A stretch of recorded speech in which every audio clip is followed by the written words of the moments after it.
This scenery is wonderful. Surely enough to convince anyone to become a wanderer.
This should be all right.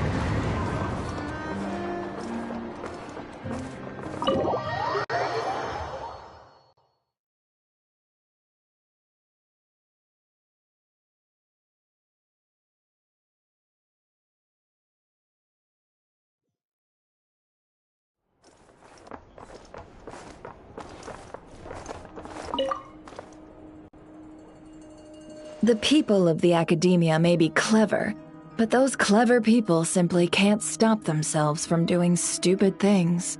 Thank you, most eminent Lord Sangama Bey, for improving my mood for the whole morning once more. Ah, and this bottle of wine from Sumeru. Its exquisite flavor is well worth the price. As long as you like it. Next month I'll be sure to have my subordinates deliver more. Please don't like it, please don't like it! This bottle is so wallet-smashingly expensive. I wouldn't have bought it if I didn't absolutely have to pave the way for our future collaboration. One jug of wine's enough for today. Just put this round on my tab and we'll settle it at the end of the month. Oh, and don't include Yehoda's secret snack order. She's footing that bill herself. I know Dory spent a lot of money trying to get a deal from me. I shan't say no to free drinks, but perhaps it'd be best to leave her some room to wiggle. No problem. I'll send the bill over in a few days. Am I going crazy? Why is Never being so straightforward this time? Don't dwell on it, Dory. Just focus on getting the deal first. Why so hasty? Please, after all the trust I've placed in you, surely it's unbecoming to fleece a fellow countrywoman over a simple drink? Dory, oh Dory, the deal is yours, but the money? Oh, we're going to split it. Oh, come now. Even sisters need to settle accounts clearly. Let's put the Mora on the table first, so we don't run into trouble down the line. I don't like that look she's giving me. She wants a cut of the deal, doesn't she? That's going to be a pain. How much should I let her have? Just some hometown gossip. You're welcome to join us if you'd like. However, nothing we've discussed prior has been particularly interesting. Mostly more of the same. But really, I must know, Miss Dory, why did you want to get involved in that fiasco at the Academia? It's a simple feat to lift a sleeping serpent from its nest. But what happens when it wakes up?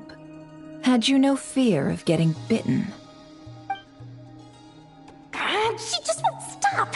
Why is she bringing this up again? I already answered this question. Wait, now that the Traveler's here, could she be using this information to exchange for some favors down the... Oh, well, the Traveler's the one listening in. Oh, what harm could that do? May as well help our personal relationship along, even if it costs me a secret or two.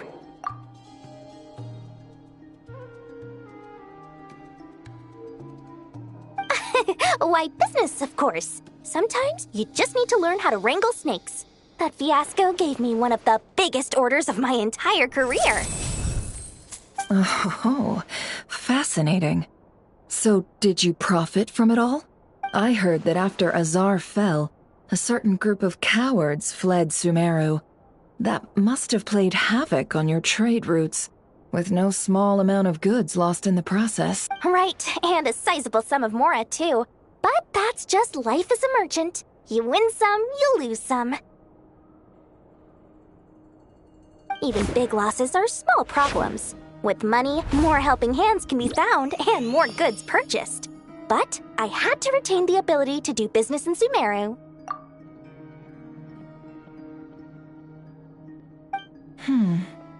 Much like Genius Invocation TCG, then? It doesn't matter if you win or lose or how many cards you have in your hand. Retaining the right to sit at the table and play is a victory in its own right. That's right. As long as I can still do business, I can recoup my losses eventually. But I'll never leave the card table I sit at. Sumeru, that is. If I did, I'd really be left with nothing. My. I didn't know you loved your homeland so much. Well, I love Mora, and I'm the best at earning Mora in Sumeru. Your senses are certainly sharp when it comes to business, Miss Dory. Even now you prove yourself worthy of the title you claim. And those cowards who fled will never be able to play at your table ever again.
Taking a stroll in the middle of a downpour certainly rouses the spirit.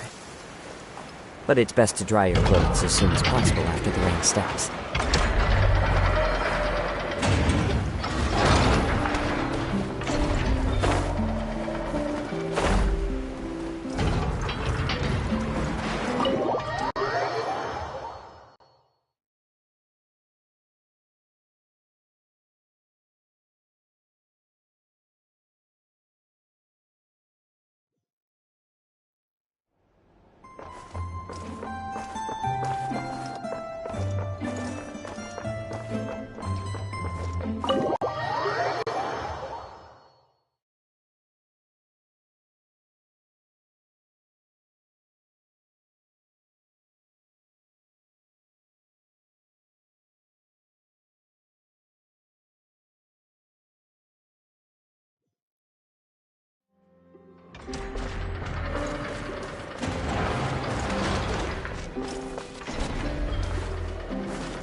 The wind knows me.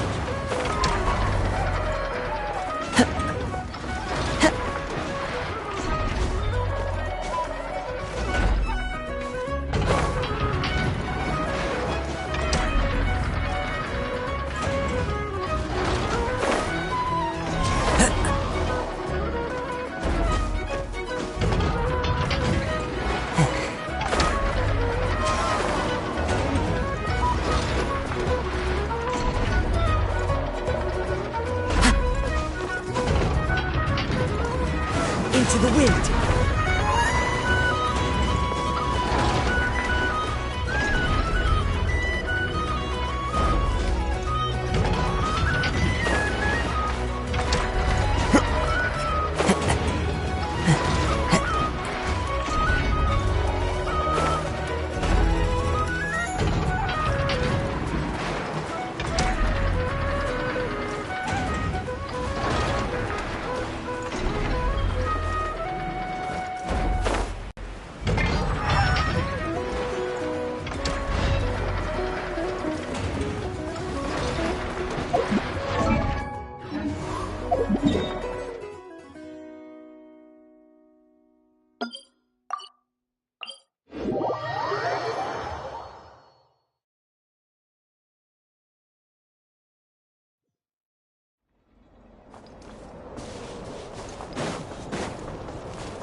Time to go.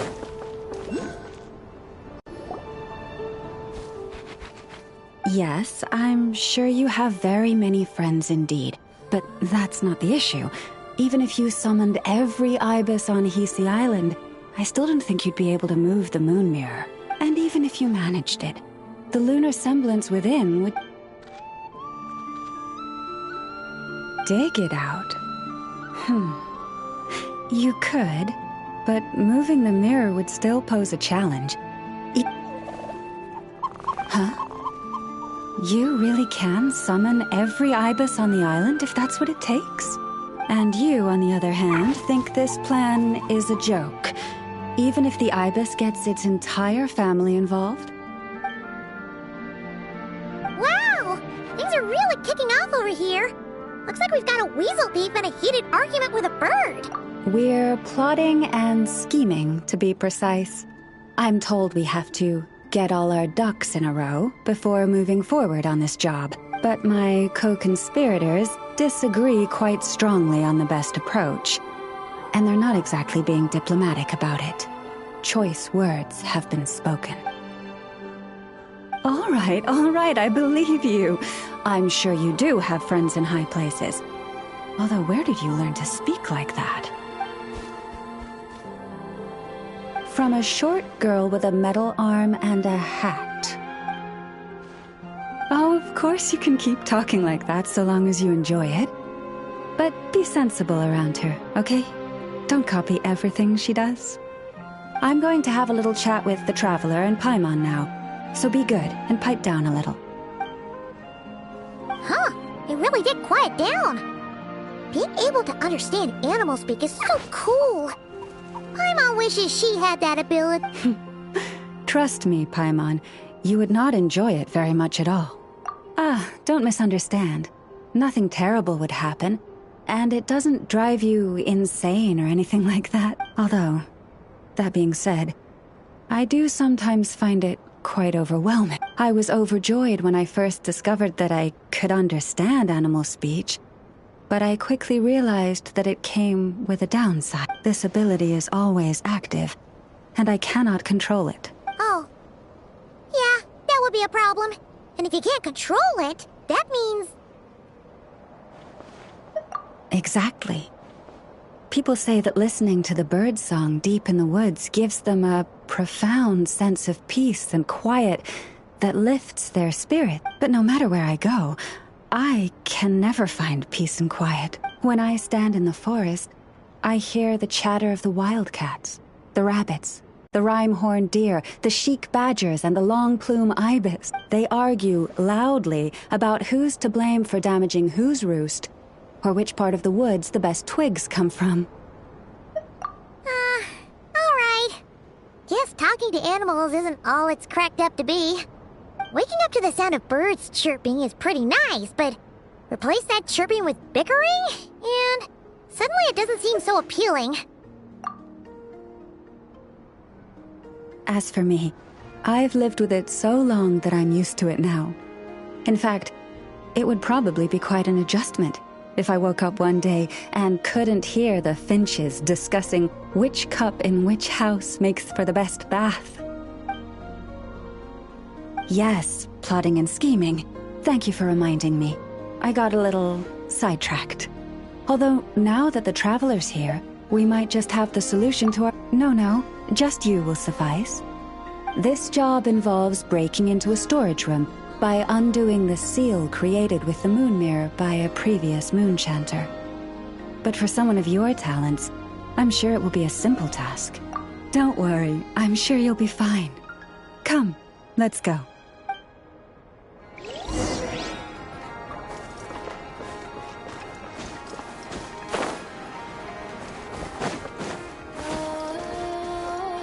I follow the wind. Cheer!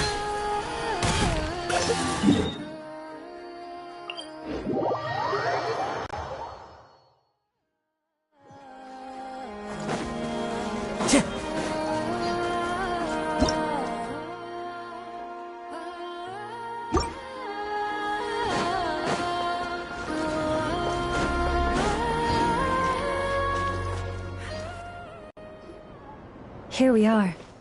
What you see now is the moon mirror, within which the lunar semblance is sealed. Oh, must be a pretty precious statue if they went to all this effort to steal it away.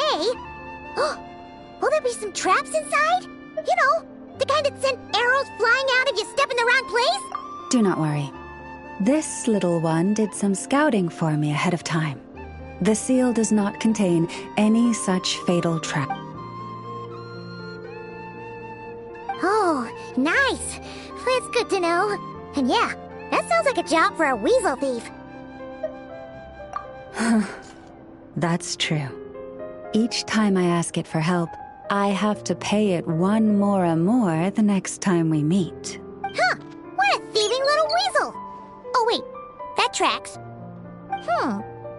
But considering that it's helping you keep watch on the lunar semblance, it might need a name change. How about... Weasel Guardian!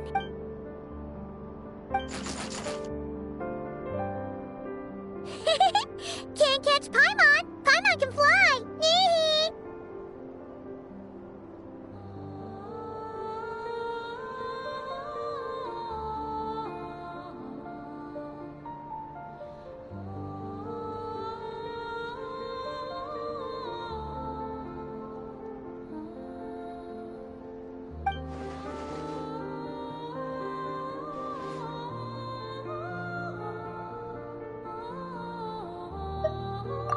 Come on, be nice to our guests.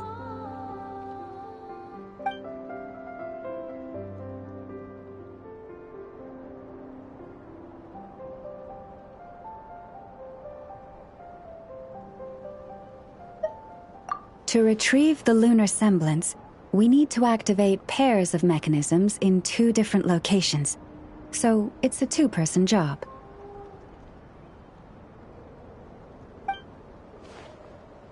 If you head over there and take the mechanism on that side, I'll take this side. That won't be a problem. I have eyes in the sky. It will keep me updated on where you are and which mechanism is in front of you. Don't worry. All you have to do is follow my instructions.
Understood.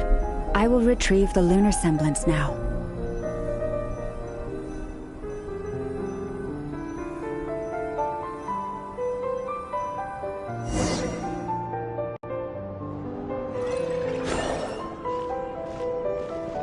Wow! What a huge statue! Yeah, no amount of birds or weasels is shifting that. He probably couldn't even get past the mirror. So, Lauma, just how valuable is this statue anyway? In terms of Mora? Not much, I suspect. It's crudely fashioned, and the kind of stone it's carved from is found everywhere around these parts. But to the moon chanter of that era, and to the frost moon scions of today, it is a priceless treasure. If nothing else, I now have concrete proof of its existence. That's enough to confirm the reliability of several documents on the topic. To me, that makes this a very successful trip. Thank you for your help. I knew I had judged you correctly. The moon mirror posed no obstacle to you.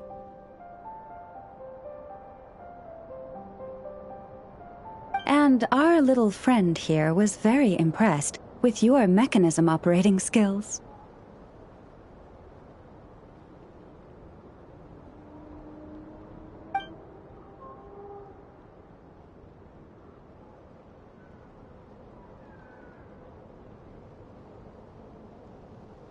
What is it saying, Lauma?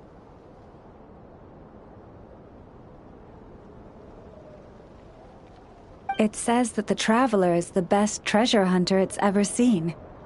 It wishes it could join him on a quest to unlock all the treasure chests in the world.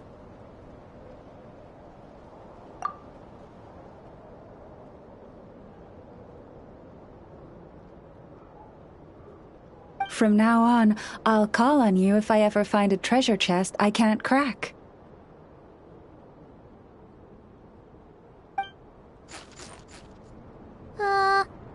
Okay. Bye then. Didn't even give us a choice in the matter. Don't worry, it won't come knocking on your window every day with a Mora coin in its jaws trying to drag you off on a treasure hunt. And it certainly won't be visiting your room in the dead of night, moaning about locks it can't pick.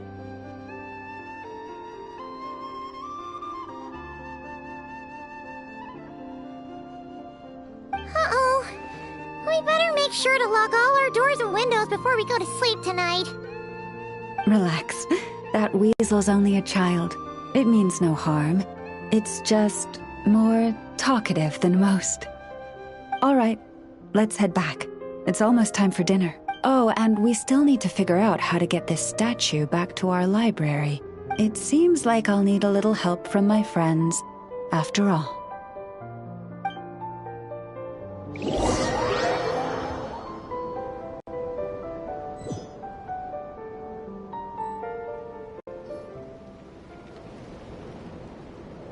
Just here will do. Oh, that all went down without much fanfare. Paimon was expecting something exciting to happen once we put it down. Well, it's just a plain old statue. A historical relic. It doesn't hold any kind of mystical power. The real value lies in the stories behind it. My job is to dig those stories up, wherever they might be hiding, verify them, and then share them with the people. Cool. Well, it's a good thing we got it back here in one piece. Indeed. And you two have my thanks for that. Please, take these fruits and quench your thirst. I had the animals gather them in the woods. And after that, forgive me, but I have another request to make of you.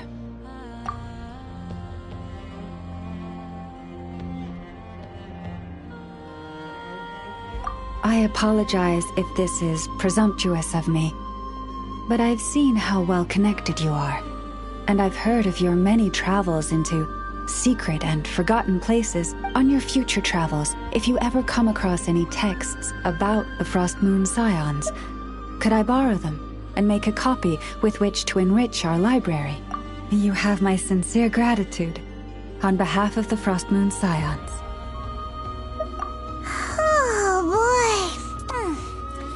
That was some seriously tasty fruit. So much better than Paimon's used to. These animals have lived their whole lives in this forest. Naturally, they're the ones who know where to find the best fruit. This one says to eat as much as you wish, because it's the top fruit finder in the whole forest. It'll fetch some more right away. Awesome! Thanks so much!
Yeah.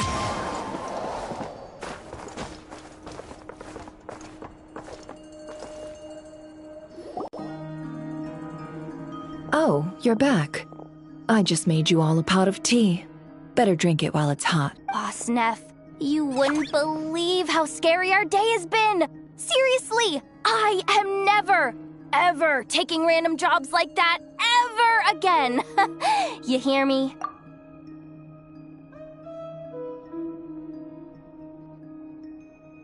Oh, come on now. You even faced the wild hunt and lived to tell the tale. What's left to be afraid of? Wait a sec, how did you? Oh, right. Like you told us before, your business is dealing in information. Huh? Boss Neff.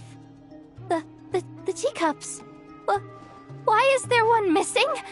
Did you think I wasn't coming back? My. How could you think that of me?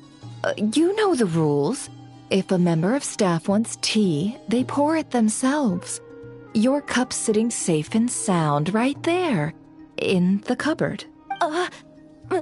Member of staff? Does that mean you're accepting me back?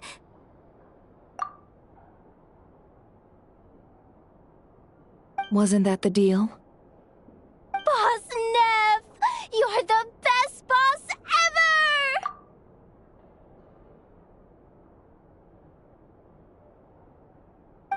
ever! You never change, do you? Everything turned out fine, no? You found exactly what you were looking for. Yet there you are, sulking away as usual. Nefer, that medicine we discussed before, the one for congenital Kuvaki sensitivity, I need you to get it for me. And how do you expect me to find something like that for you in the middle of the night? You'll have to wait till morning, at the very least. I need it right now.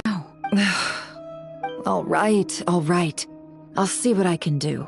But you know urgent means extra charge, right? Thank you. You know what? You do seem a little different. In a good way? Or a bad way? Who can say? I'll take it either way, so long as you don't start making a habit of asking me for ridiculous favors.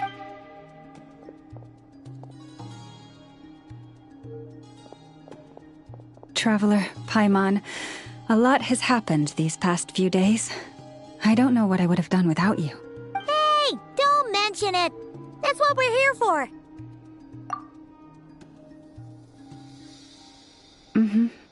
You're right.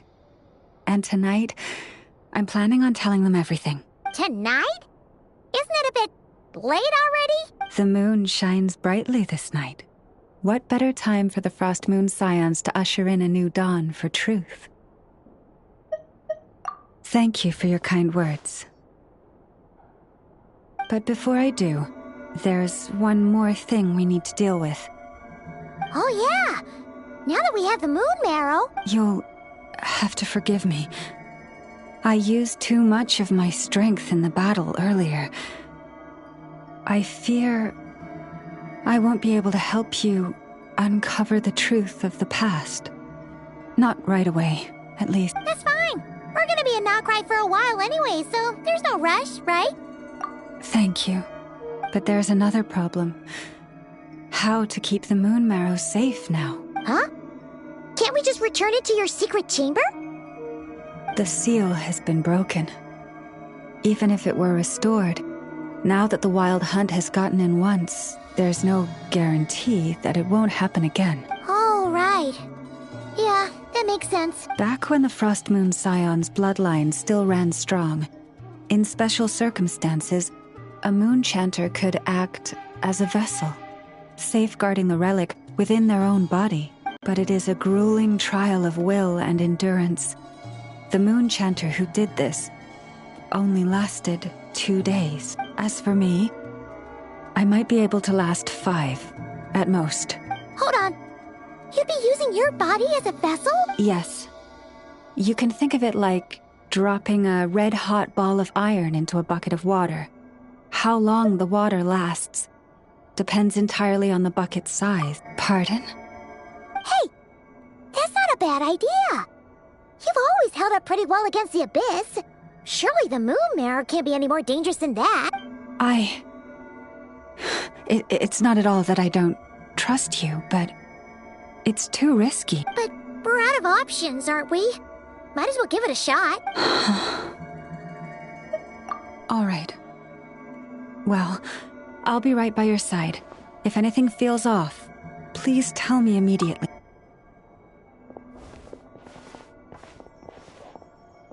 Here, hold it in your hands.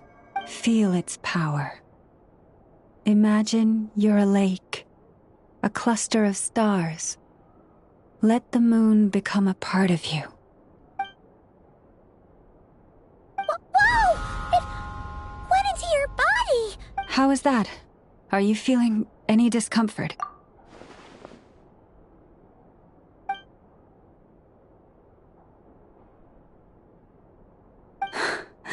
Astonishing. Not even the slightest hint of lingering fluctuations.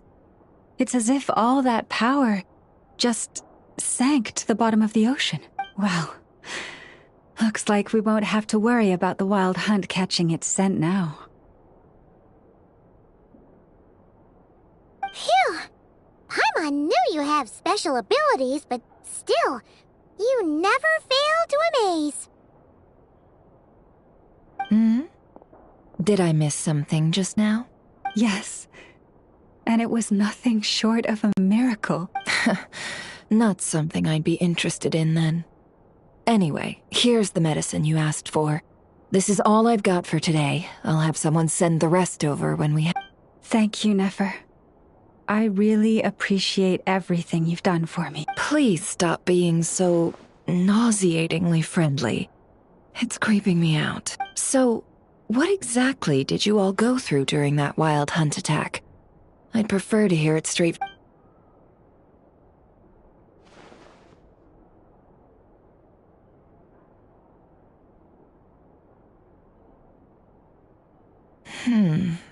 A phantom that can mimic the appearance of others. Quite different from what we've seen before.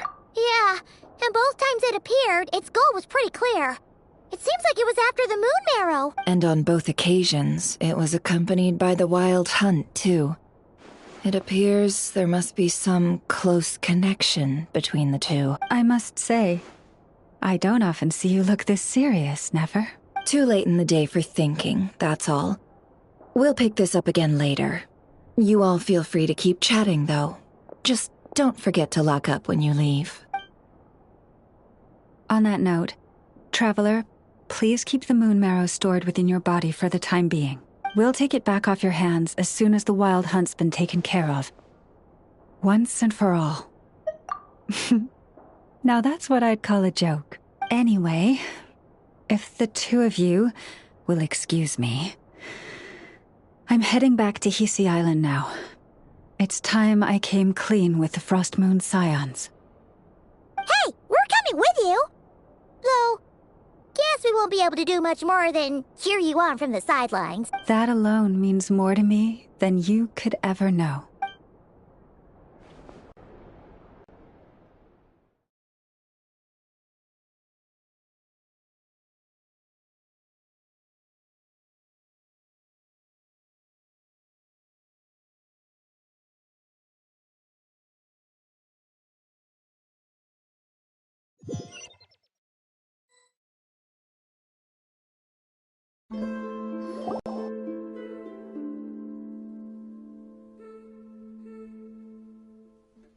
What's going on? I'm not sure. It seems like the Moon Chanter has something important to tell us. I heard the relic's already been retrieved. That's our Lady Lauma, all right. Noble scions of the Frost Moon, my kin beneath the moonlight, I hereby declare the truth to you. Long have our ancestors looked up to the Frost Moon, guided by her serene light. Yet now, she lies hidden beyond the limits of the sky. And so, Lauma began to reveal to the Frost Moon Scions a truth long hidden within her heart. A story of a false moon and the death of gods.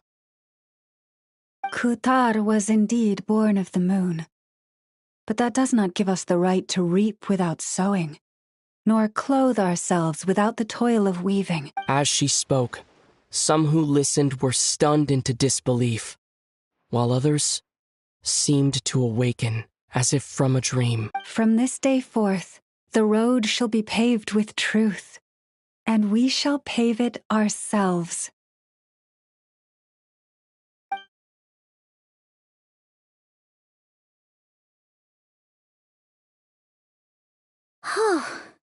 After everything Lauma said last night, Paimon wonders how everyone's adjusting.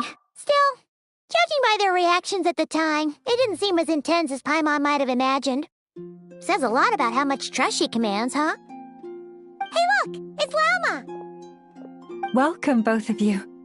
The animals were most lively this morning. They told me of your coming. Nothing too dramatic happened, did it? No one took it so hard that they went on a binge-eating rampage and ended up cleaning up the whole pantry? Or some... Hey! Paimon's just trying to lighten the mood. Thank you for your concern. Change doesn't happen overnight, and new ideas need time to take root. But nothing as extreme as that has happened, no. Although... Although what? Well, just as I thought might happen, some have chosen to leave the Frost Moon Scions for good. For them, losing their faith was like losing their home. Confusion, frustration, helplessness. I saw it all, reflected in their eyes. Oh. I respect their choice. May they carry the Frost Moon Scion's blessings far and wide, should they be willing to do so. If we meet again someday, perhaps we will be able to sit together and share stories. Once others sought me out afterward, though, and thanked me profusely for sharing the truth with our people. They said they used to see me as distant, even somewhat unapproachable, whereas now I seemed much closer to them. Like a friend, or even a family member. Sounds like a win overall! Paimon thinks you did the right thing, Lauma! Thank you. Though, I wanted to ask, do I really come across as distant? Well... maybe just a little. To people who don't know you, you are kind of tall, especially if you consider the antlers. I see. That's a bit of a hard one. My antlers tend to grow under the moonlight, so I can't quite help it. It brings me comfort to hear you say that. By the way, how has your body been adjusting to the moon marrow? I'm glad to hear it. I've also suggested to Nefer that we meet within the next few days. We need to figure out how to counter this new manifestation of the Wild Hunt. But for now, let's just relax. I want to enjoy this feeling a little longer of finally living on the bright side of the moon.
The Wild Hunt assault on Star Sand Shoal, you mean?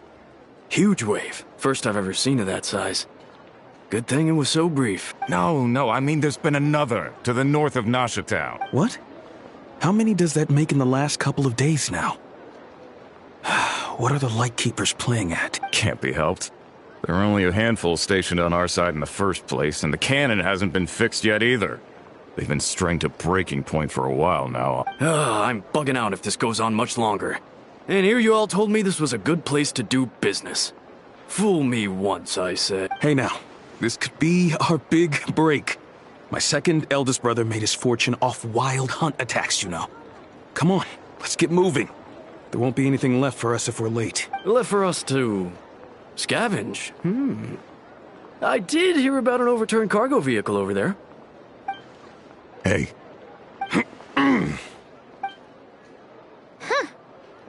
Should have told him that those are dangerous thoughts. Guess you're right.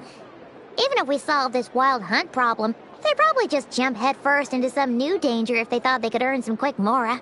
Paimon will have you know that when it comes to staying out of trouble, greed and cowardice make the perfect match.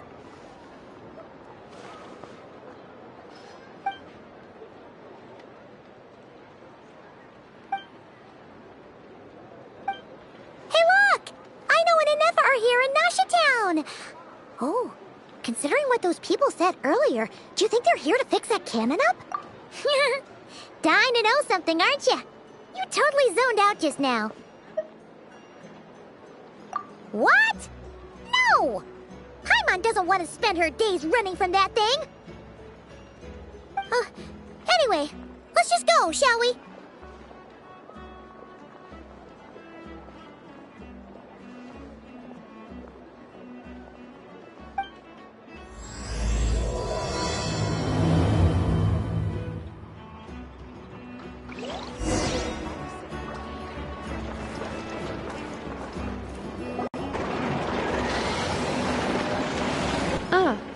Familiar faces identified. Our good friends, the Traveler and Paimon. Whoa! Free manual labor detected! Those evaluations could not be more different. This is Sosi, Sergeant Major of the nearby Lightkeepers. He's stationed here in this town. Wait, that means... He is Flynn's superior, as far as position is considered. A pleasure to meet you all. This is the Traveler and Paimon, friends of ours. They're experienced adventurers who are new to NOD KRAI. Hi there! Indeed. The sooner we can get it firing again, the quicker we can ease our current predicament. 2 more wild hunt incursions have come sweeping in at different locations after the last one at Star Sand Shoal. And our manpower is already stretched as it is. This is more than we can handle. Hasn't Flint's gone back to your HQ to ask for reinforcements? When will they arrive? Huh. Has he now? Yeah. That's what he said he was gonna do anyway. He hasn't contacted me about that yet. As per standing orders, he should be leading a team to root out the wild hunt. But I haven't received any reports for a while now. Yeah, well, he does act outside the remit of his orders sometimes. I'm a superior, yes, but I wouldn't say I have much control over his actions. So, he made the call for backup on his own initiative? Hard to say. Contacting HQ's a tricky business. I should know, I've tried. They either refuse my requests outright or end up dragging their feet. And all the while, we're the ones who have to deal with the wild hunt, which, by the way, can strike anywhere in NOD KRAI without warning, sweeping across vast swaths of land. This has been a real test of our endurance, to say the least.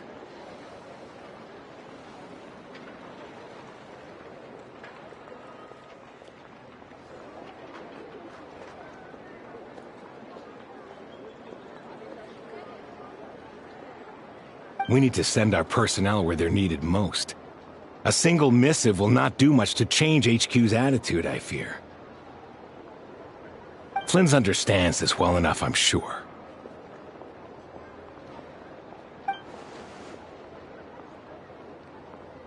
We usually sort our foes ahead of time into ones that our Ratniki will take care of and ones that we'll target using the cannon. I finished the preliminary dispatch work already, but this cannon... Okay. Hurry up, I know. Fix this, I know. You fix it if you're in such a hurry. That, or bring me some snacks. This is tiring work over here. Could you at least tell me how long we'll be delayed? We're way past our scheduled firing time. Well, that's your fault for firing too often recently. Machines get overworked too, you know. You could try thinking about their feelings for once, maybe. Sorry, what? A machine's feelings? In layman's terms, this refers to wear and tear. As such, a machine is more liable to fail the unhappier it becomes. The exact probability here would be... All right. I'm not good at this stuff, I know that. But let me stress that we Lightkeepers are the primary financial backer of this cannon. And our backing does cover the fees for subsequent repair and maintenance. And I'd say that was a good deal for you. You should thank the Krumkake craft shop. That means me, by the way, for making you such a huge and powerful weapon for such a measly price. Do you even know how much it would have cost you if you bought all the parts legit and fresh off the assembly line? Reminder, your future snack budget will have to be halved without the long-term commission payment, I know. Calculating a viable and cheaper option. Lavender melon candy. What? No! Absolutely not! Let me think, all right? It should take maybe 3 more hours? Wouldn't this place be crawling with more monsters than there are fungi and Sumeru by then? That might not be the concern you think it is. The monsters of the Wild Hunt are only active in the immediate vicinity of its attacks. They will not spread any further, on their own initiative at least. We Lightkeepers will also keep an eye on those areas, both to monitor the monsters and to prevent people from entering the cannon's blast radius. That said, I'm afraid I can't wait 3 hours before dispatching manpower to the locations that the cannon won't be firing. And here's where my need for manual labor comes in. There are some checks I haven't finished yet, but with your help, I can get the repairs done sooner. Wait, but we don't know a thing about this stuff. How much help will we be? You'll be fine, trust me. Just take this. Oh, and this. Whoa! This book is so heavy! And what is this? You can use Beep Boop Pizza to run diagnostics on the cannon. It'll tell you what to do. And this book will help you understand Beep Boop Pizza. This cannon was built using more than 50 components from different factories and manufacturers. Aino has bound the manuals into one volume. Also, please note, the device's name is Birgitta. So, it's manuals all the way down, huh? Yep. And if you're quick about this, we might just cut our time to fire down by a whole 2/3. I'll go with you. Nice! So you'll check the outside and the Nefa inside. Come find me in the control room once you're done. Cool? Instructions received. Please go about your work seriously as well, Aino. No snacking while I'm away. Hey! A little snacking will also improve my efficiency by 2/3.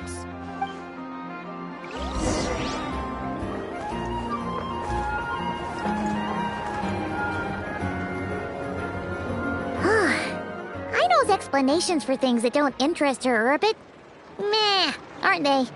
Or is that just how geniuses are? Isn't Beep Boopita just following us around? Sure doesn't seem as smart as she said it is.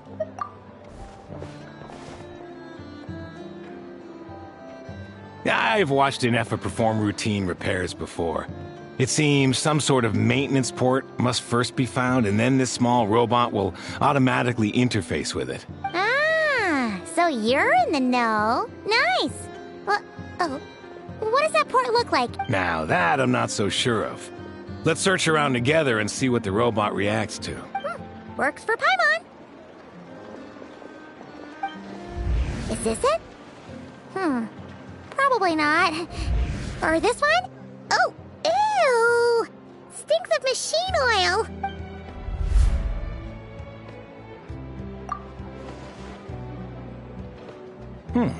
That thing over there looks promising. Where? Oh, yeah! It does! Let's try it out! Whoa! It's flying! Does that mean we got it right? So, what do we do now?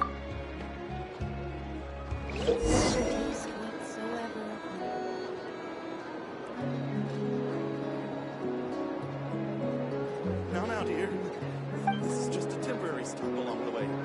The actual vacation comes right after this. I promise.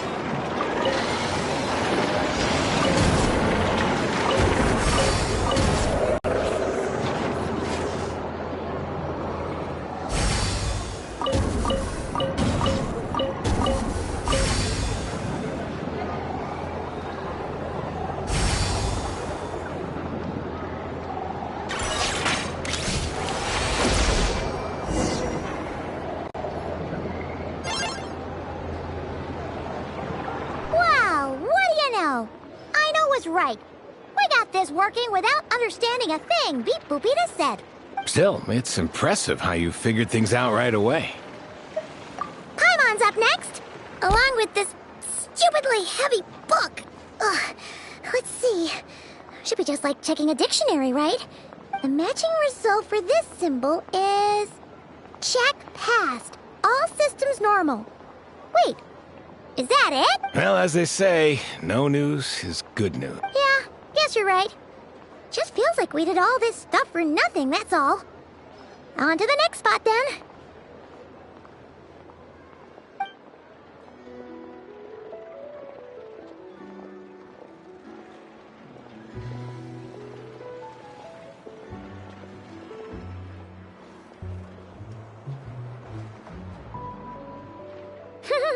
Paimon's getting the hang of this now.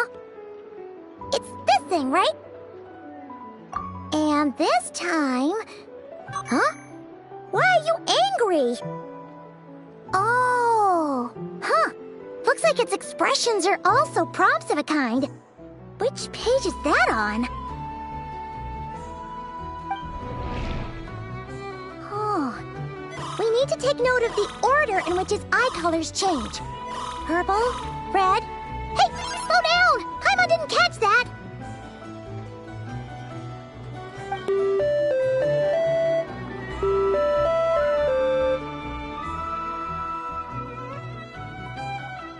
What?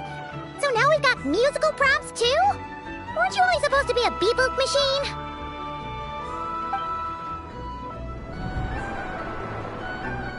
Alright, one final stop. This was quite a trip, huh? Agreed. I must say, you two have a talent for maintenance work. A bit shaky at points, but not bad for your first job. Good eye. Paimon's the real deal when she deals for real, you know.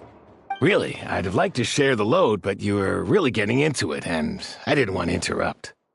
Ugh. Couldn't you have mentioned that earlier?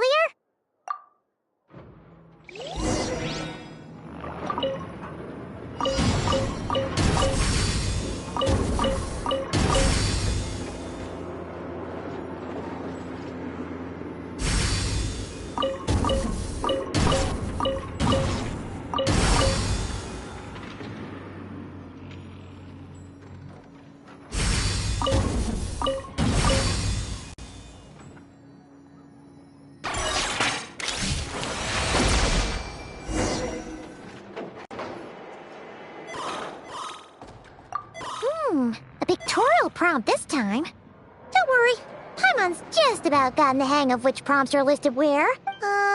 We gotta take note of the flashing patterns.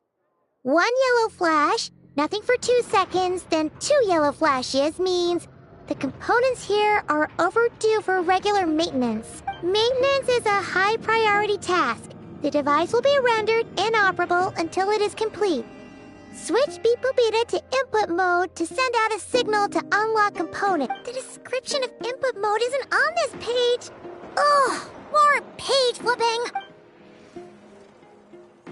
Phew, that was a real struggle. Well, Paimon needs a break now. Yeah, good work indeed. But it seems this input mode requires some additional work to operate.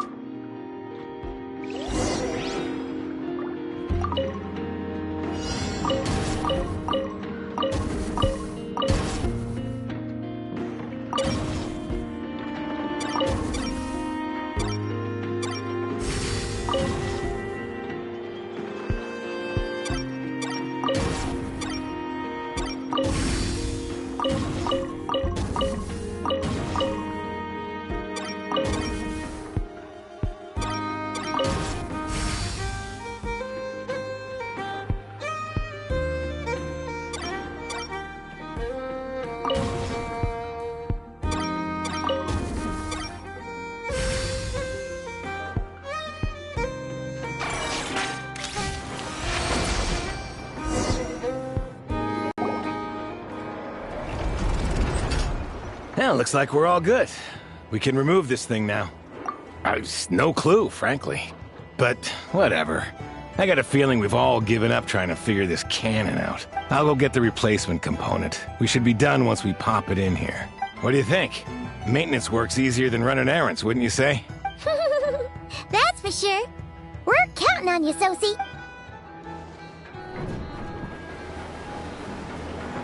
You know what? Paimon took him for the stony type at first, but he's actually a pretty nice guy. Let's wait for him here, huh?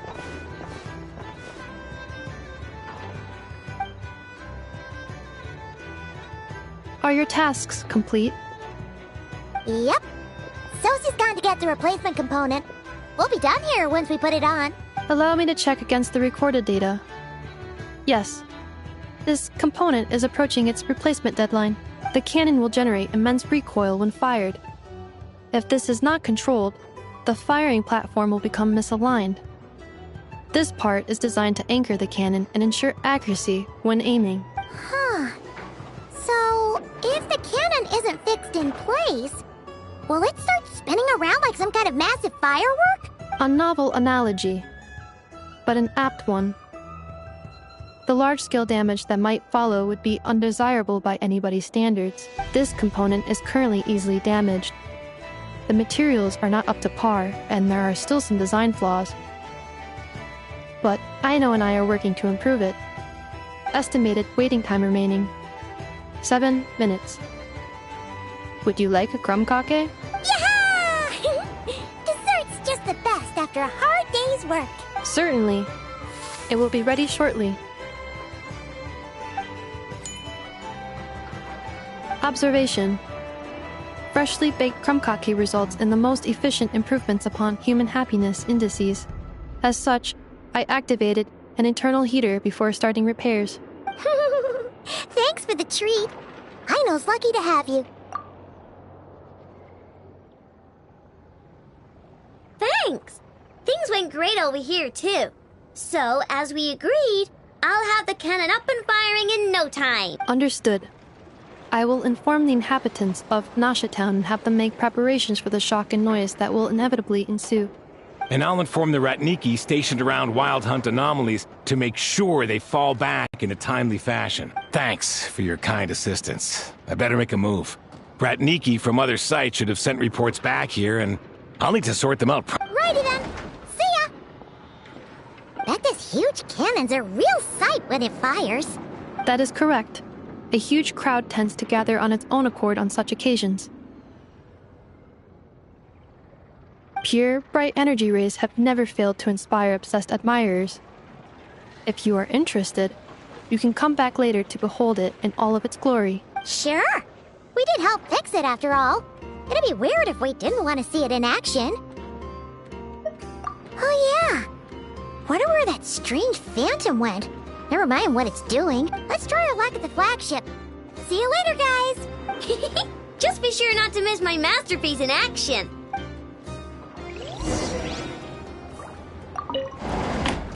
Checking snack stock. Lower than expected. Please, explain, Aino. Later. Can't you see I'm busy? You know, saving the poor, anxious inhabitants of this town?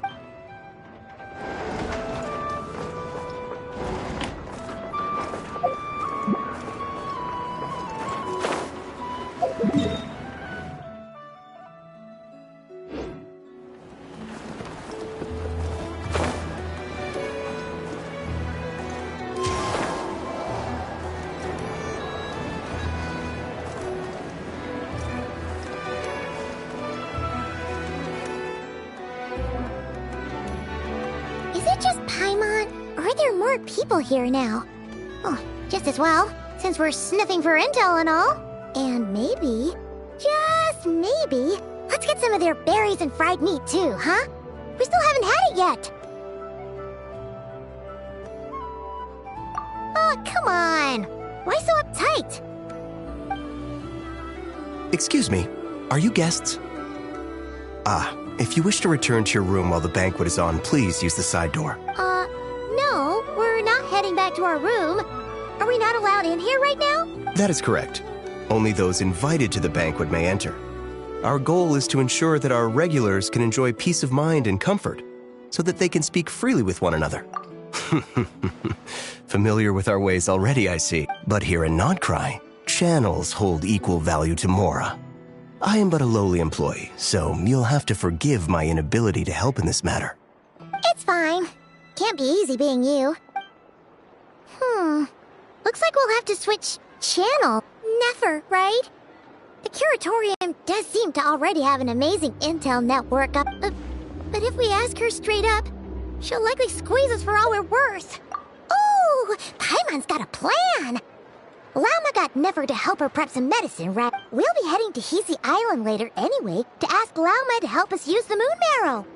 If Never doesn't mention a payment, we can cash her services in as a favor. If she does, then we can use it to haggle.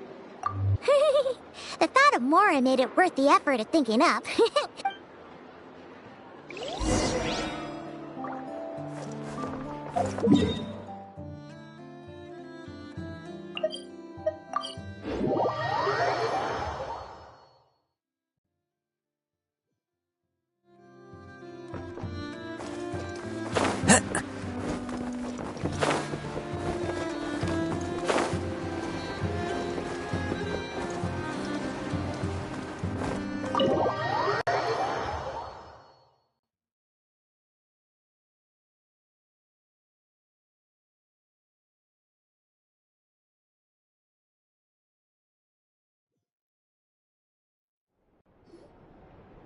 Hey, Black Cat, we're here! Oh, it's you this time.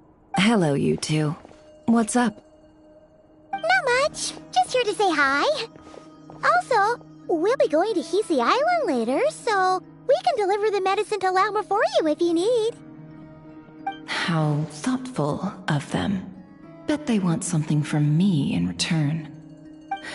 Well, the faster the delivery, the better, naturally. And we're lacking free hands right now, so that would be a great help. Yehoda's gone to get the medicine, and she should be back any moment now. If you have nothing else to do, feel free to wait here. I'll have someone bring you some snacks. Don't mind if we do then. Thanks! Oh yes, I'm sure you've all heard about what's going on. Nasha Town's in turmoil, and right now everyone wants intel. Whether it's to strike it rich, save their lives, or escape whatever predicament they've found themselves in. Ah, so you're busy making Mora. How nice.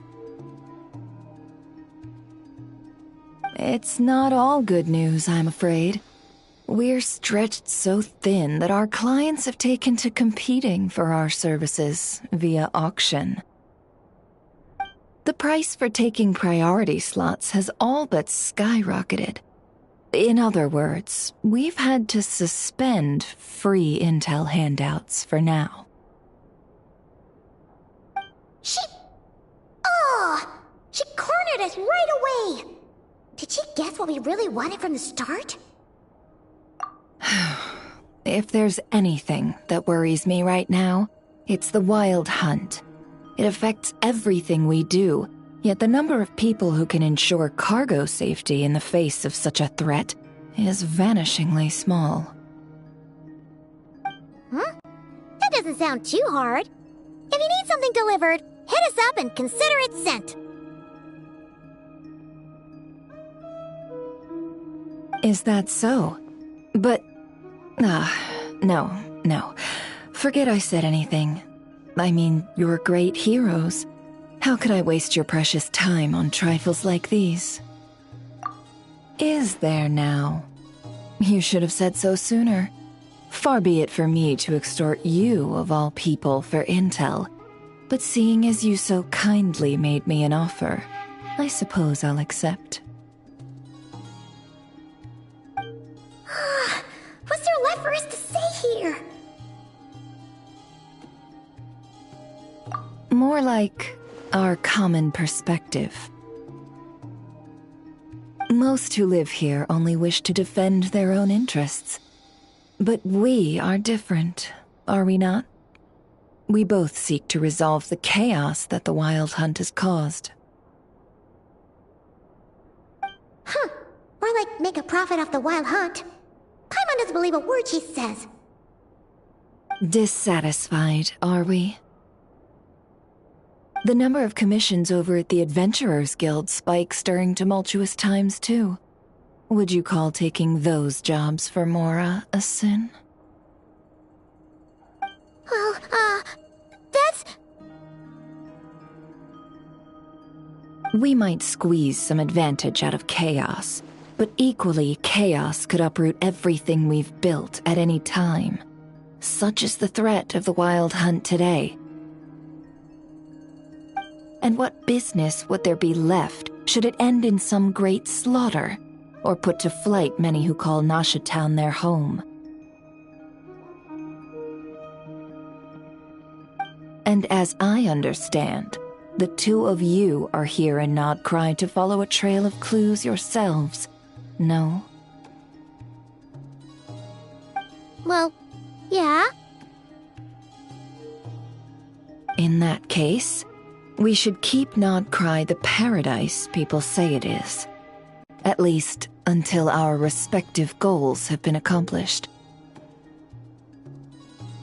You must understand, no force exists here that would inspire unconditional unity amongst all parties. After that incident with Lauma, I'm inclined to believe you. Your selflessness is admirable, to be sure, and rare around these parts.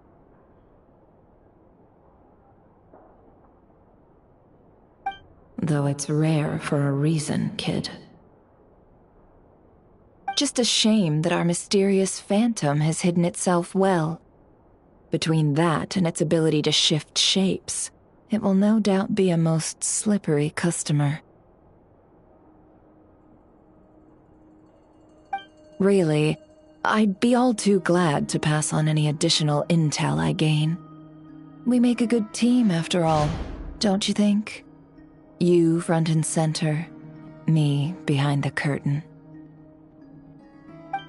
That does make sense. Sorry, Nefer. Paimon took you for someone who only cares about profit. A well-placed only, indeed, Paimon. Nothing is wholly divorced from profit of some kind. Wait, so you were ready to work with us from the start? Why, of course. In fact, I was wondering when I might bring this up the moment you entered. But...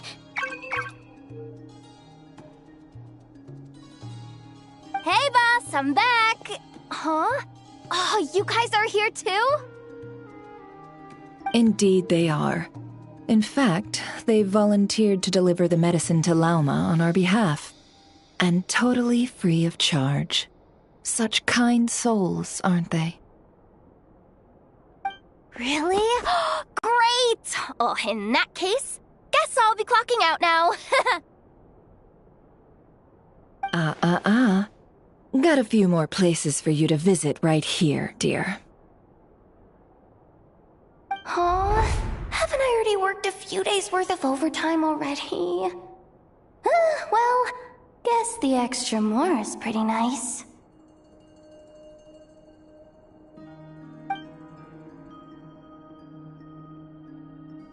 Well, we better get this medicine delivered pronto. Huh? Surely not. The special medication from before wasn't salt, was it?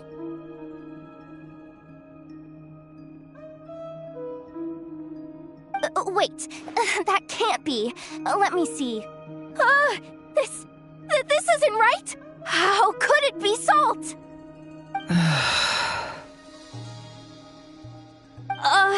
It was raining back there, so... could it have happened while I was resting at the store?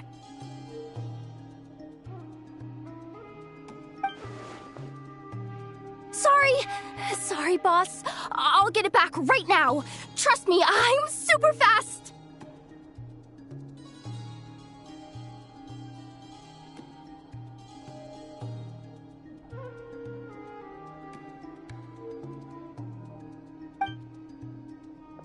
Hey!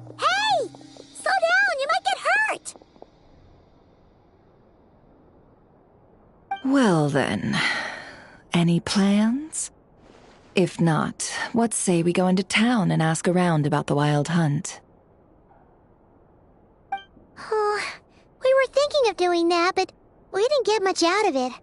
The townspeople are a bit wary of us, and we can't get into the flagship right now. Ah, yes, the banquet is on today. Perfect timing. That's where we'll go. Huh? Can you get us an invitation?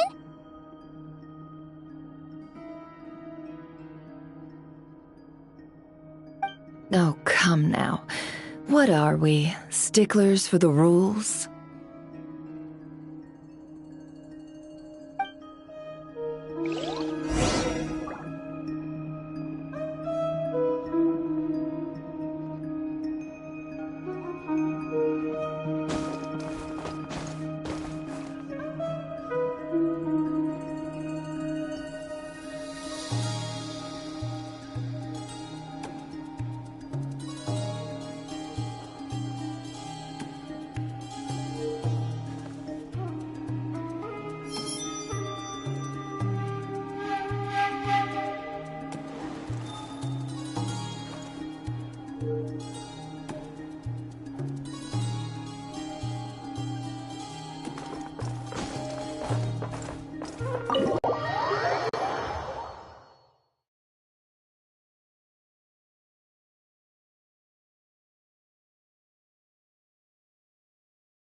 Time to go. I follow the wind.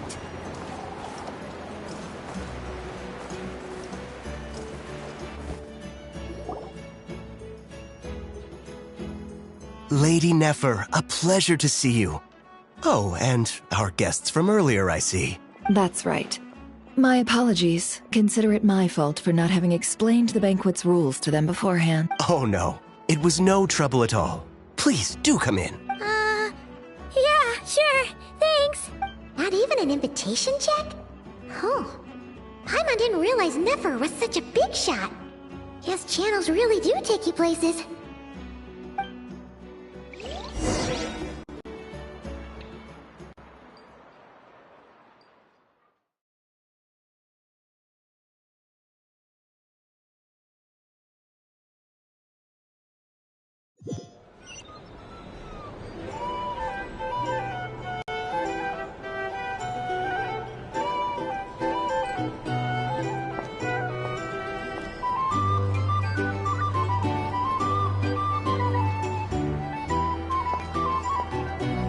Finally! Now,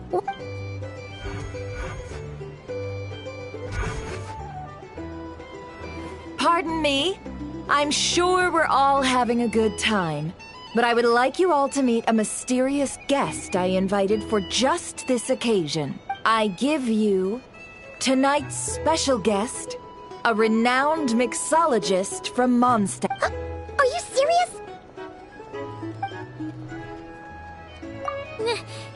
Nice to meet you all. I'm sure that no more needs to be said about Mondstadt's wine industry. After all, we are all connoisseurs of fine drink here. The special drinks menu is being set before you as we speak.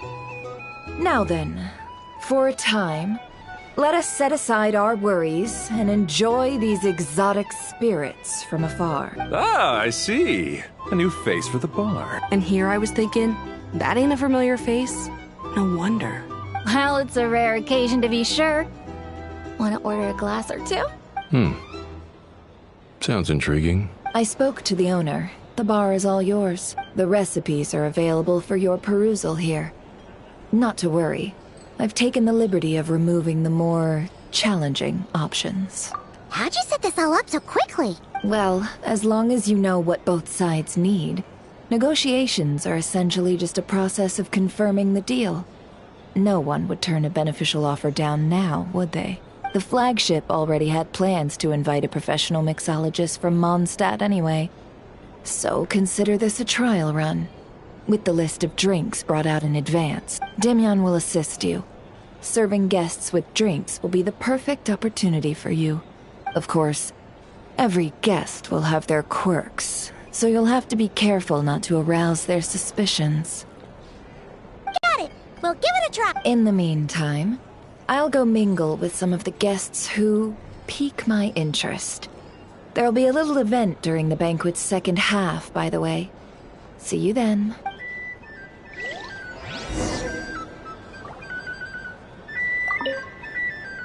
Hello. How may...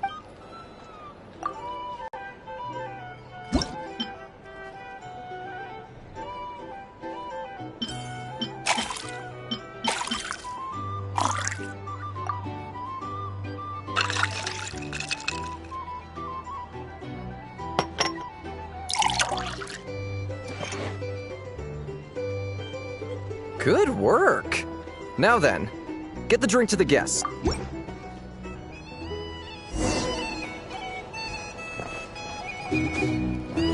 Ever consider returning to Snezhnaya? Would I be killing myself with fright here if that... Oh, thanks.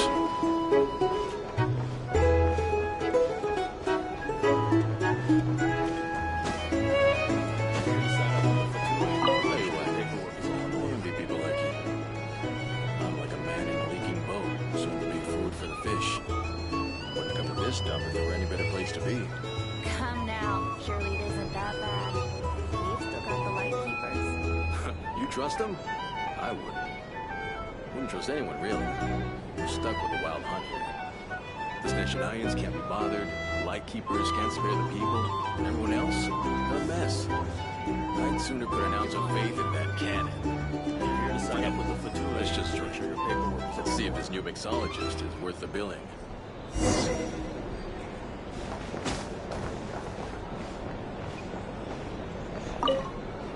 Hello.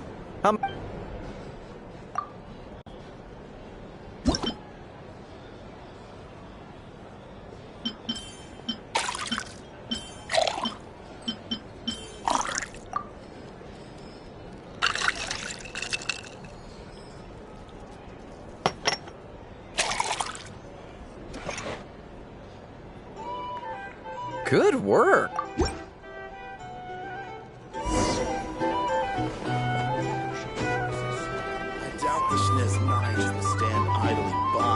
Wild hunt problem gets any worse. I wouldn't be so sure. Just leave it over there.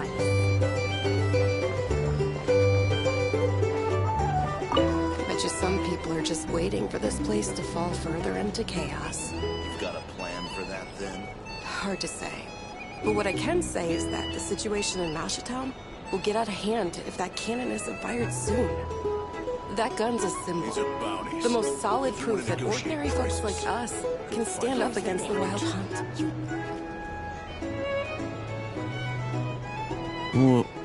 Wait. What are you at?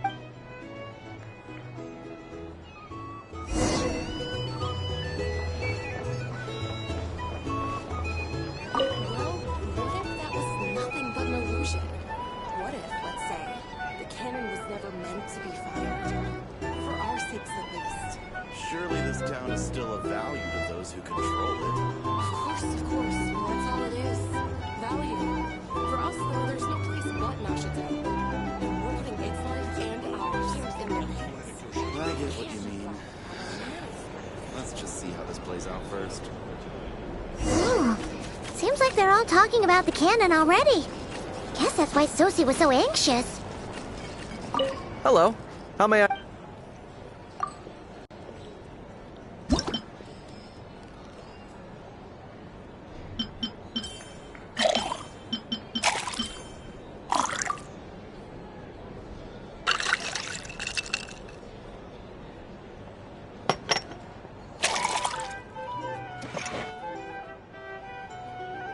Good work.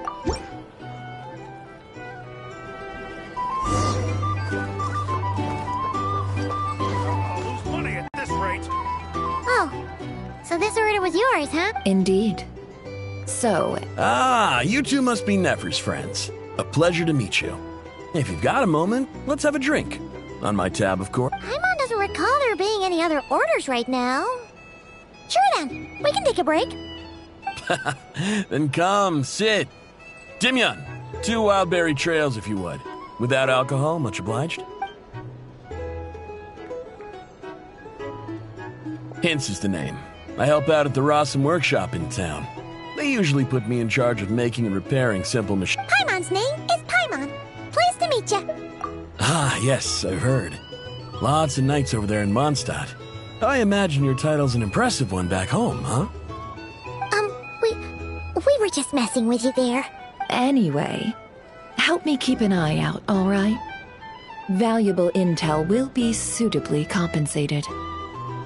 Oh, come on. Is that how it is between us? I mean, I wouldn't even have this job if it hadn't been for your help back then.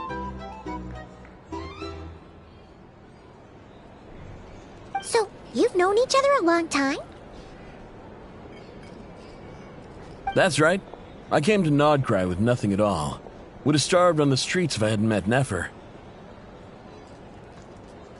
She lent me money to study the craft, and even introduced me to Aino and the Voynich Guild, which is how I slowly carved out a living for myself. That's a huge favor. Huh. So Nefer can be a nice person sometimes, huh? Well, I'd also say she needed a willing and able machinist at her disposal. Come now, Aino's talents are better spent on issues bigger than basic machine repair and component manufacture. I did think myself a dab hand at such work at first, but compared to her, I might as well be a trainee who couldn't weld a wire to save his life. Got the scoldings to show for it, too. It took me a long while, but I finally got to the point where I could make my own machines, and even maintain some of Aino's relatively complex ones, like Kuvaki detectors or mechanical arms. He's the one responsible for maintaining Yehoda's robotic arm. Oh, speaking of that, didn't Sosi have a mechanical arm too? That's right, one of Aino's masterful designs. I could never design one of those in my life, but if you gave me its blueprint, I could hammer one out. Nowadays, I've got regular customers, which makes for a decent keep. Even got a kid, if you can believe it. I wouldn't have, had you told me my future when I first arrived here. On the flip side, being a family man means I can't just flee this place whenever I feel like it, so I'm afraid I'm counting on you to help solve this wild hunt crisis. All the more reason to be proactive and do your part. Wringing our hands in despair does us no good in times of crisis. Oh, wait. Just another question that's been bothering me. Have you heard anything about people seeing illusions within Wild Hunt anomalies? People they know, perhaps? I have heard of humanoid shapes being sighted, but familiar faces? No. Most would think they'd lost their wits from fright if they started hallucinating. After all, no ordinary person could survive an assault from those monsters. Does this have anything to do with our current Wild Hunt crisis? Perhaps. Perhaps not. All right, I get it. I'll keep my ear to the ground for you, and naturally, my lips will stay tightly sealed. Then we'll take our leave. Enjoy your drinks. He's a social man. You can often find him here chatting with friends, and he's had contact with all manner of clients. Since he's never heard of the Wild Hunt exhibiting the power to imitate familiar faces, might it be safe to assume that our Phantom wants to keep that a secret? Huh. That does sound worth noting. How about we go talk to a few more people? A good idea. And one our upcoming activity will facilitate. Let me show you how it's done. Come, back to the bar.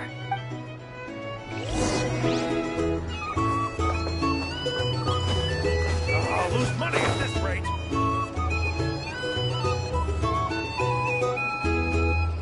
Thank you for waiting, everyone. The roulette showdown is ready to begin. Finally! Come on, let's go try our hand. Joining us, new guy? We'll pass. No, you won't. The one who'll be mixing the roulette special has to take part. Those are the rules. But... That's more like it. Since we have a new friend with us today, let me go over the rules in brief. The wheel before you is divided into an inner and outer circle. Participants must take turns to spin the pointer of the inner circle. Whatever beverage it stops at, our lucky contestant will drink. The drinks are divided into juice, tea, and alcohol, with that last further divided into 3 levels by intensity. Spin your way to a non-alcoholic beverage, and you'll score no points. Otherwise, you get 1 to 3 based on alcohol content. During a round of drinking, one participant may choose another with less points than them and pose a question, which the other party must then answer. This sounds like it might favor those who score higher, but push your luck and you might not recall any answers you were given the next day. Defeats the purpose, wouldn't you say? And that's why the person mixing the drinks has to take part. You know, just in case they decide to pour heavy, then sit back and watch the show. Not that our newcomer looks like the drinking type. Either way, looks like we're in for a show. Anything you drink will be replenished. And additionally, I have decided to sponsor a grand prize for this grand occasion. A single serving of Dark Horse. What? Do my ears deceive me? A chance to drink Dark Horse and Nod Krai? Dark Horse. Guess we'll have to take part now, huh? Indeed. The Dark Horse could be yours to enjoy, so long as your luck holds. And so long as you can remember its taste the day after. And if our lucky winner can drain the whole serving in one go, they will gain the right to ask everyone a question, regardless of their score. High risk, high reward. That's gotta be some strong alcohol. Now, if there are no other questions, let us begin. Allow me to get the ball rolling.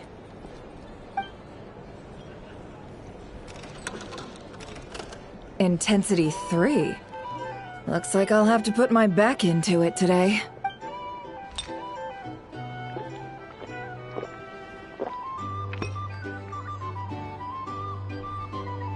Let's go! Wow, this is kinda intense. Oh, my turn. All right, man, fess up. You've been making a killing lately. Where's it all been coming from?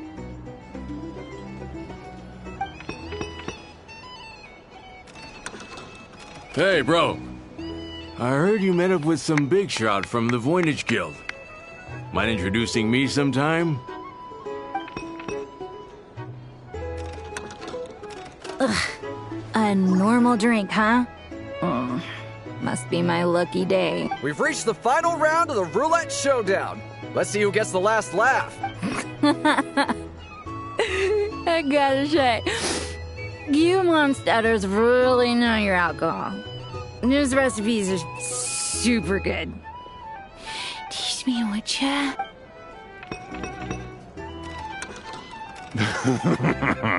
I was wanting to ask about your wife.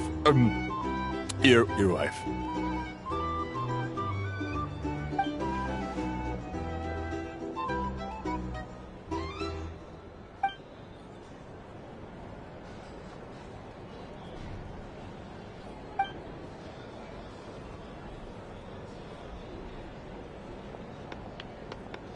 You're up.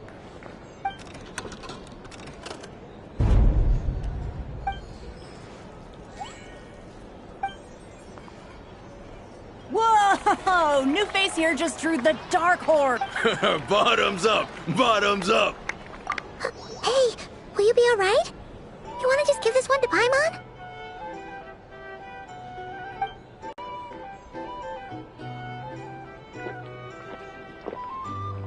Whoa! He actually downed it in one gulp. Nice job! No wonder you Mondstadters have such a reputation. Me? Well, what do you think? Monsters, of course, absolutely. If there was something else, I didn't stop to see it. Just took off as fast as I could. Oh, and guess who showed up just as I'd gotten out of there? Those good-for-nothing rat Niki, that's who. If my luck had been just a little worse, they'd have found nothing but my corpse. Or whatever was left of it anyway. Either way, there's nothing in there you'd want to see.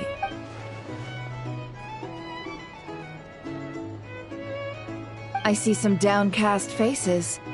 Why, have we all hit our limit? Says who? I'm still raring to go. Because you didn't drink that much. In that case, let me raise another glass. To a blast of a showdown and a wonderful evening. Hello, sir. Lady Nefer has ordered a fresh round of drinks. Could you deliver it to her?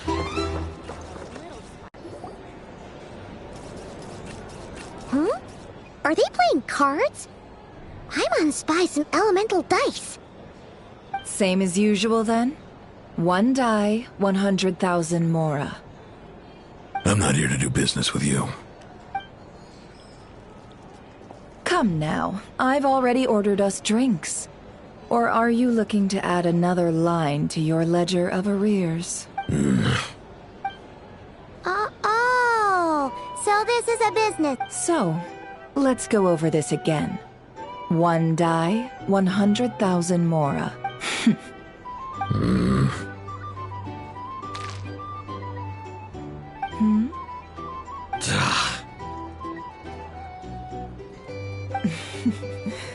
Then we have a deal. Come, you two. Take a seat as well. What are we even doing here? I can give you 3 things. The features of the Wild Hunt, the exact locations where it has appeared, and the intel we've received from the Lightkeepers. The Wild Hunt is in fact a phenomenon linked to abyssal power. Fog and monsters follow in its wake, posing a lethal danger to ordinary people. On the flip side, these monsters cannot leave the fog, so the disaster cannot spread quickly. We already know all that. Fair enough. Then I won't beat around the bush. Here's a map of current Wild Hunt anomalies that I snagged from the Lightkeepers, including the locations they'll soon be bombarding. That's a lot. We've never seen anything like this either. That's why everyone's so worked up. That's not enough. 4 dice. Cool it, all right? I'm not done. Now, the Lightkeepers don't want you to know this, but weirdly enough, more Wild Hunt sites have disappeared than their involvement would indicate. Isn't that normal? They're not the only ones fighting the Wild Hunt after all. Adventurers do that too. And maybe some just go poof by themselves. I'd agree. And really, we've always had a small, stable discrepancy between reported anti-Wild Hunt ops and anomalies cleared. That variance has become a gulf lately. What could that even mean? I've got 2 theories. 1, that some new force is clearing the Wild Hunt out in secret. Or 2, that some Ratniki are not reporting the work they do on purpose. The odds of the former happening is low. Not many organizations can even engage the Wild Hunt. Never mind keep those operations a secret. If you're interested, I'd recommend following the latter train of thought. Paimon doesn't really get it. What would anyone gain from doing that? Now that's what I call interesting intel. No wonder you've been doing well for yourself lately. Even if you've mostly just been reselling my intel. Please, stop. This is all I've got for you. Oh, stop that. Why, people might start thinking me a bully. Let me give you an opportunity instead. Out of respect for your independent intelligence gathering. An answer to a simple question for 50,000 off your debt.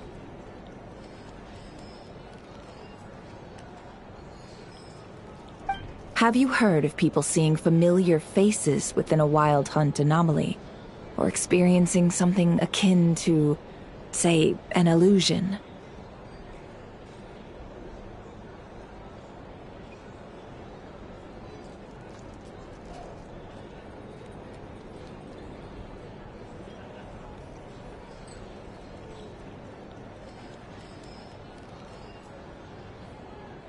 No, nothing like that. Nothing at all but ghostly shadows. Nothing at all, Not even for 50,000 Mora. Either you don't take your debt seriously, or you're confident you can pay it off. Hey! No means no, alright? This is about my dignity as an intel broker. Mora doesn't factor in here at all. Okay. Well, that puts me at ease. You really are the same as ever. And you've learned quite well. Go on, then. I'll swing by again. Sometime soon, perhaps. Ugh. So, you're his creditor?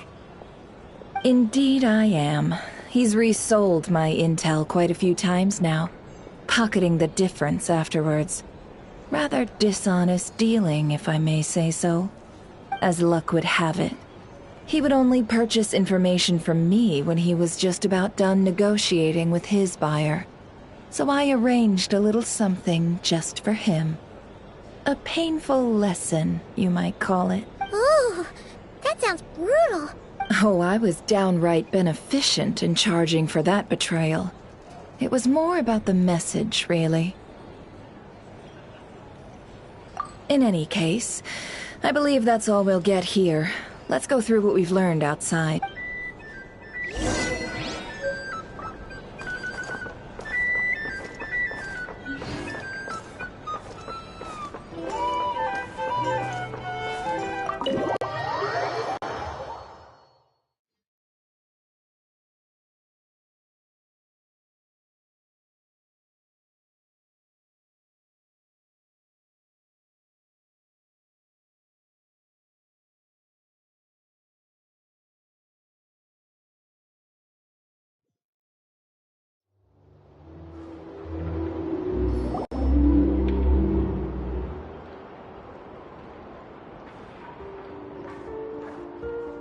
Most of our intel seems quite dispersed, so let's try piecing it all together.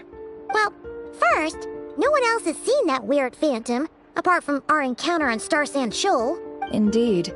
And we have that from multiple accounts, so each statement corroborates the others. What in Teyvat could that phantom be planning? Agreed. Instances of the wild hunt afflicting Nod KRAI in general have increased in frequency, but the phenomenon itself hasn't changed much. What you encountered must have been something special, with our mastermind concealing themselves within, in order to target the Moon Marrow. In which case, two questions arise. Who is this mastermind, and why would they want the Moon Marrow?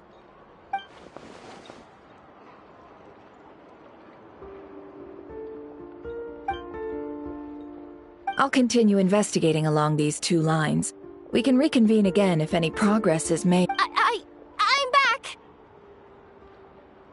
Luckily, the store owner kept the medicine bottle I left on the table safe for me. Here you go. Huh. Thanks a bunch, Yehoda. Take a break. You've earned it.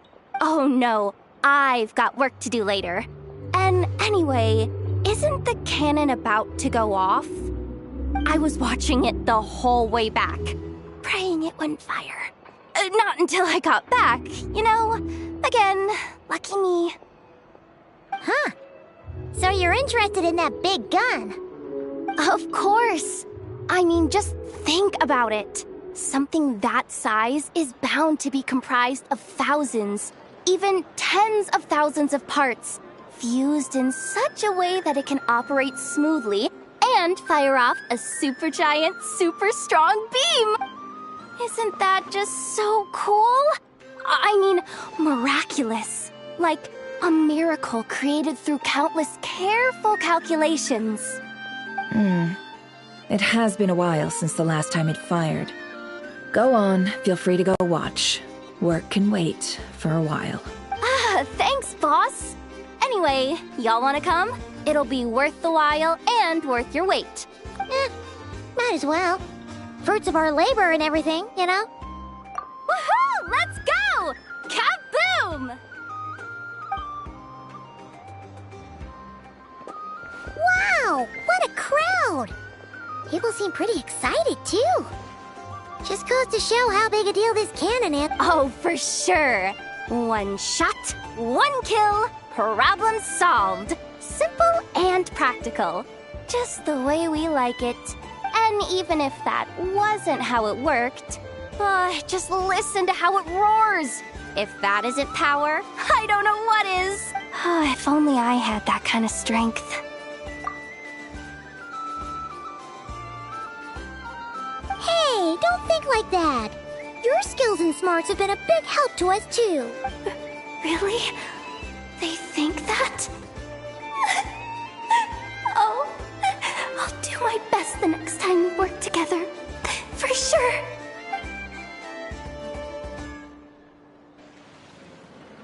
Hey, look! It's starting!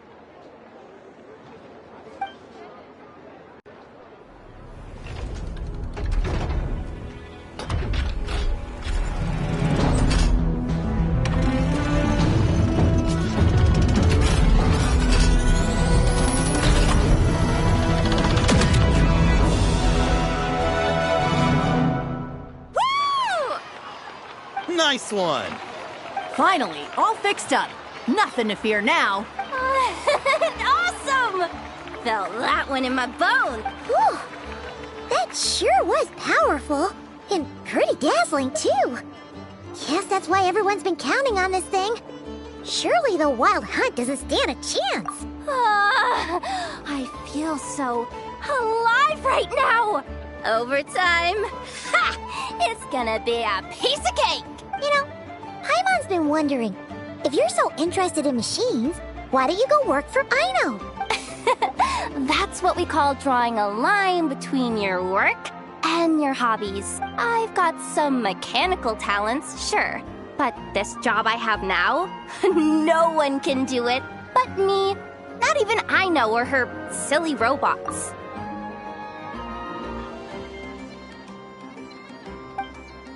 Anyway, gotta go. See you later. Says the person who got salt and medicine mixed up. Looks like the crowd's breaking up as well. Let's head over to Hisi Island. Let's not keep Llama waiting.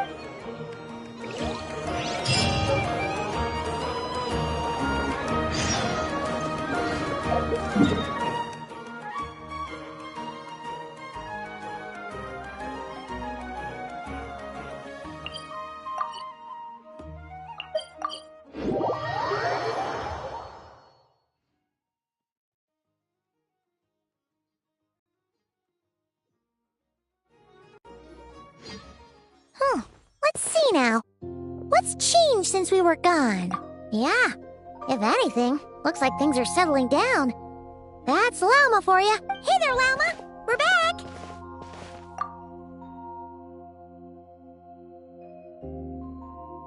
The cleanup work has been much more complicated than I expected.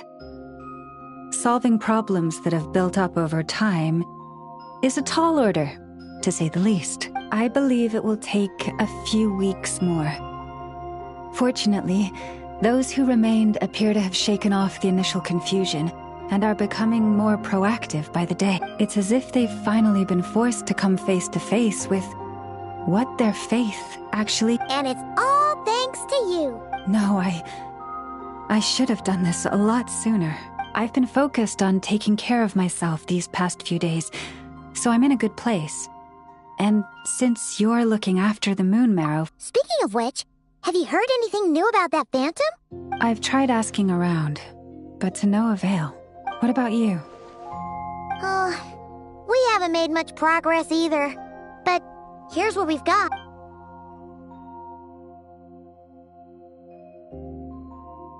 I think I've got the gist of it. Sounds like you've got your work cut out for you too. Don't forget to take good care of yourselves.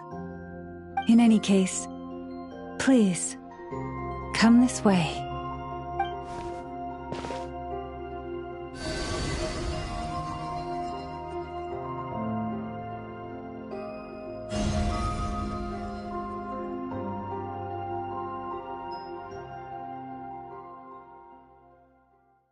What do you see?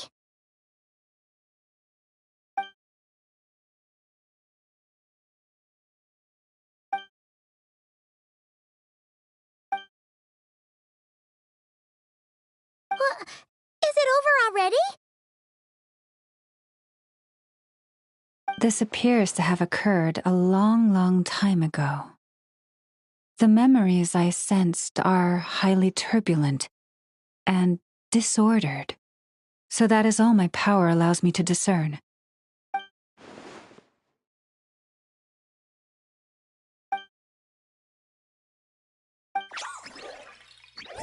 Huh? What's the matter?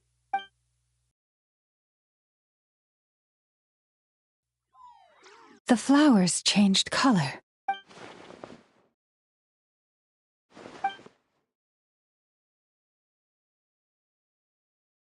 Yeah, we should go see her and see if we can help her in some way. I'll leave that in your hands then. Oh wait, here you go. This is the medicine you asked the Curatorium of Secrets to help prepare earlier. Thanks for coming all this way with it. You've been a huge help. Also, if I may, I have a feeling that Kuthar might be able to help you get a more detailed glimpse at the memories about your spaceship. Oh, that's true. She's the Kutar after all, but we best check if she's doing okay. See you later then.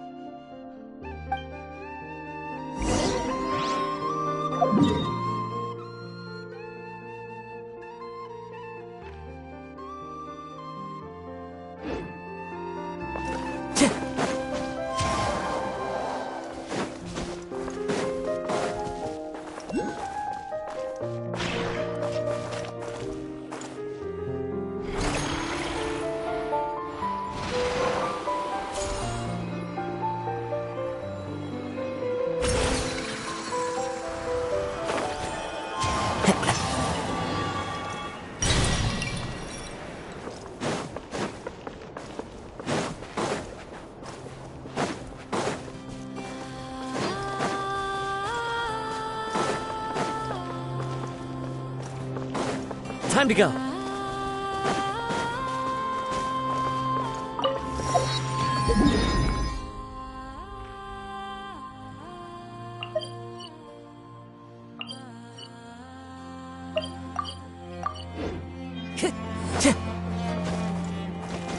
Follow the wind.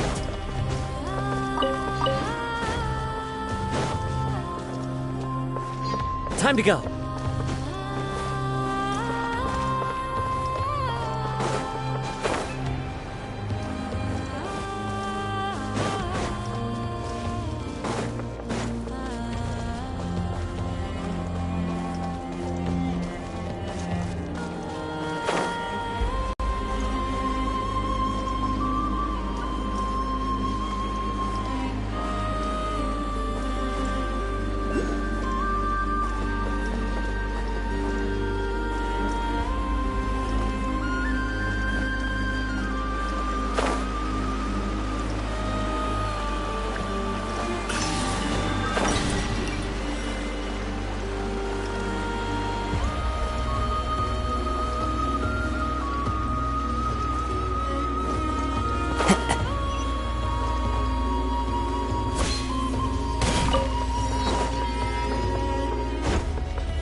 Wherever in this world I roam, I carry memories of my home. This blade, it is the last link I have to the land of my birth.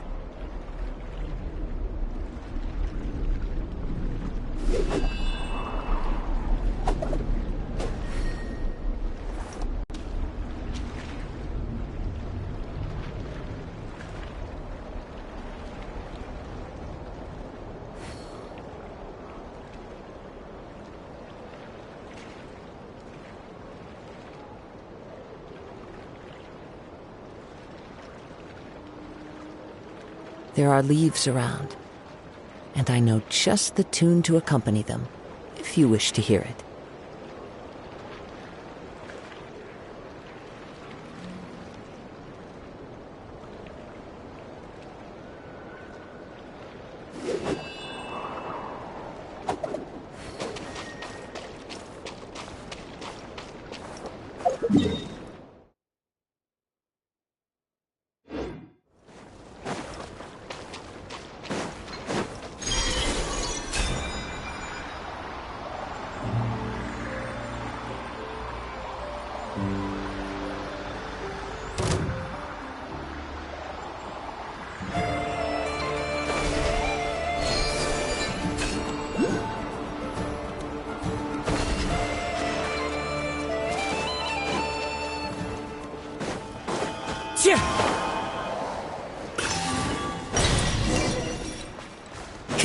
Time to go.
Oh, she doesn't look so good.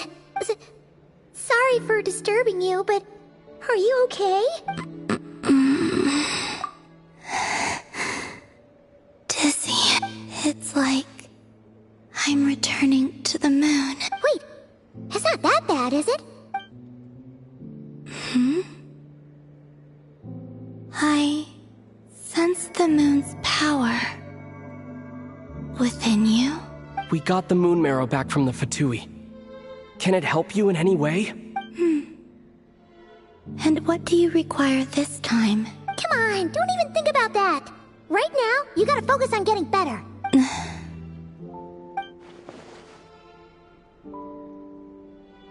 I might need your assistance in the future.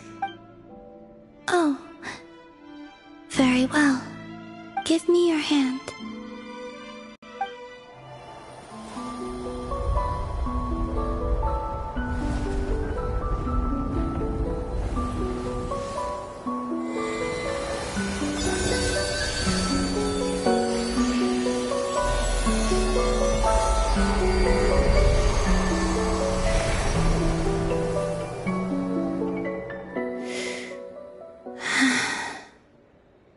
Back to Earth. My thanks. Your feet never left the ground. But anyway, feeling any better?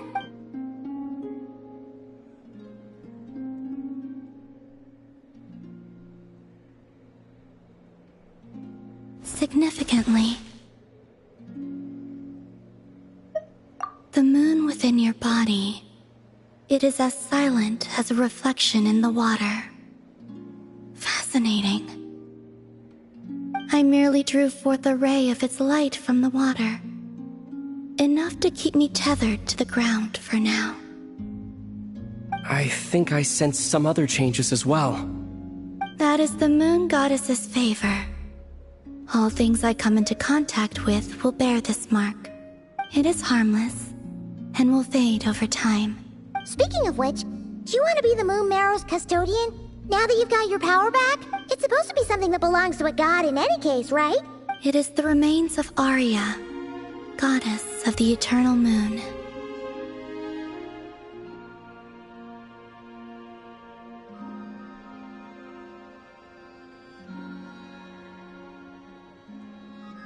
So it does have to do with... Wait, what?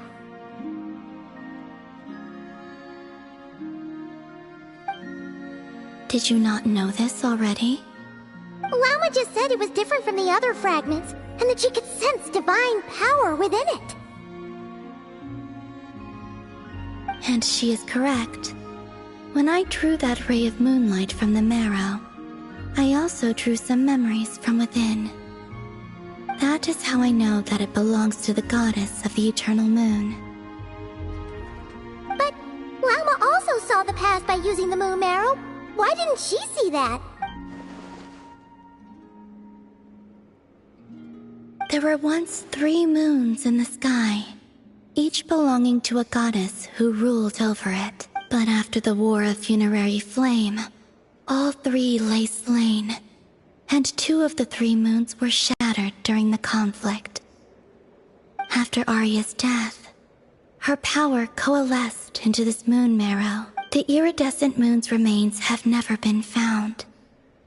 And while the Frost Moon's goddess died herself, her moon was never broken.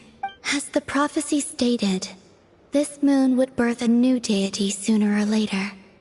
The entity the Frost Moon Scions call the Kutar. I can sense that my power belongs to the Frost Moon, but it lies beyond the false sky, too distant from me. Forget controlling it. Sensing it alone requires immense effort. Oh, wait, let Paimon count this up. We have the Eternal Moon's Marrow with us. No one can find... No. It can only form after the moon goddess is dead. Consider it a form of energy core. You may as well ask if there are rocks on the moon. Oh, so you're saying that you represent the Frost Moon's power, right? Yes. Now, a god with a gnosis is named an Archon. Since you bear the moon marrow, does that make you a moon goddess? You do not wish to become one? That's not really the problem here.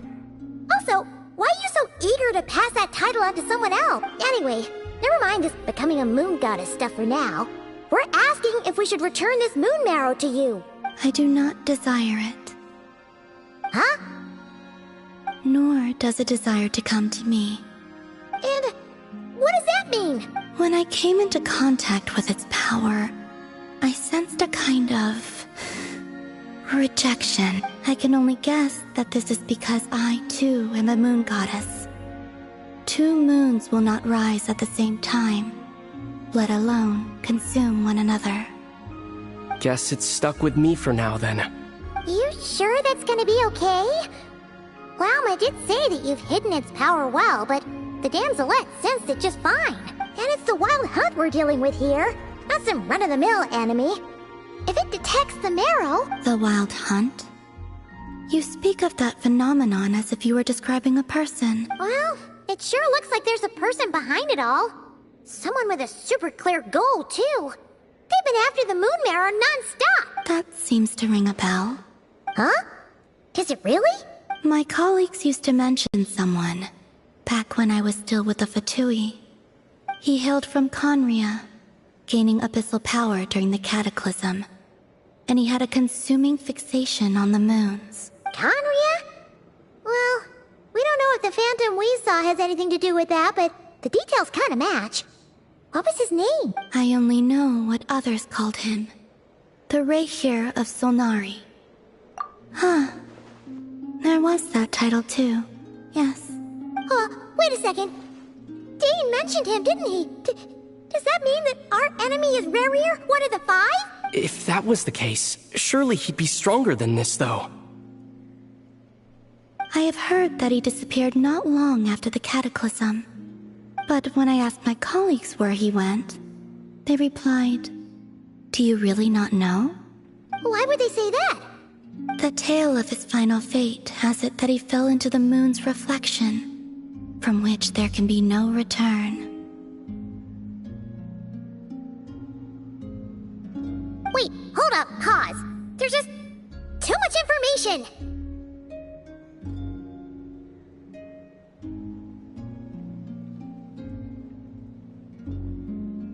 I felt the same.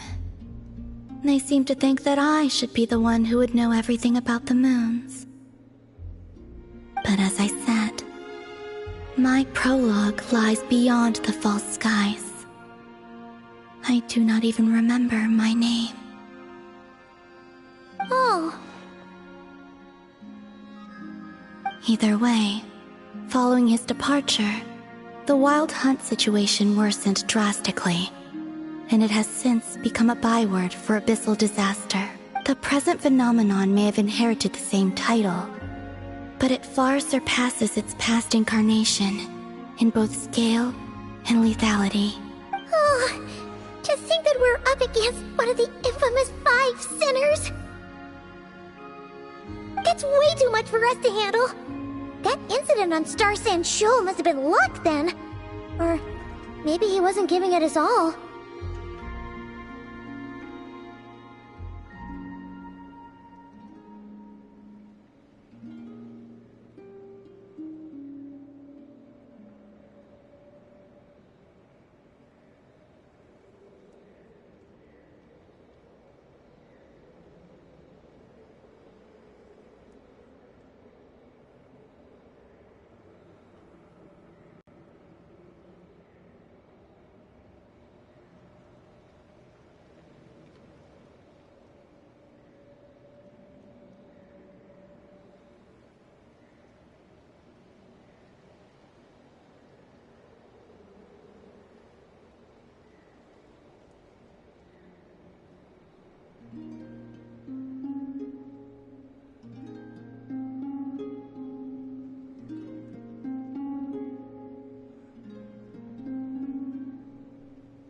And even then, he still defeated Marionette.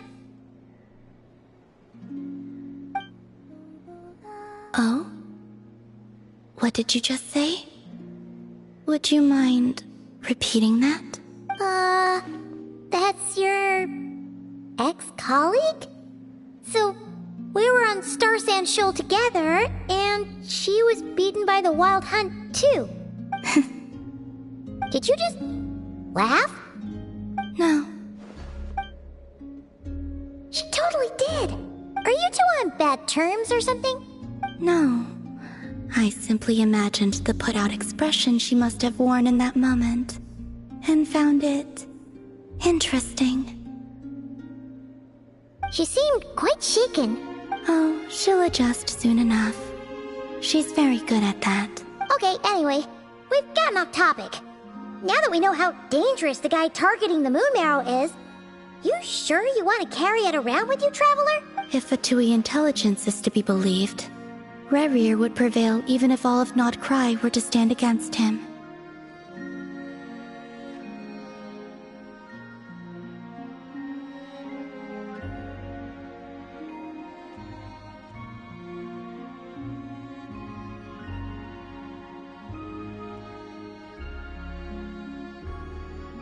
Perhaps something restricts him, if only for the moment.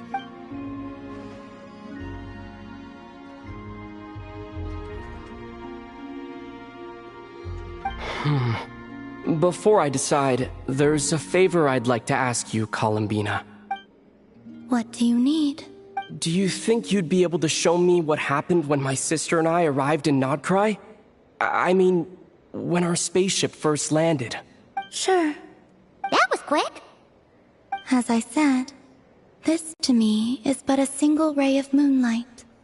Nothing to it. Give me your hand, and ready yourself.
Where is... Ether! Come on! We have to leave this place!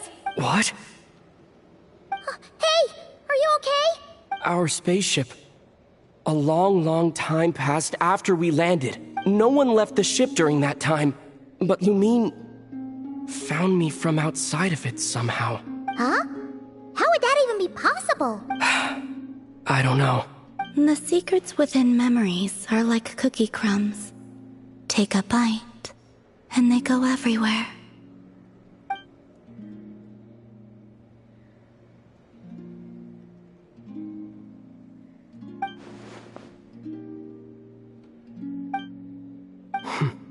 All right. I'll keep the moon marrow with me. Well, if you say so. Paimon can't stop you, but still. Ooh. Will you need my help? I could help you conceal the marrow. You could?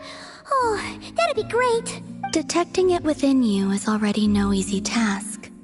But I can teach you to further conceal its presence using Kuvaki.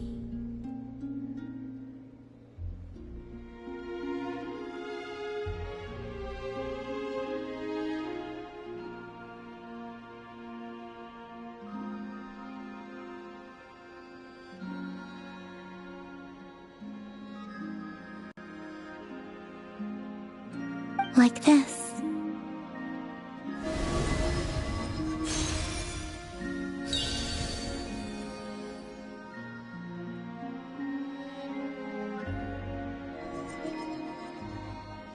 Ooh, looks like a shield.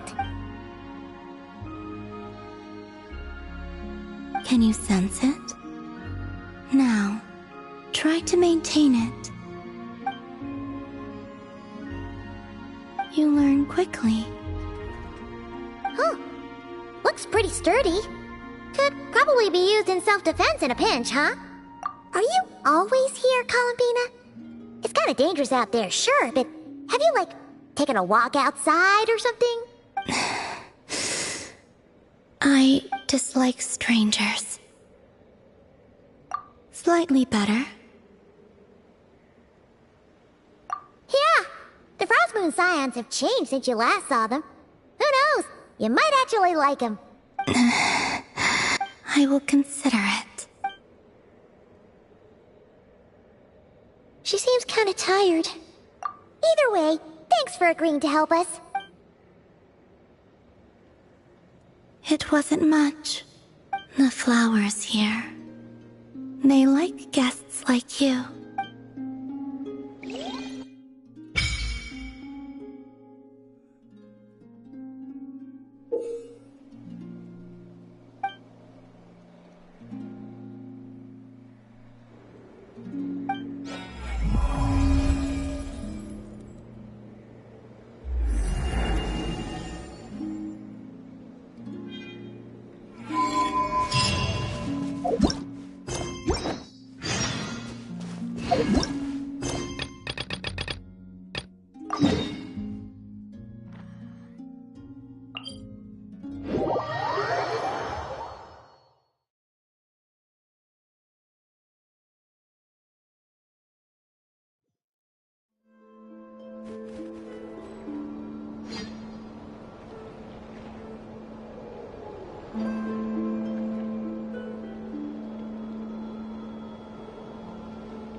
This scenery is wonderful. Surely enough to convince anyone to become a wanderer.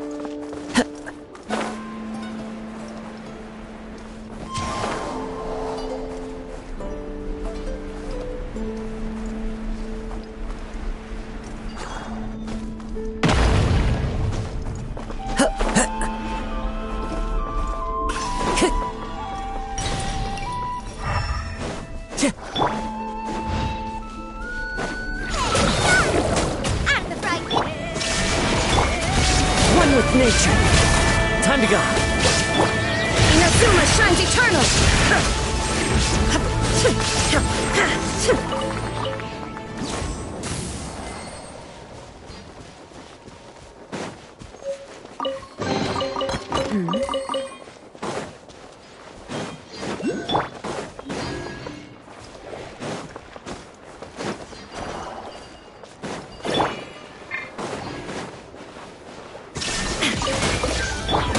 The wind knows me.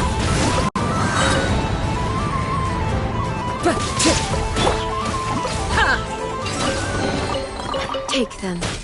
I have no need.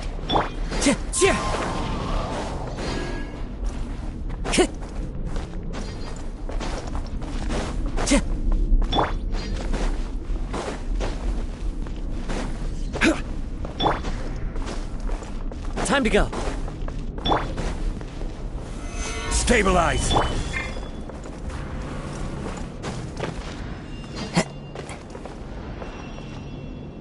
Into the wind.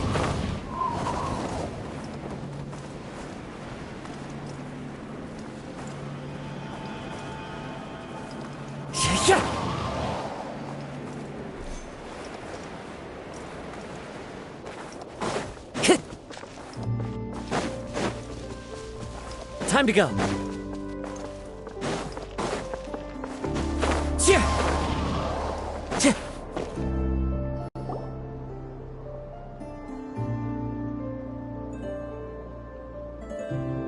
The Raker of Solnari. I've never heard that name before.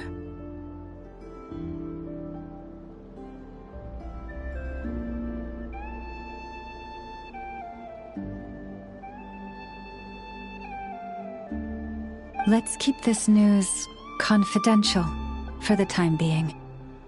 It would only cause even more panic amongst the people of NOD KRAI. But if this Rarier is as you describe, he will be a truly formidable opponent if we try to take him on by our strength alone. Yeah. Things might be okay if everyone was willing to work together, but... Exactly.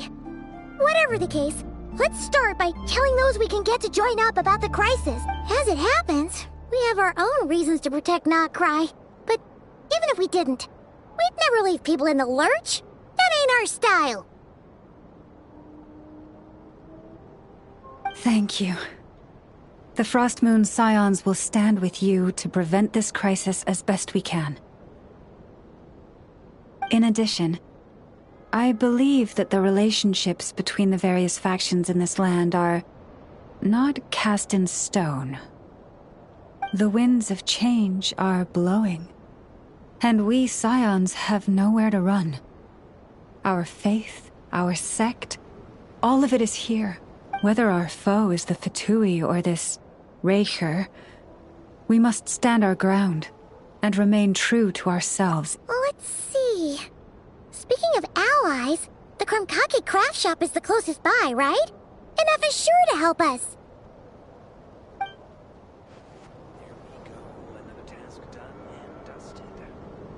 Come, children.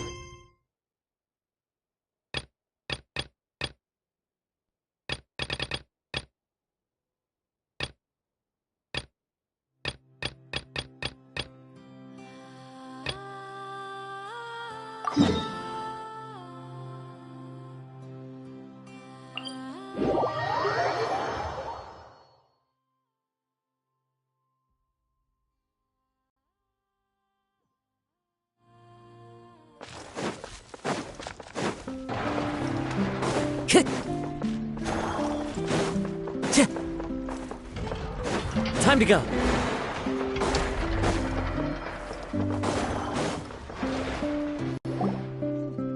nothing's going right lately.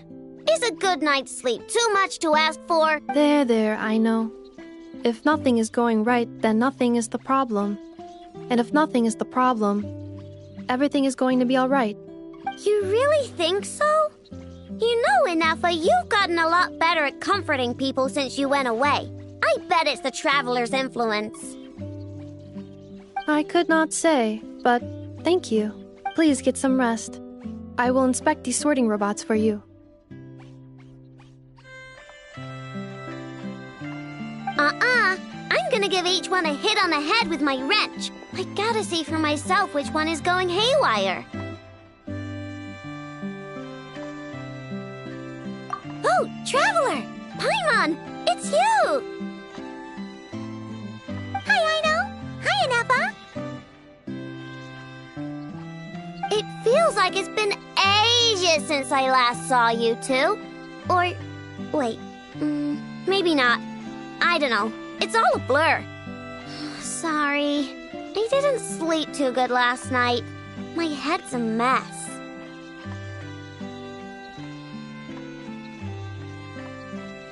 But anyway, seeing you makes me feel a bit better. I know. It appears my analysis was correct.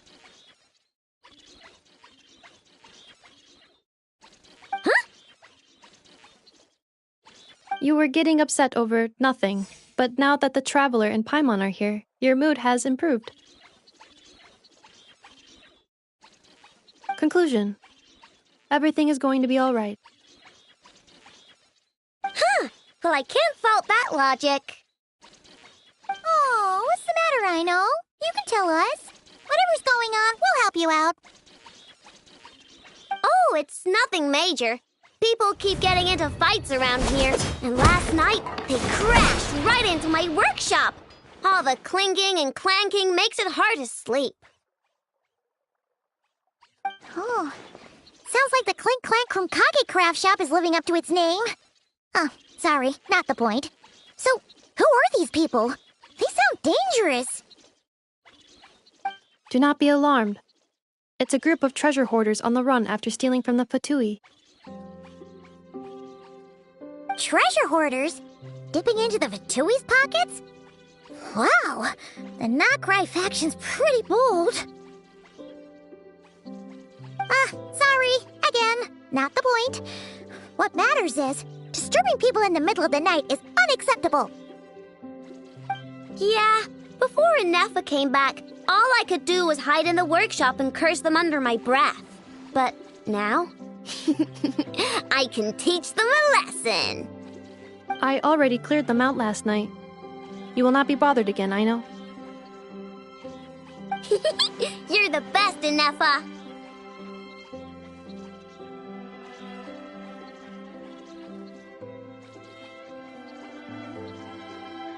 Wow, so problem solved, right? Well, the sleeping problem is solved, but now there's an issue with my prospector bots. They're supposed to sort out the useful treasure from the junk. Nice! Sounds impressive. No, not impressive. There's a traitor among them. Correct. The sorting bots delivered several items of no utility this morning. The ratio of useful to non-useful items suggests that one of the bots has malfunctioned. My bots don't just break down for no reason. You know what I think? It was sabotage. And it must have been one of those people from last night.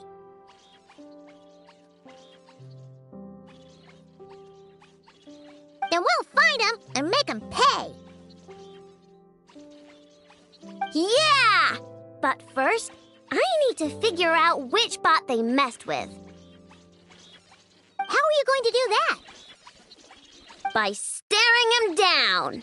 You gotta put a little pressure on him and see which one starts to sweat.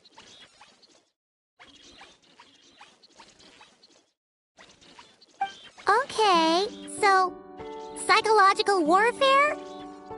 That works on robots?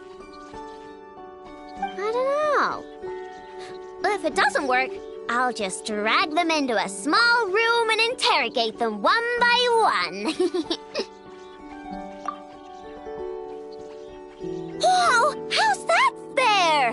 Two of them are just hard-working little bots. If I take them apart even though nothing's wrong, it'll hurt their feelings. Okay then. Alright, listen up, you three. One of you has messed up big time. And if you don't own up, you'll be dragging your friends down with you. So, time to come clean. Or we'll... what are we gonna do again? We'll let you off. But just this once.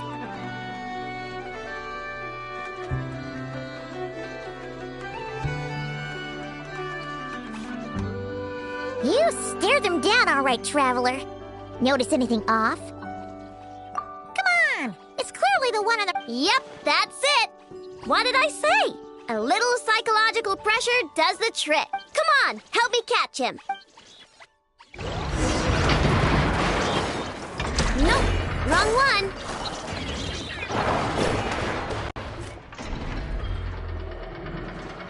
I know! Ineppa! We caught him! Do you need to check him over? Analyzing exterior. No anomalies detected. The probability of malfunction due to an external injury is low. Huh. Must be the processor then. Let me open him up and have a look. Uh-oh! He's on the run again! Catch him!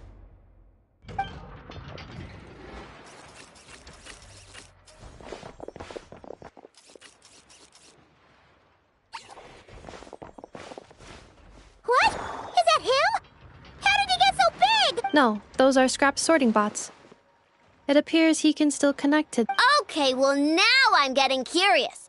There's more going on here than a simple malfunction. But we need to catch him first. Try sucking him out.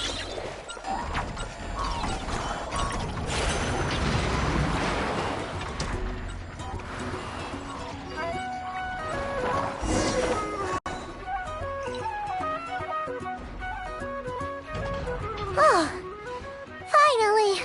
We caught him! Man, what is going on with this Wouldn't you like to know? Huh? You can talk? I know. Is he supposed to do that? No, it's not possible. I mean, my prospector bots do have a voice function, but it's all preset phrases. There's no way they have awareness like Ineppa. Their cores aren't even a fraction as advanced as hers. But it seems like he can communicate. Could his core have been... Can you mind your own business? Jeez, why is this bot so aggressive? It's like we're the ones being... Oh, just you wait. If you don't get out of my sight, I'll round you all up and send you straight to the Fortress of Marrowseed. The Fortress of Marrowseed? What kind of place is that?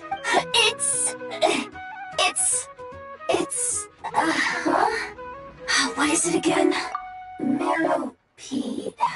Yeah, that seems right. Would you stop with the personal questions? So intrusive. Leave a girl alone. Whoa, what do you mean, girl? You're a junk sorting robot. I'm a girl. Okay, well, I'm not sure what happened, but something is definitely wrong here. This isn't the prospector bot I know, that's for sure. Well, guess the only way to find out is to open you up and see what's going on. Don't come any closer! Somebody help! It's okay. I'm a girl, too.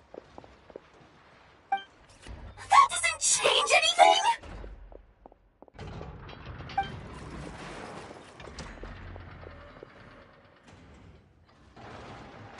Apologies, Traveler in Paimon. Aino prefers to devote her full focus to solving problems. I believe she needs some time to get to the bottom of this issue. Perhaps it would be best to follow up tomorrow.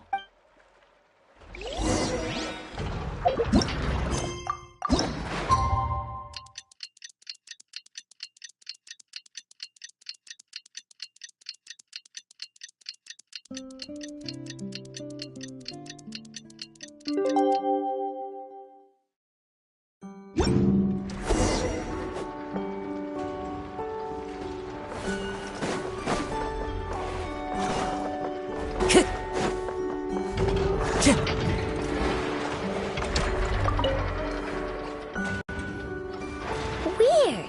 I know I only installed an average NOD KRAI machine core. I know! Inepa!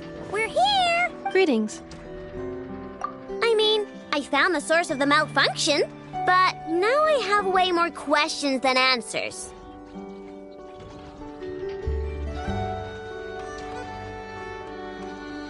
What? Why? The bot has the wrong core. It is not the one Aino installed originally, but the core of a clockwork mecha from Fontaine.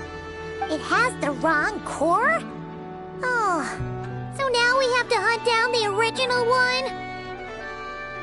It's no big deal. The original core was just something I salvaged from a pile of junk. Believe me, it's nothing special. The problem is, this new core is really advanced. I don't even understand half of its functions. Really? Is that why it can talk like an Appa? No idea. What I can tell is that this core went through a massive explosion at some point. Almost all the modules are damaged, but I can't fix any of them. Wow! If even I know stumped, it must be really complicated. The core originates from Fontaine, but little is known about this technology. Without relevant knowledge, a breakthrough will take time. Yeah, but it's not all bad news. I managed to extract a useful bit of information from the data I could salvage. One word. Charred.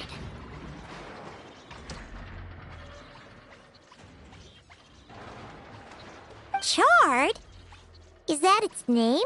I doubt it, but I'm sure it's important. It was stored in the deepest part of the core. That's the best protected part, which is why I was able to salvage something from there. The best protected part? In the event that my core sustained damage, that's where I would move all Aino-related data to keep it intact.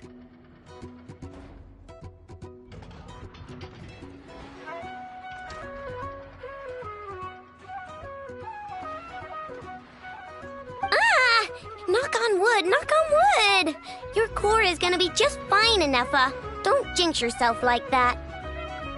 I was engaging in a hypothetical discussion. Doesn't matter, you still gotta say it. Say knock on wood. Knock on wood. Like that? Yeah! Whew, that was a close one. Huh? Anyway, I bet there's other data preserved deep in the core too. Otherwise, this thing wouldn't be able to talk, and I'm gonna extract it all. Here, data, come to Aino. Man, this core is so mysterious. But if it's so high-tech, how did it end up inside a random prospector bot? Bingo! That's the question, isn't it? Who replaced the original core with this one and why? I mean, even though it's damaged, the research value is off the charts. Bingo! That has to be the answer. You know what happened the day before it started malfunctioning? The Fatui chased a group of treasure hoarders straight into my workshop. I'm thinking the treasure hoarders stole the core from the Fatui and needed a place to hide it. So, they stuffed it in my prospector bot and handed the original core over to the Fatui to smooth things over. Makes sense, don't you think? I'm pretty clever, right, Inefa? Of course. In fact, intel from the curatorium appears to corroborate this hypothesis. Several of Marinette's subordinates were robbed on their way back to Snezhnaya. Although it is unclear what was stolen, the culprits were identified as a group of 3 treasure hoarders. Their leader is a silver-haired woman wearing a hood. As for the remaining 2 members, there is a man with pink hair and a man with purple hair. Wow! So Paimon was right. The local treasure hoarders around here are full. Actually, this group has only been active recently. The curatorium suspects them to be outsiders not local to this area. Who cares? Yehoda said they're just a bunch of small fry anyway. Yeah.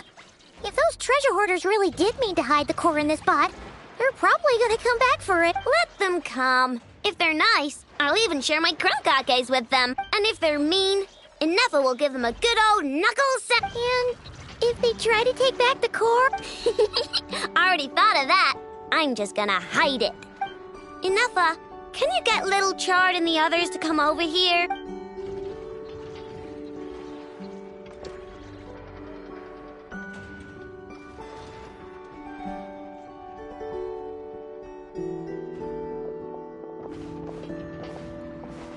Okay, hold on to your hats. I'm gonna hide Little Chard in a scrap prospector box. What did you just call me? Come on, we have to call you something. What? Do you already have a name? Lombro. What kind of name is that? Did you get it from somewhere in your data bank? It doesn't sound like a little girl's name to me. Oh, so use Lombro as a last name. Huh. I kinda like it. Then it's decided. You're Chard Lombro from now on. No complaining, all right? You're stuck with it either way. You're the one who decided to hide out here, so from now on, you work for me. Don't think it likes the sound of that. Correction. This bot has no capacity to like or dislike something in its current state. Huh? Why? Because its core was destroyed 6 ways to Sunday. So, right now, its tone and mannerisms are all just a simulation of whatever data has been preserved. Like, remember how I found the word chard in the data? Well, if that refers to a person, then basically, Little Chard is just imitating their way of speaking. Oh, so that's how it works. Anyway, we can figure all that out later. First, we need to make sure Little Chard is hidden. Why don't you take the reins, Traveler? It's super cool. You'll see.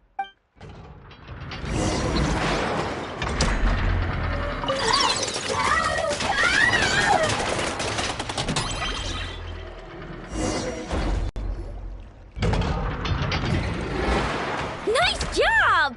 You've got some engineering chops, that's for sure. And thanks to you, I'm now the proud owner of the most advanced prospector bot in town. I expect good work out of you, Little Chard. But don't worry, you'll be compensated. Like I care. We gotta do something about that temper of yours. Maybe a little flower on your head will soften you up a bit.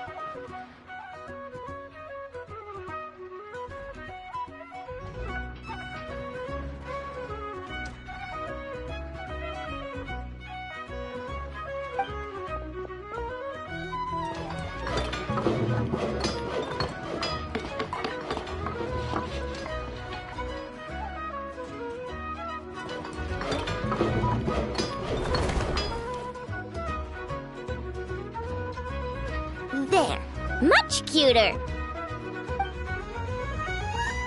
Oh, that reminds me. Traveler, Paimon, if you ever pick up stuff you have no use for, like screws and nuts and things, just bring them to me. I can make them into flowers or use them to upgrade my console. Oh, and I don't expect you to hand them over for free. I pay good prices for scrap. You're gonna want to stop by every day.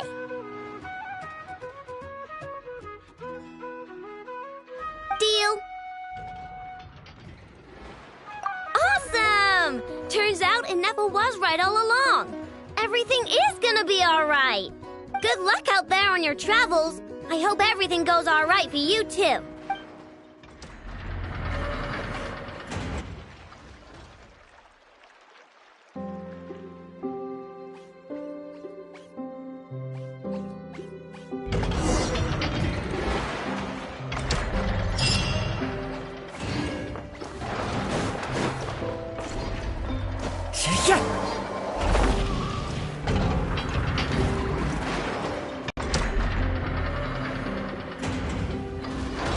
Friendly approach detected. We meet again. Listen! We've got updates on the wild hunt situation.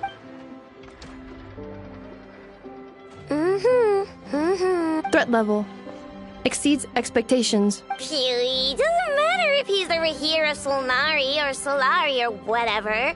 One volley from my cannon, and he'll be blown to smithereens. You were there when we fired it, right? If that isn't the kind of firepower that helps you sleep at night, I don't know what is. True, but the cannon only works against shambling monsters, right? What if Furrier's super fast? Well, We'll just get Nefa to go grab him and tie him down. You're not taking this seriously at all, are you? Anyways, firepower is not a concern. See those canisters over there? That's all concentrated Kuvaki, which we'll be shipping to Nasha Town. More than enough ammo in there to blast that Fatui research facility to bits in a single shot. You sure have been looking forward to this battle, huh? Of course! This is gonna be the shot that shocks the world. All of NOD KRAI, heck, all of Snezhnaya will know my name once we're through. Sure, travel safe. I know. There remains intel left unshared. Oh, right. Yeah. Since you're investigating the Wild Hunt, something pretty weird's happened in Nasha Town. Should probably watch out for that once you're back. Remember that Sosi guy? The Ratnik in charge of firing the cannon? He's been found dead in their organization's offices. Wait, what? Didn't we just see him, like, half a day ago? Yeah, it's still new news.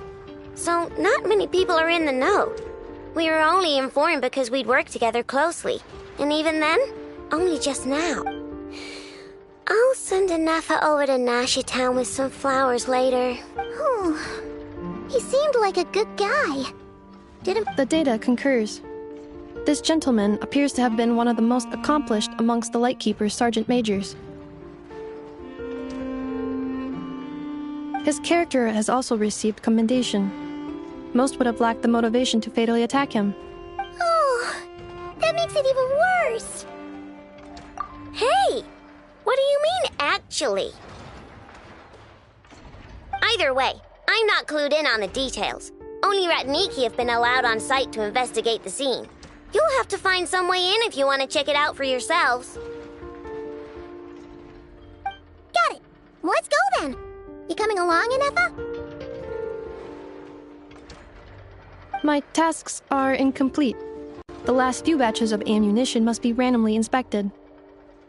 You go ahead. All right. We'll see you later.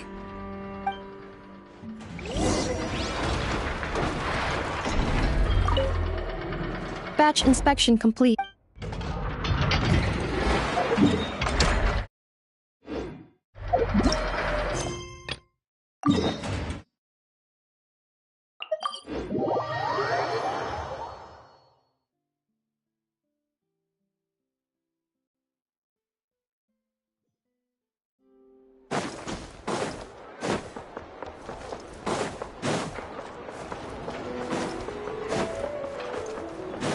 Time to go.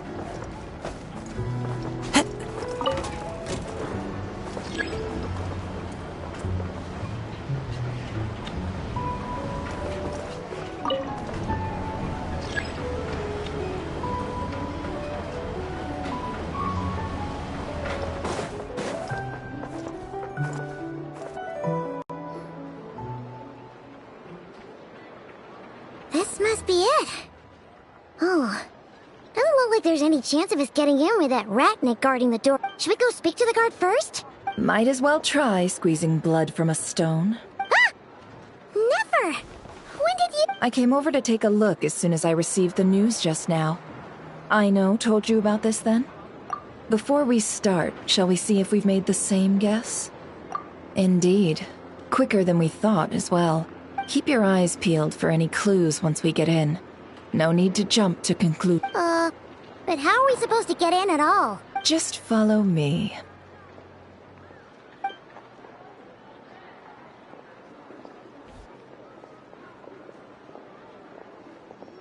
I'm sorry, but we're not open to guests right now. Sorry about that. They're here to investigate. All of them? The paperwork checks out. All right then. Enter.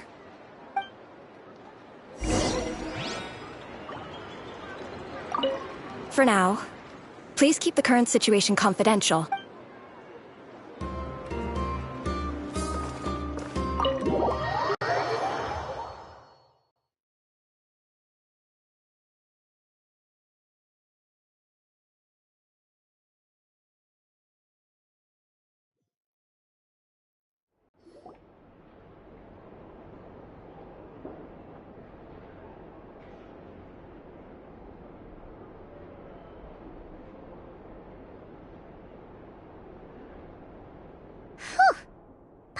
have said this before, Nefer, but you sure do come prepared. Shishich, my old friend. Fill us in, if you would. Greetings. If you would allow me. The murder happened not long ago. The Sergeant Major was killed by a single piercing strike from a polearm. We have performed a preliminary sweep of the crime scene to facilitate no obvious signs of a violent struggle. No damaged doors or windows. The culprit must have used some other means to enter the room unopposed before performing the deed. Entering unopposed? So, do you think there's a chance that the culprit would usually have right of entry? At the moment, the most valuable lead we have is based on an eyewitness report from a nearby resident. Specifically, that Flint's was seen entering and leaving this place in the time period when the crime most likely occurred. Flint's? We have tried to contact him, but he has not replied. Very odd indeed. So, he's the prime suspect right now, right? To be honest, I'm not particularly inclined to believe that this was an inside job. Flint's can come across a bit eccentric, but he does well in missions on the whole. He also had no disagreements with the Sergeant Major that we know of. So he lacks the motive to commit such a terrible crime. But neither the eyewitness report nor the nature of the fatal wound itself are in his favor. So we are looking for him at present. Looks like there's not much else to dig up here. Let's go outside and discuss what we've seen.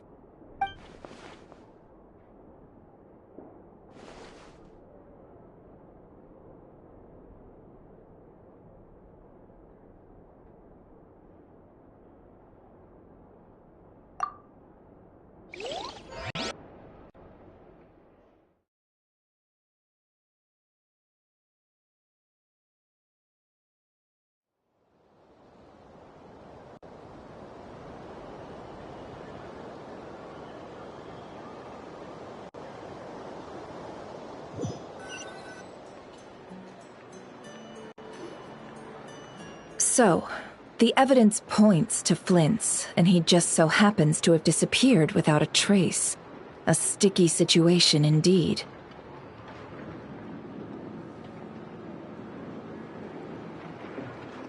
We know that this Flint's could have been Rerir in disguise, but we lack the evidence to prove this to anyone else.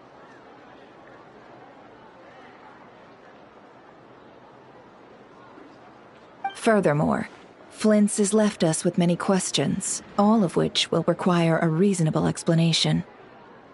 Yeah!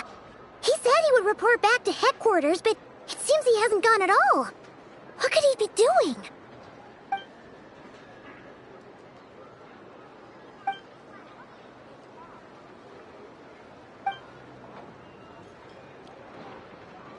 Let's approach the issue this way. First, we must determine our culprit. Was it Flint's, or— Yeah! What reason would Flint's have to murder Sosie anyway? None, as far as I know. And even if he had a motive, it would have been easier to do so out in the wild, rather than in Nasha Town. Yeah, they would have often gone out on missions together. Plenty of chances there. Yes, but there's one thing worth noting here. Remember the intel we got back at the tavern? No one has ever seen a phantom that can take the form of other humans within the Wild Hunt. This means that he has been hesitant to abuse this ability, or allow it to become common knowledge. Likely so that he could act in secret under other guises. But no matter what, borrowing identities comes with risks, right? What if you bump into the person you're imitating along the way? Precisely. In other words, his goal must have been worth the risk. Similar to how he came in disguise to obtain the moon marrow. He likely knew then that the real Flint's would not appear and get in his way during this time. We'd have to ask Flint's ourselves, I'm afraid. But we shouldn't jump to any conclusions here. We can't discount the possibility that he might actually be the murderer himself. Not yet, at least. And there are other, less likely scenarios.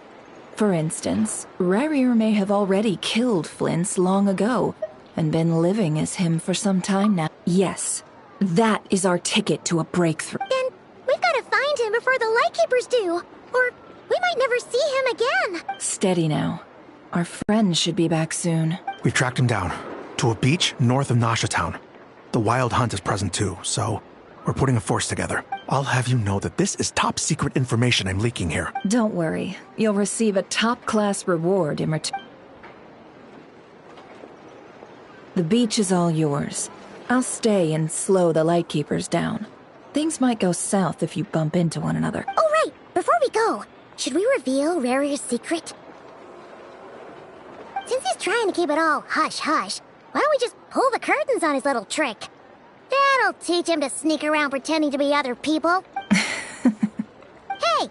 Why are you laughing? Oh, I was just imagining how satisfying that would feel.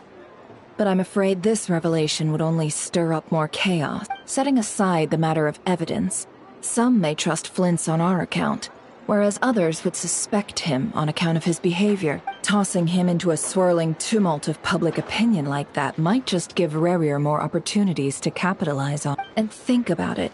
Once people learn that he can masquerade as those they trust, would they continue to welcome friends into their homes with such open hearts? Unease grips the hearts of those in Nasha Town already. We should avoid throwing more fuel onto the fire. Yeah, you're right. You've really thought of everything, huh? Nothing for it, then. We've just gotta find... Indeed. But just in case, let me stress once more. We should neither be excessively afraid of Rarier, nor trust in Flint's too lightly. This light source is of special Lightkeeper design.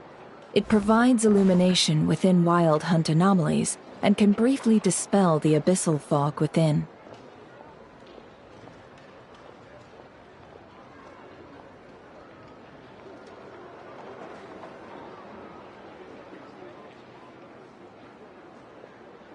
All right. We'll have to deal with that mess, too. Yeah, this'll be important. Thanks a bunch, Nefer. You're welcome. I've charged it to your account, by the way.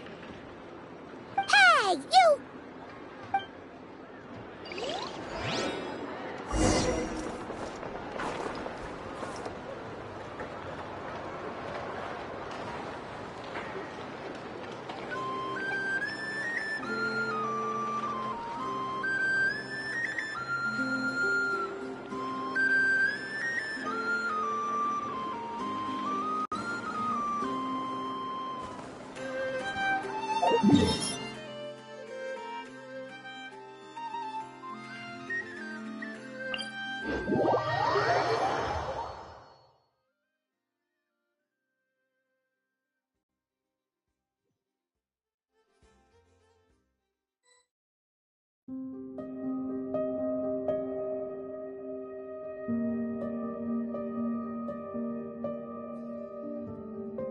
There are leaves around, and I know just the tune to accompany them, if you wish to hear it.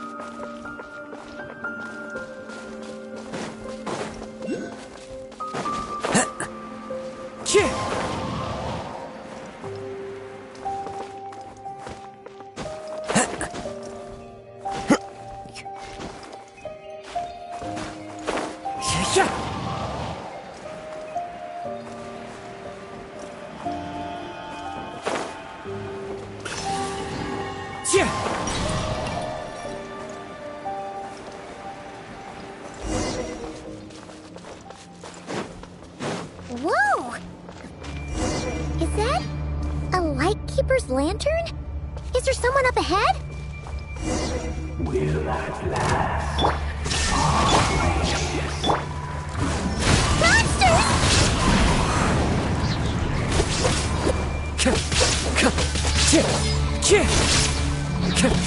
Wind Strider! After frying pan! Torn to oblivion!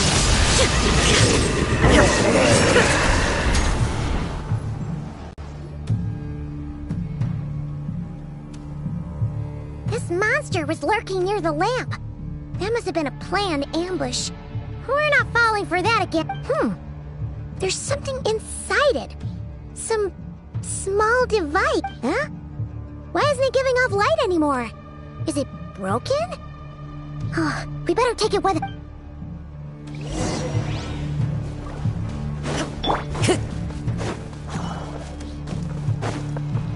A fight took place here. Did Flints leave these marks?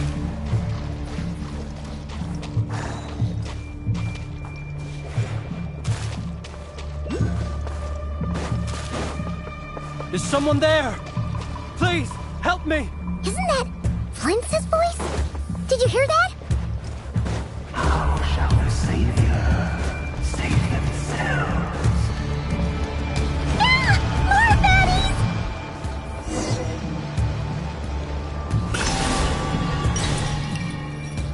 Ah!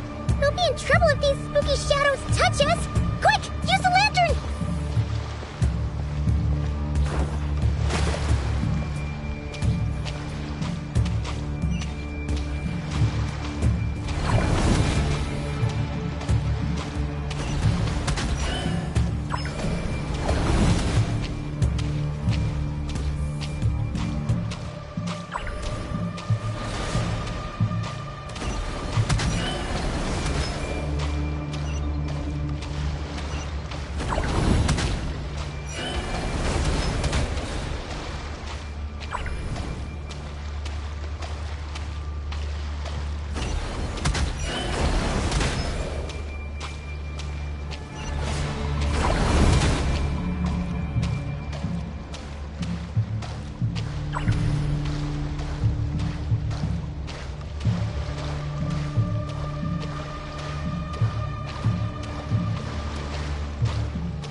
In trouble if these spooky shadows touch us! Quick! Use the lantern!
Operissos.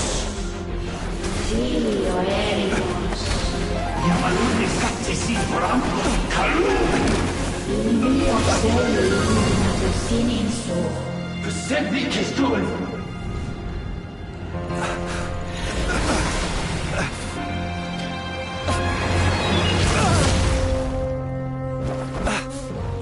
Hand it over. That was mine from the first. You're a fool. You again.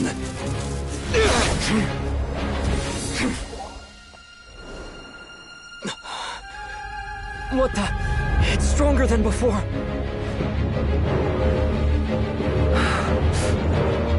Lantern now!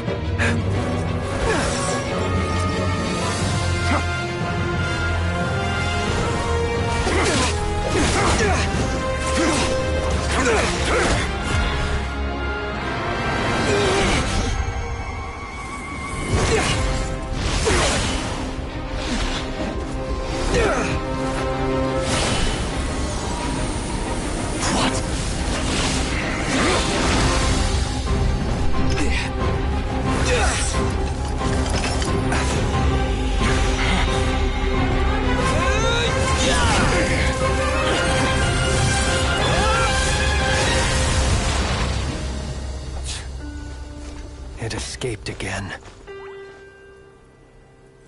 This situation speaks for itself, I presume. So, you were tangling with Rarer out here all by yourself. So, that vile phantom hiding inside the Wild Hunt has a name of his own. Yeah, you don't look so good.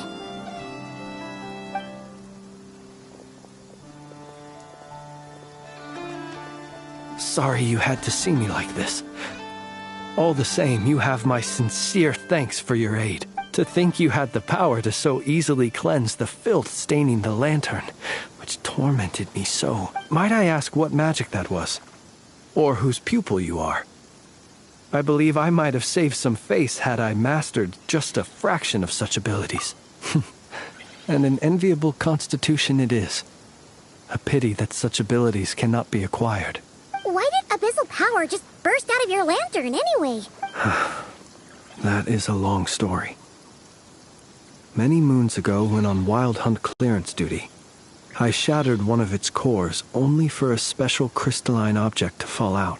I sensed a power surging within it that was at once familiar yet strangely illusory. I freely confess to being an avid collector of ancient gems, coins, and other curios. And curiosity it was that had me store this crystal inside my lantern. Afterwards, I wound up collecting a few more such crystals quite by accident, and discovered that they could merge into a single piece without my prompting. Though my understanding, it was only recently that they began slowly emitting abyssal energy, which could neither be dispelled nor weakened. Is that what Rarer claimed belonged to him? That must be what he's after then! I concur. And here's the kicker. Before, he was exceedingly weak. In fact, I've already beaten him several times, though I could not destroy him completely. But I noticed while engaging him that the crystal fragment would restrict my powers. As such, it occurred to me that I should hide it rather than tangle with him any longer. Alas, he has proved most fixated upon this fragment. And for some reason, his strength has grown by leaps and bounds since I last encountered him. And where, might I ask, would it be safe? Or do you think it wiser I threw it away? Were our places switched, would you discard it, knowing that its perilous might was beyond your ability to counteract, yet capable of causing greater harm should it lie beyond your grasp? Yeah, throwing it away would mean giving the bad guy what he wants. But exposing yourself to its corrosion and growing weaker by the day, that sounds super dangerous too. Only those who shoulder risks are qualified to welcome in the turning of the tide. Those who flee when troubles come are nothing more than deserters. Though I shan't deny that I have your fortuitous arrival and most outstanding assistance to thank for my continued ability to speak such platitudes. Either way, It seems this fragment is now utterly still. That must have made it useless to Rerir. I doubt he would have retreated so readily otherwise. I imagine this wasn't the only reason you came looking for me, though? Well, no, but...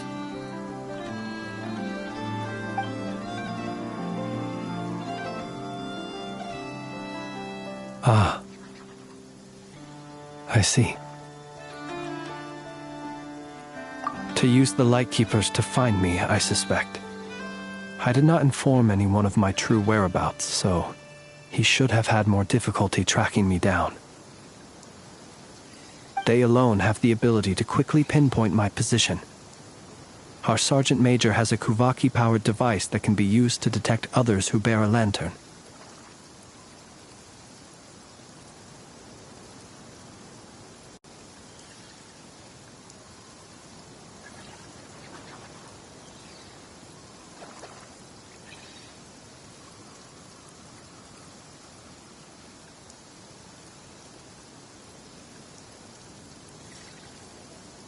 They usually don't pay my whereabouts much mind unless they absolutely must find me. You mean this thing?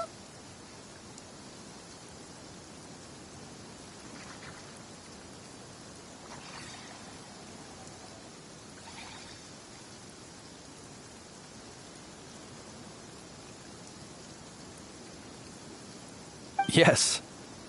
Where did you pick this up? We found it inside a lantern when we first charged into the Wild Hunt anomaly. It must belong to a Ratnik dispatched to investigate the area, who, it seems, dropped everything and fled the moment they saw the Wild Hunt massing to strike. Guess it's not surprising how they found you so fast, then. But if Rerir could have shapeshifted into Sosi, why didn't he just use that Kavaki device to find you himself? Were he to use it, that device would likely fail to act as it should, owing to abyssal interference.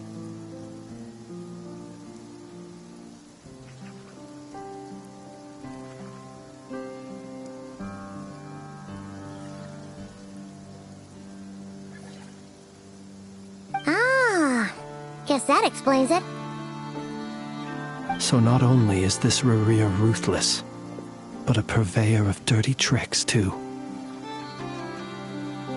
You might not be familiar with Sergeant Major Sosi, but he put his heart and soul into every mission. Our deployments are subject to orders from headquarters, and his orders were to be stationed long-term in Nasha Town. As such, he was very seldom able to go back and visit his family. He worked so hard, seeking to produce excellent results that might convince them to transfer him out. Oh. But every year they would say, "Wait a little longer. Wait a little longer." He often, in truth, everyone had nothing but the highest praise for him. But good work does not always lead to good outcomes.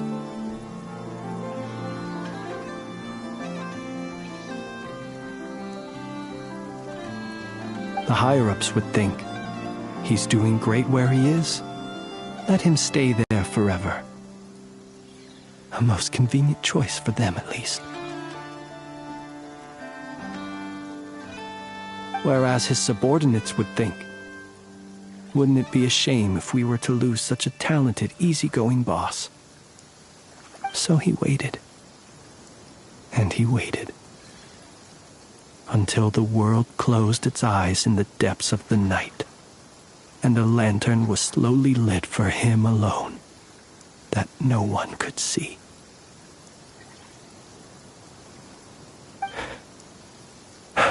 One that has played out many times throughout history. Another reason to take this Rerir's head. Oh. At least we now know that he's looking for these fragments inside Wild Hunt Anomaly. And yet, what did the Sergeant Major have to do with any of this? Why did he have to die? Could Rarer be angry that the cannon Sosi set up to fire destroyed the fragments he wanted to collect?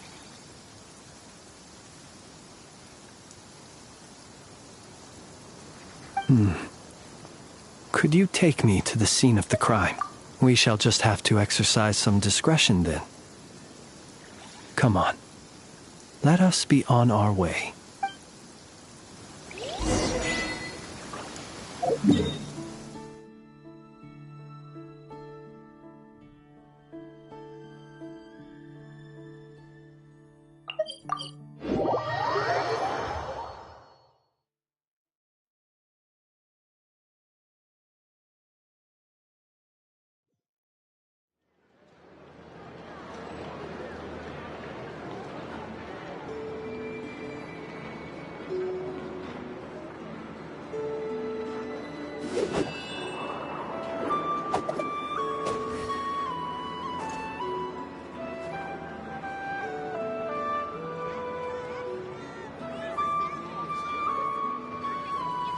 This land holds nothing but promise for adventurers from all walks of life. Wouldn't you agree? Once they called everything over Snezhnaya.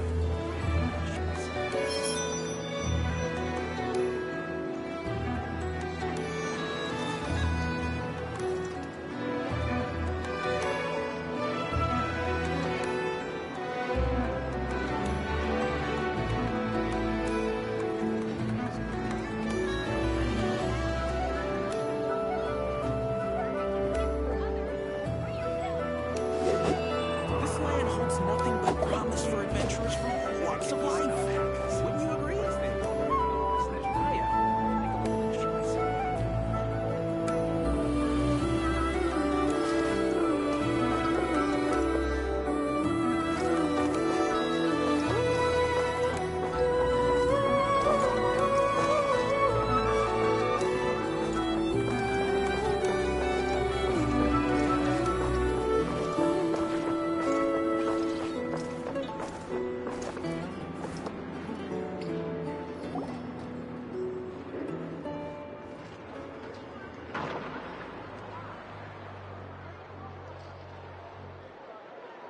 I understand the situation more or less.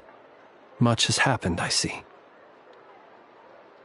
Either way, I suppose we were lucky not to receive a warm welcome on the way over here. It seems my fellow Lightkeepers do not wish to make this case public just yet. Yeah. Guess Nasha Town's already been enough of a mess lately. Let's stop here. Any further and the Ratniki might detect us. Since you two can enter, I'll have to request that you kindly pick me up once you're inside. Oh? And... You'll know when the time comes. See you later.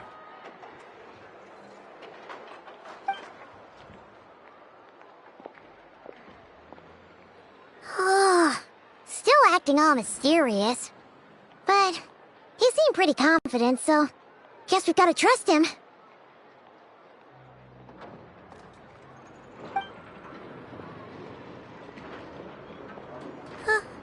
Hello?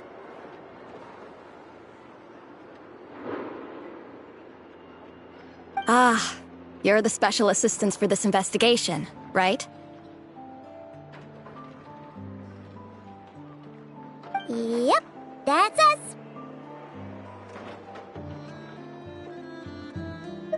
Well, you're just in time. We're basically done investigating the crime scene. All that's left is to finish writing up some records. Then properly dispose of Sergeant Major Sosi's remains. If there's anything else you'd like to look into, this is your last chance to do so. Sadly, no. The motive behind the killing remains a mystery. And while we somehow managed to get news of Flint's, an unexpected accident caused us to miss him. But considering that Nefer from the Curatorium of Secrets came forward to help investigate, I have no doubt that a breakthrough's not far off.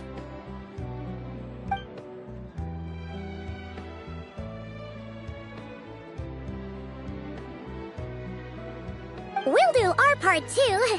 All right, we're going in. See you later.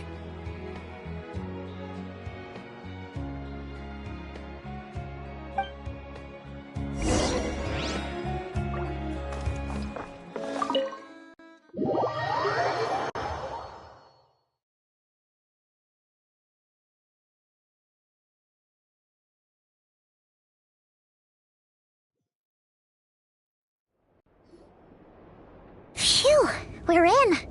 Thanks to Nefer's reputation, once again. But we still know nothing about how Flint's is gonna enter, or how we'll pick him up. Never mind how we'll leave later on. Something the matter? Huh. That looks like Flint's lantern. But where is he exactly?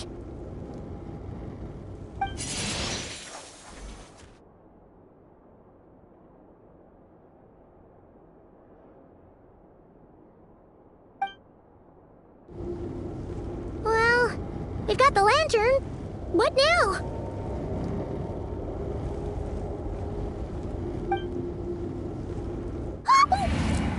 Oh, Paimon almost screamed out loud.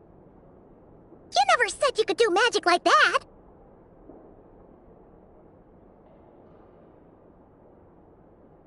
This lantern may have a rather peculiar shape, but so long as it doesn't glow, it won't stand out in the dark.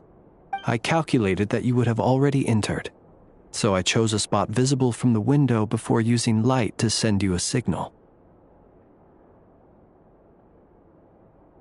As I thought, you're both sharp-eyed and on the ball. The perks of being veteran adventurers, huh? Your composure is more impressive still. You're right. That required a little trick of my own. But let us leave such trivial topics for a more relaxed moment. Our time is limited after all.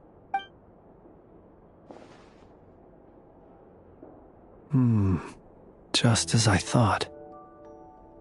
Come, try sensing it yourself.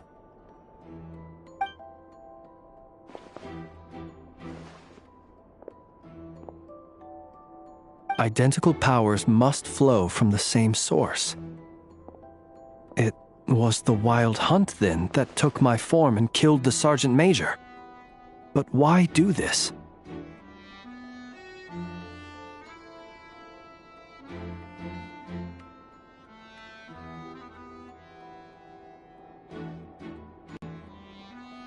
To sow chaos by depriving the Lightkeepers of one of their commanders? If the Wild Hunt's true form is powerful enough to stand against the world as you claim, I fear not even the full force of Lightkeepers could stand against him, let alone the handful of us stationed in Noshatown. He would have no reason whatsoever to pick quarrels with individual ants. Let's look again more closely. We must, well, that makes things simpler. In that case, allow me to disturb the fallen. May the ghost flame guide your spirit. May you rest in peace.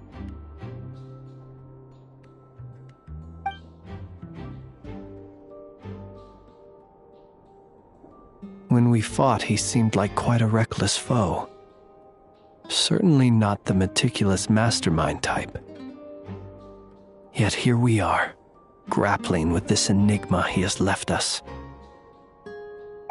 Oh, if we can't get any leads, we might have to go back and find Nefer. Oh, the longer we're stuck here, the likelier he is to achieve his goal. Ugh, this is so frustrating!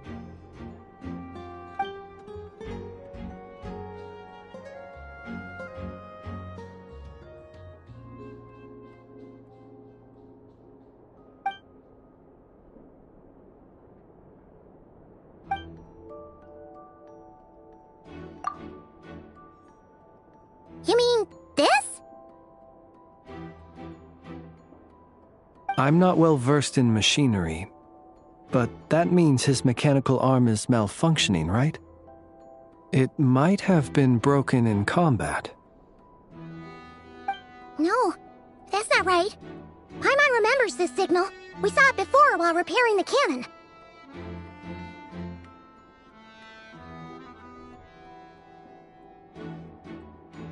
It doesn't mean that the components are damaged. It just means that they're due for regular maintenance, so the device has stopped operating. But the real problem is that... Yeah, he even helped us find the maintenance port.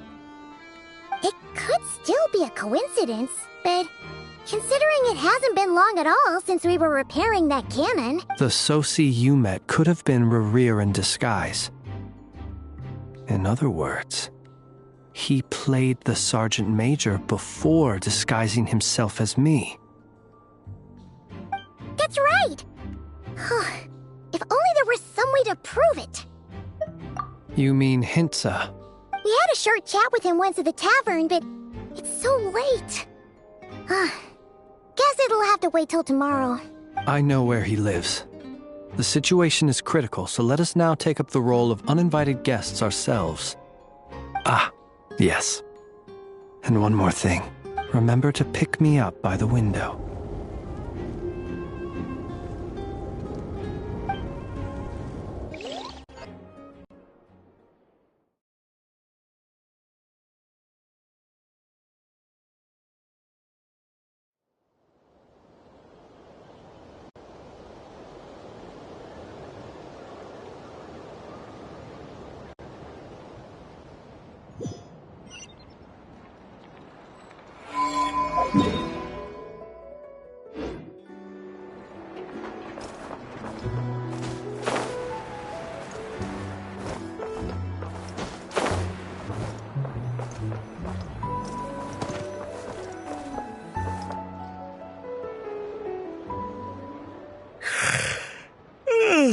Oh, it's you two.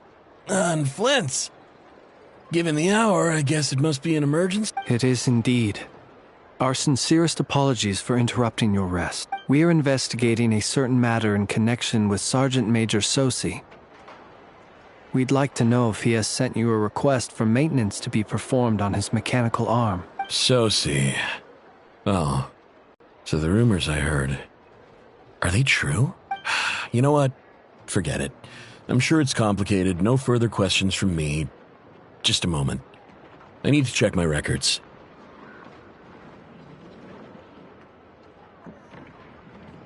Thank you for your understanding.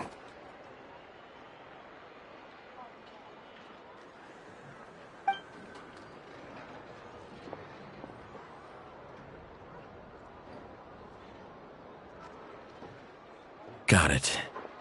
8 days ago, he came to request a round of regular maintenance. But as it happened, I had run out of the required components. His mechanical arm is especially sophisticated, having been designed by Aino personally. The parts, too, could only be made by her.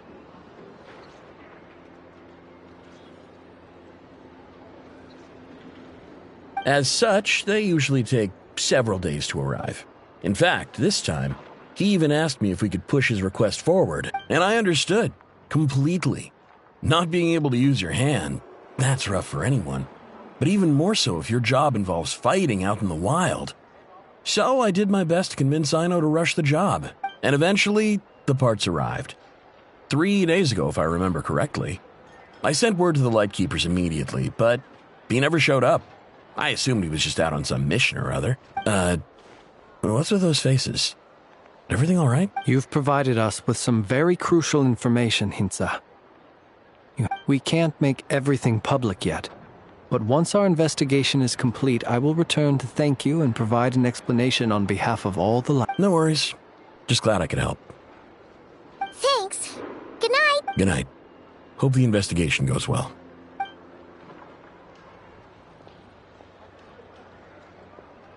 It seems that it is as we guessed. The Sergeant Major Sosi you encountered while repairing the cannon was actually Rerir in disguise. 8 days ago, he had yet to act.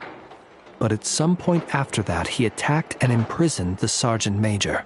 With the immense gap in strength between them, the job was finished in a single blow.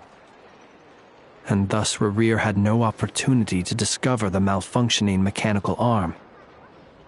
Perhaps his mastery of shapeshifting extends only to outward form, and not therefore to complex internal mechanisms.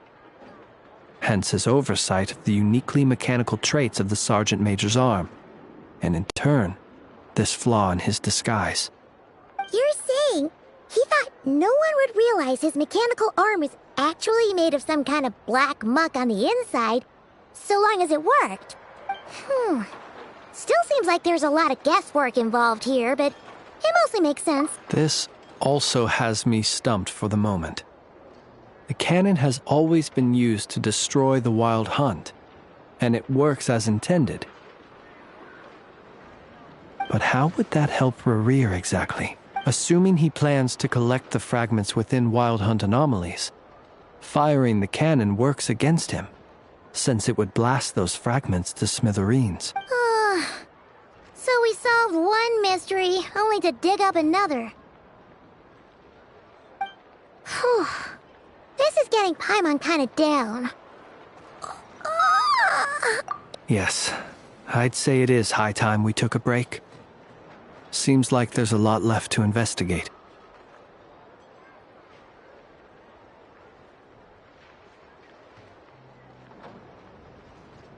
We'll have to fight Rerir eventually. And we'll do a poor job if we're not well rested. Yeah, we should totally get some sleep first. A reasonable suggestion. I have no doubt that my quarters have been turned inside out by now, at any rate. My colleagues have never failed to live up to my expectations of their... Well, guess we'll just have to pick you up as usual. That would be good, yes. Feel free to put the room costs on my tab.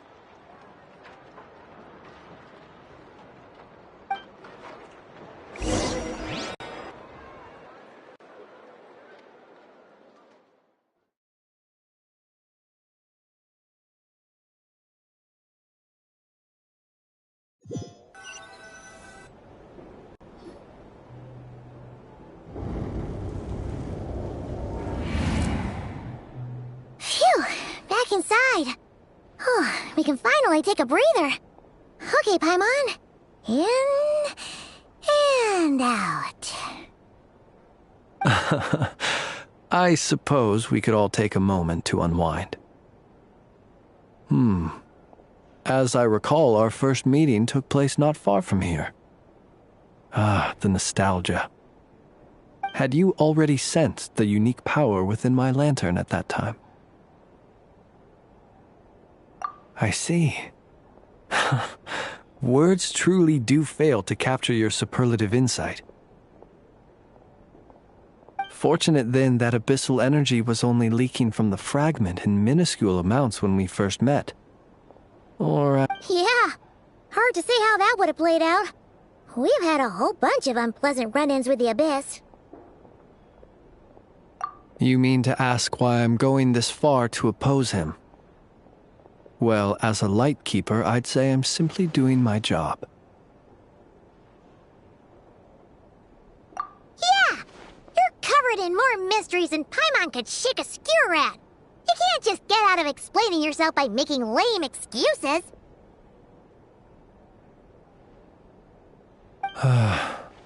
All right. I suppose I do owe you some honesty, whether out of gratitude or the need to build trust. Your deductions have been quite correct. Should one wish to conceal oneself within a lantern, elemental power alone is not enough. You know humans well, and naturally you understand their limits. But some things that humans would consider difficult are quite normal in the eyes of non-humans. So, you mean you're one of the latter? Have you heard of how Snezhnaya was once the realm of the Fae? This race is no longer of any importance, but they still exist, as evidenced by the fact that I am standing before you.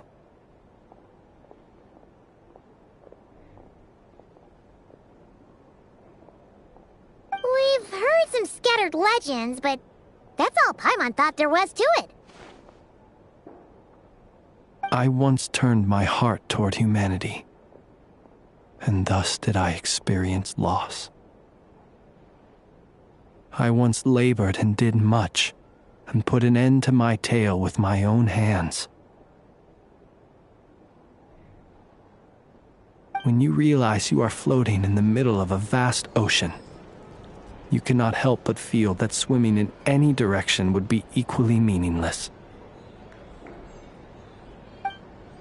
Would it not be better, then, to simply sink?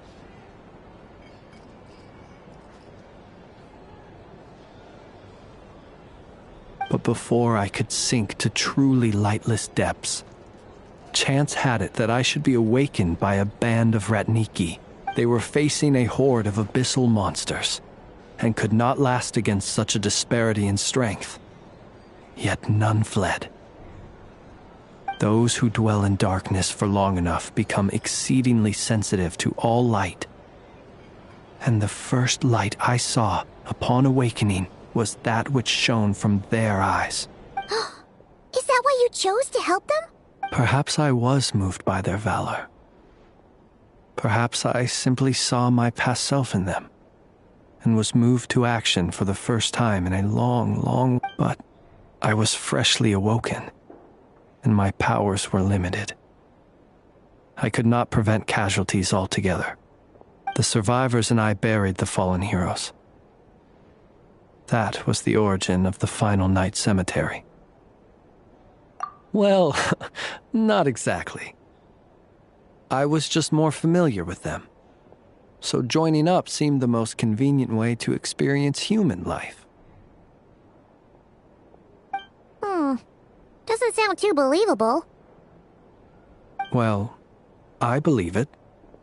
Besides, I'm well past the age when one might believe in things that must be done, nonetheless. There are still some things I will not allow to happen. The chaos that Rerir has been stirring up is one of them. Tomorrow I shall go and check our records to see if I can find any connection between the Wild Hunt, Rerir, and the Cannon.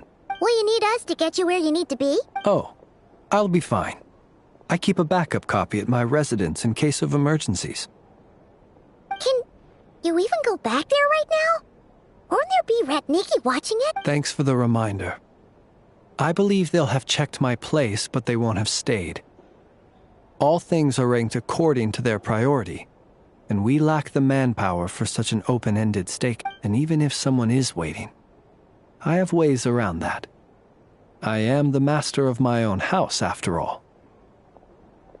All right then, we'll trust you. We sure ended up chatting for a while, huh? I'm super tired now.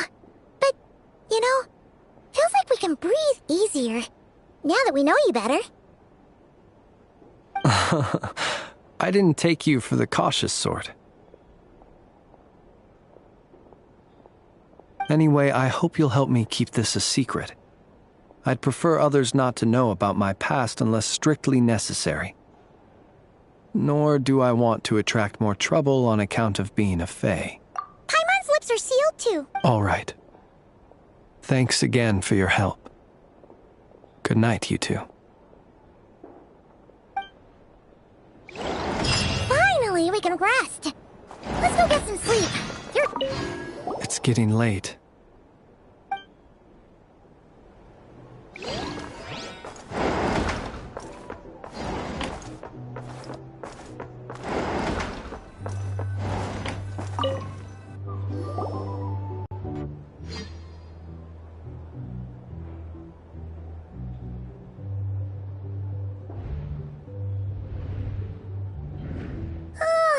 So much noise. What's going on this time?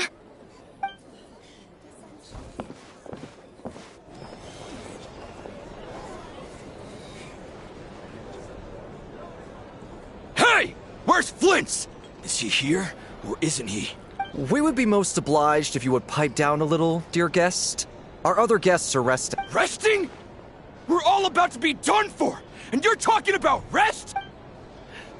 Flint's is a Wild Hunt shapeshifter, here to deceive us all!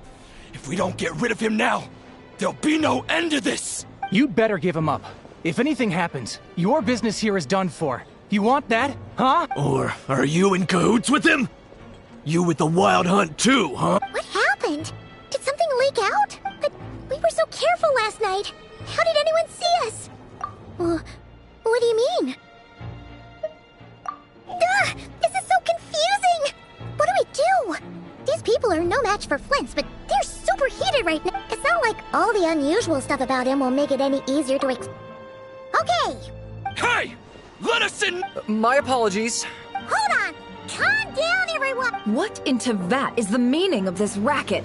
Are you intent on depriving both the Voynich Guild and the Curatorium of Secrets of even a moment's rest? Boss, do we really have to entertain people who don't respect the rules? Call a few of your boys and have them thrown out. And what hole did you crawl out of? A watering hole, of course. The one you've just disturbed. A place to get a moment's respite from all the recent unhappiness, and to escape from all this talk of the Wild Hunt, or strange ghosts and phantoms. Who'd have guessed people like you would come bursting in, shrieking louder than any ghoul? This is a matter of utmost importance. We've got solid evidence. All we need now is to confront Flint's face to face. Exactly. And you sure don't look like an impartial party either, Oh, don't I now? How about this then, boss? Let them do their search. If they find their man, they can have their little chat. But if they don't, then they owe everyone here an apology, as well as compensation for all the racket they've caused. Wait, it's... All right. I suppose that's the only way. If we don't let them in now, they'll be back sooner or later. What a mess. Oh, alright then. Well, I'd say that sounds like an impartial proposal. What say you? Or are you suddenly unsure of yourselves?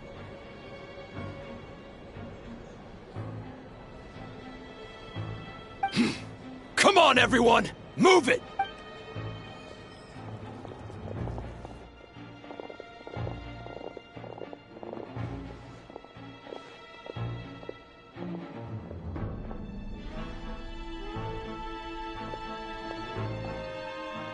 No sign of Flint's. But how can that be? Hasn't he always stayed here? Done searching, are we? Guess it's time to uphold your end of the bargain.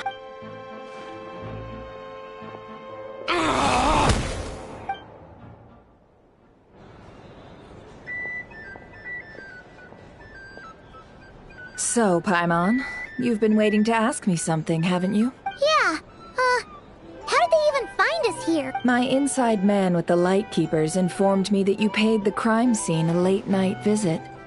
I surmise that you must have run. Then, early this morning, a group of people gathered at the town gates, news spreading amongst them that the Wild Hunt could disguise itself by taking on familiar faces. Everyone started throwing out the names of possible suspects.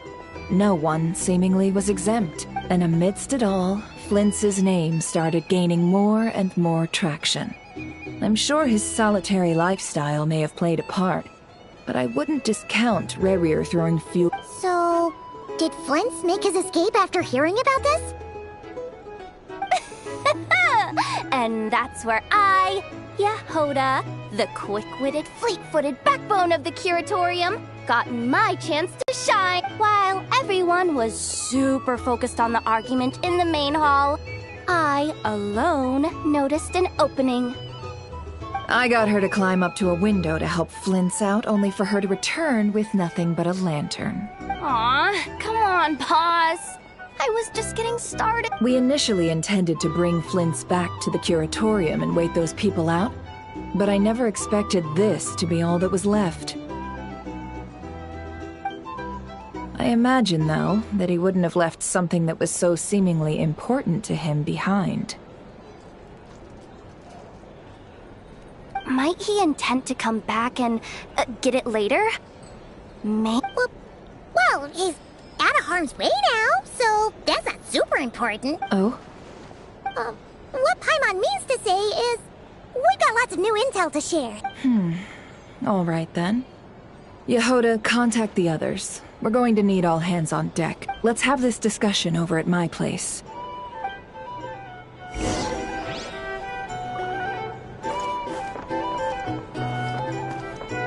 Here's the thing.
I see. So Flint's has a fragment taken from within a wild hunt anomaly. Is he gonna be okay now that he's on his own again? Earlier, he said that the fragment had gone still, so it's probably of no use to Rare now. In that case, Rare shouldn't have any reason to keep pursuing him, right? So, was all that ruckus back at the flagship just an act of spite? If I were him, I would have simply turned my attention to collecting other fragments. A reasonable course of action. Remember what we heard back at the tavern? The actual number of wild hunt anomalies destroyed has been greater than Lightkeeper records would indicate. Some of these must have been Rare's doing. He must have been seeking more fragments. This much is pretty easy to understand, but why would he pretend to be Soci and put so much effort into getting the cannon up and running again? Maybe 'cause that'd be more efficient than having to clear anomalies himself? Yeah, I'm confident that the ammo we're packing has the oomph to do that. But I am a mechanic after all. For me, test data and their conclusions speak loudest. Ooh, why don't we find a few of those fragments ourselves and use Kuvaki to carry out a little experiment? Our lab could certainly accommodate such a test. In other words, we gotta destroy a couple of anomalies and collect fragments from them, right? Lightkeeper operations have just about ceased following the Sergeant Major's passing. Meanwhile, the wild hunt continues to grow in scale by the day. I fear only we can keep the situation under control now. Then we best act fast. Paimon's got a bad A feeling we all share, I'm afraid.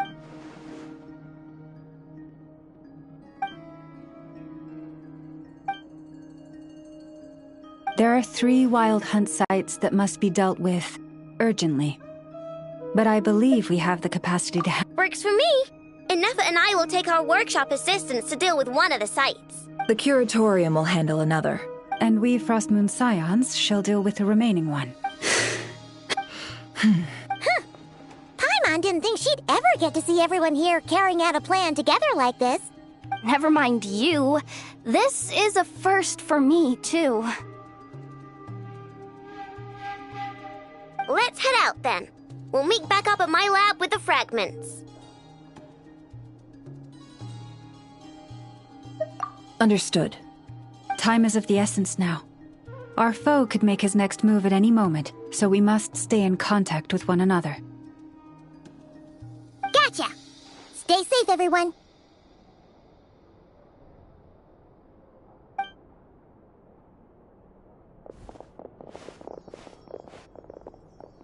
Huh. Anyone seen the lantern? Has Flint's dropped by already? Well, considering what you said earlier, you know where we're going next, right?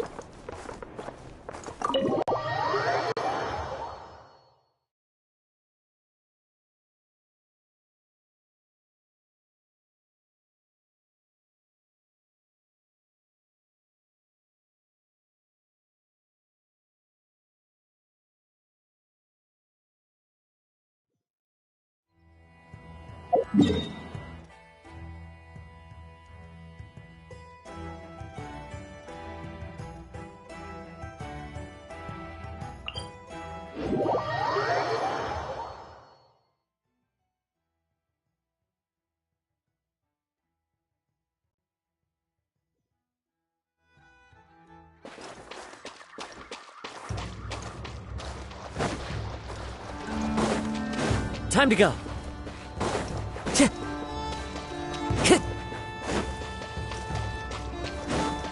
Time to go.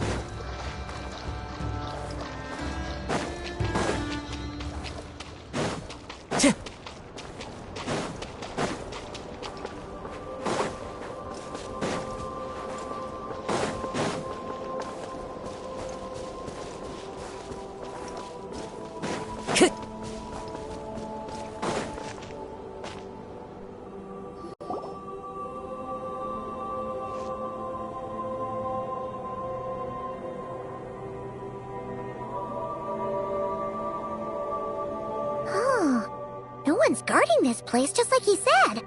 But, where do we find the information he mentioned? This way.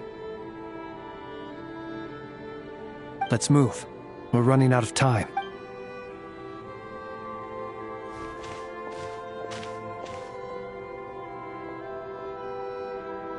Ah! There you are! Okay, let's split up and make this happen. Or not! How are we supposed to read through this? Difficult, yes, but it is also our most efficient option. To expose the true intentions of this Rarir, we need to dive into NOD KRAI's history. Hope we don't land on our heads then. Ghost! That file suddenly moved by itself. This is a graveyard, right, Flint? Do these things just gotta... Many strange things happen here, but this is not one of them. But that file really did move by itself! Hey, come out! Don't scare Paimon like that! Wild Hunt Phenomena Log? Hey! Another file's moving! Are we being given hints? I feel no hostility. On the contrary, it seems we're being aided somehow.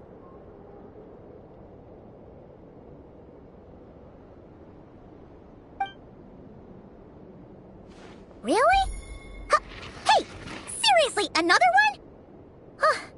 Okay then. Paimon will read this one.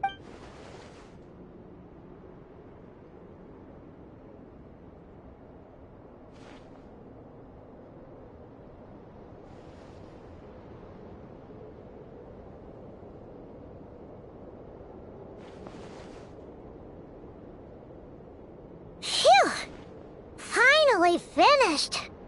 Paimon sure could use a long break from long words now.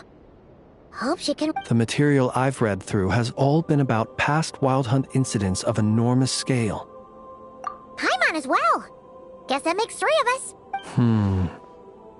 Whatever this is, it seems to want us to notice something. Let's bring our files together and give them another look through. Alright. Paimon will go fetch hers.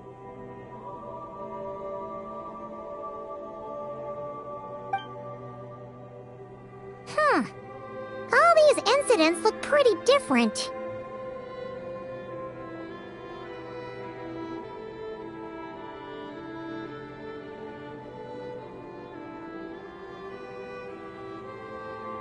Wait. I've noticed something. Before the occurrence of these huge Wild Hunt events, a smaller scale one would erupt in the exact same location. And look. All these smaller scale Wild Hunt site reports share a common outcome. They'd be detected, but would go inactive before any forces could be sent to deal with them. They could then be sealed directly using a tide seal stone. But why? Some of these records are too old. I doubt he had regained the ability to act freely yet, or we would have met long ago. And here's another similarity. Kuvaki in nearby soil completely drained. Could this be important somehow? Kuvaki and the Wild Hunt are mutually opposed forces. We Lightkeepers previously believed that these small Wild Hunt sites would temporarily go inactive due to being neutralized by the Kuvaki present in the soil. But now that we've synthesized all this data, There is a key issue this hypothesis cannot explain. Indeed. Despite the name, I would not call a Tideseal Stone's sealing powers watertight exactly. But for it to fail and the situation to deteriorate in such short order... Paimon feels like she's almost got it.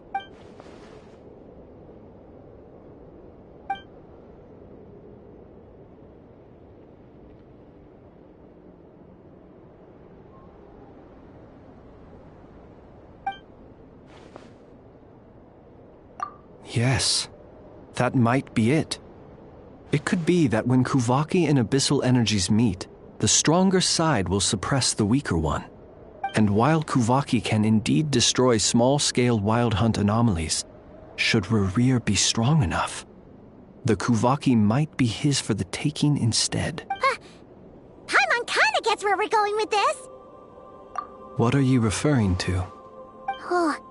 We had a real close encounter with the Abyss in Netland. It's a force that tries to taint everything. It's hard to explain in detail, but basically, your reasoning makes sense. Was there a gap between him pretending to be Sergeant Major Sosi and the cannon being fired? There was. Aino needed to make some adjustments after we finished those repairs. Rerir, disguised as Sosi, left at that point, leaving him more than enough time to shapeshift into you, return to the Lightkeeper's office and set up the crime scene, before heading over to the cannon's target area and absorbing the Kuvaki. It all makes sense. And all that just for the fragment I had with me. It begs the question, what makes it so special that he needs it so badly? That's odd. We shouldn't have any guests. I'll go take a look.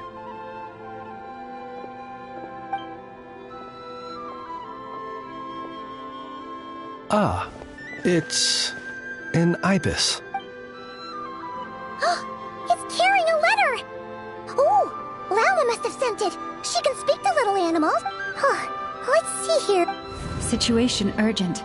The cannon began operating shortly after we left Nasha Town and is preparing to fire. It is locked on to Star Sand Shoal.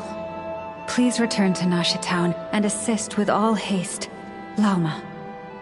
That's gotta be Rerir's doing. But why is he using the cannon again? Didn't he already fire it once before? No time for speculation. He's already made his preparations. If you recall, his body was incomplete when we last met. If this bombardment continues to increase his strength, he might regain his complete form. What should we do? There's no way we're getting back to Nasha Town in time. Let's go to the cannon's target site.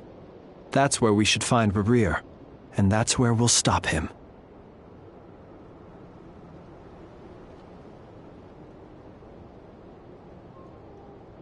One moment.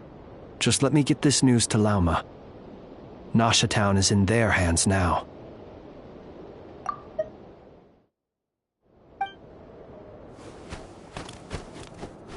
Go! Fly! Not a moment to lose!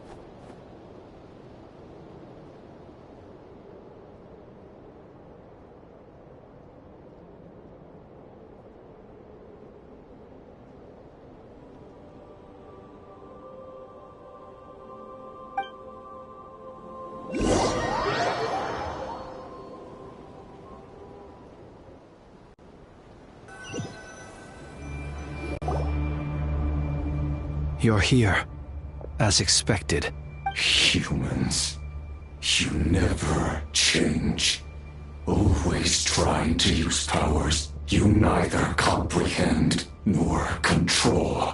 But it is also thanks to you that I found a way to return.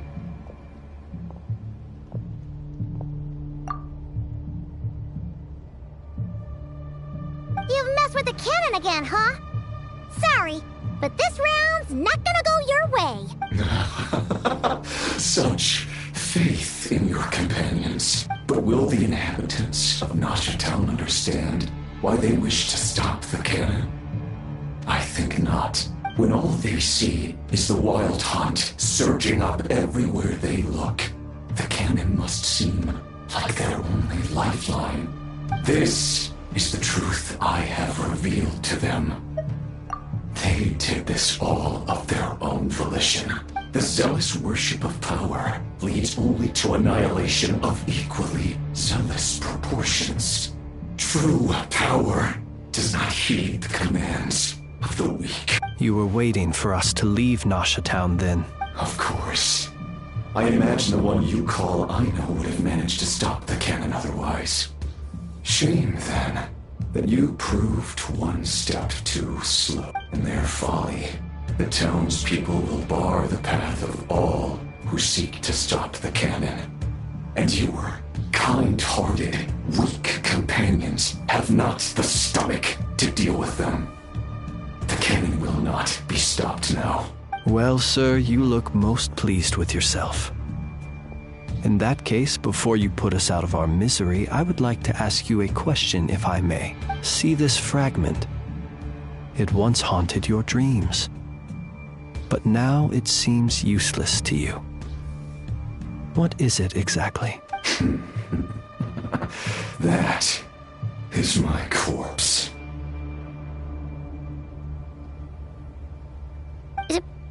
Sorry, what?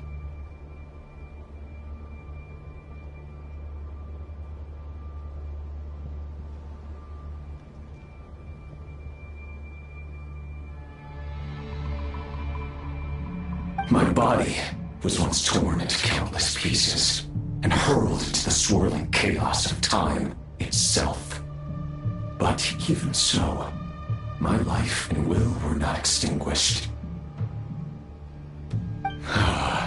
Every last fragment calls to me. Sooner or later, they shall welcome my return. What are you even saying? Huh. So the terror of the Wild Hunt was in fact caused by scattered pieces of your corpse. I guess they don't call you one of the 5 sinners for nothing. Serendipity guided the fragments to construct an incomplete version of myself, upon which I began collecting more within Wild Hunt sites across the land.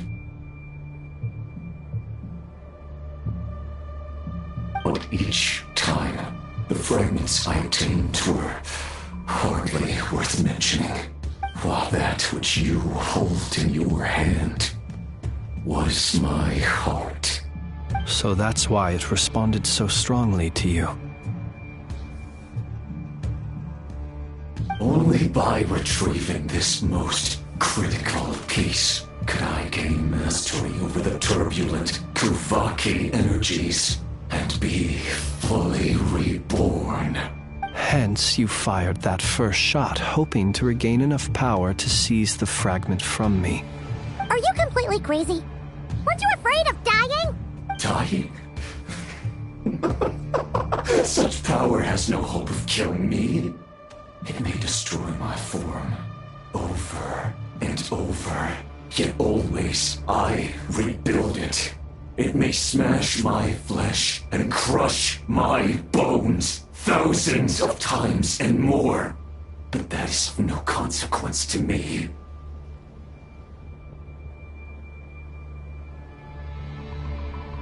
What truly infuriates me, however, is how you've destroyed my heart. All that suffering, everything I endured, and all for nothing.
I've adapted to the strength and flow of this Kuvaki.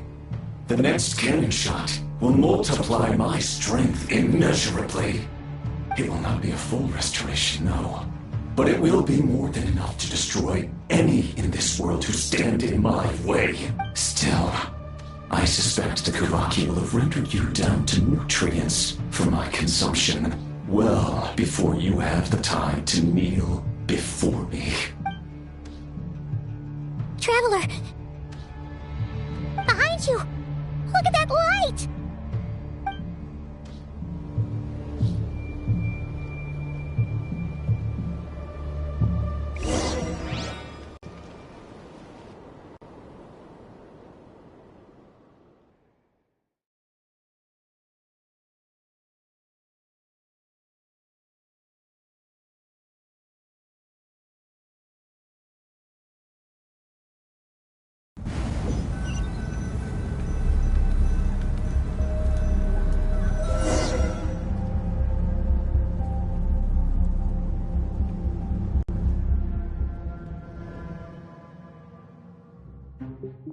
Dang it! Who fired up the cannon without my say-so? Its defensive barrier has also been activated, likely in anticipation of interference by malicious actors. The air is thick with fear and anxiety. It's spooking the birds and beasts. What exactly is going on? You're here. Looks like this was all part of Rerir's plan. Not only did he plant seeds of suspicion in people's hearts, seems he's now igniting them. Yehoda's gone in to scout out the situation. She'll be back any minute. I'm back! I'm back! Oh, it's bad out there. Rumors flying everywhere you turn. Something about the Wild Hunt preparing to spawn a wave of monsters, the likes of which we've never seen before. But that's not even the worst of it. Lots of folks don't even believe the cannon can prevent this crisis. So they're getting ready to make a run for it. Others are trying to make a quick buck out of this whole mess. How could they still be thinking about Mora when such a catastrophe is imminent? Unprecedented danger brings unprecedented opportunities in its wake. A chaotic situation can bury much wrongdoing. Even those who flee without reserve put themselves at the mercy of the divine. Is it any wonder, then, that some will aim to profit? After all, a gamble that might rewrite one's entire life is hard to come by. Even so... Well, seeing as you disapprove of their actions so strongly, Lady Moonchanter, I suggest that you be the one to handle them. Not like that's the only major problem on our plate right now. Affirmative. We must quell the chaos in Nasha Town as soon as possible. Also, the unexpected activation of the cannon entails a high risk of incorrect operation. This must be stopped in a time. Well, about that... People have been talking about how someone might come to stop the cannon. They've decided they won't let anyone in. What? I made that thing! They can't just take it from me! Let me over there! What are they gonna do, stop me? They might, if Rerir has already formulated some countermeasure. For example, he might have spread a rumor that the Wild Hunt would take your form.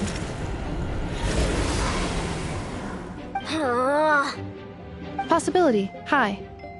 If they view the cannon as Nasha Town's only hope, they are likely to conclude that anyone who tries to stop it must be with the Wild Hunt. We will face strong resistance, but they're just ordinary people. Brute force must be avoided, if possible. There's no time. Let's go into the town. I'll find some way to calm the townspeople. You find a way to stop the cannon. Oh, you're back. And you have a letter? The Traveler won't make it back in time. So they're heading straight over to Star Sand Shoal instead. Wait, what? Isn't that the cannon's target? Why would he go there? Assessing risk level. Maximum. So if we can't prevent the cannon from being fired... Then he's prepared for the worst.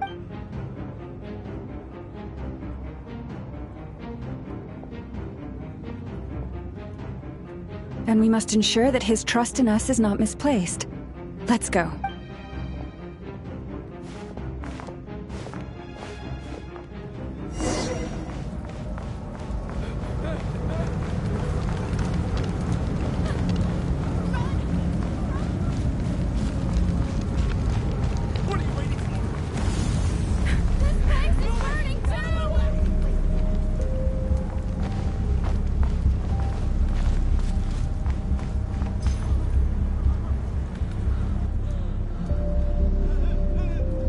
Most of those we've met so far have been attempting to escape, so they haven't gotten in our way.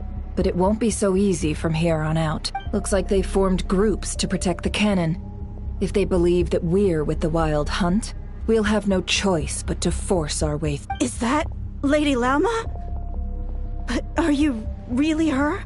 It's you, Rixa. I believe you recognize this power, having lived on Hisi Island for so long. It is not something that anyone else could imitate. I do, yes. So it really is you, my lady. But why are you here? Really, I believe you, but the others, well, they'll be on high alert. The townspeople have been misled into believing that they needed to activate the cannon. I am here to stop them. But... I know what you wish to say. Our island and Nasha Town have never had close ties. There should be no reason for me to intervene. But you chose to leave the island. You had the resolve and the courage to start a new life. It is unfair, unjust, that you should be dragged into this mess just as that life was about to begin. I seek to redress this injustice, not only for you, but for everyone here who wishes to live their lives free from this chaos. Please, have faith in our long-standing friendship, and that this is where my heart has led me. Thank you, my lady. Thank you. Please help us. Then come. I need you to step forward alongside me, and to do your... All right, I understand. Seems we chose the right person for the job.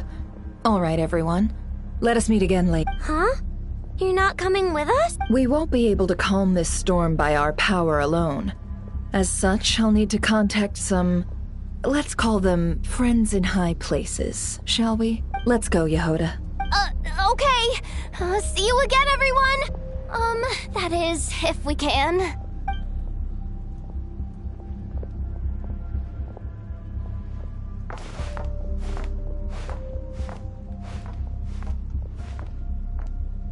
Remember these words. The road shall be paved with truth, and we shall pave it ourselves. It's you, Lady Moonchanter. It's her. Everyone, it's her. You're right, my lady. At times like these, we must rely on ourselves. We won't let you pass, creature, aren't you? Time to teach you a lesson. Leave this to us, Lady Moonchanter. Go.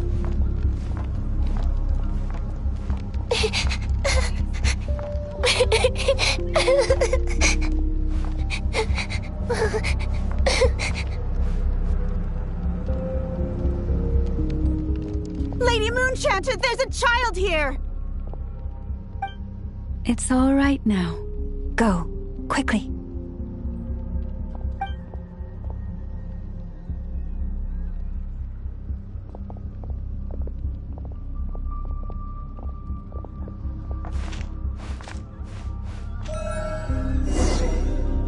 You wretched monsters!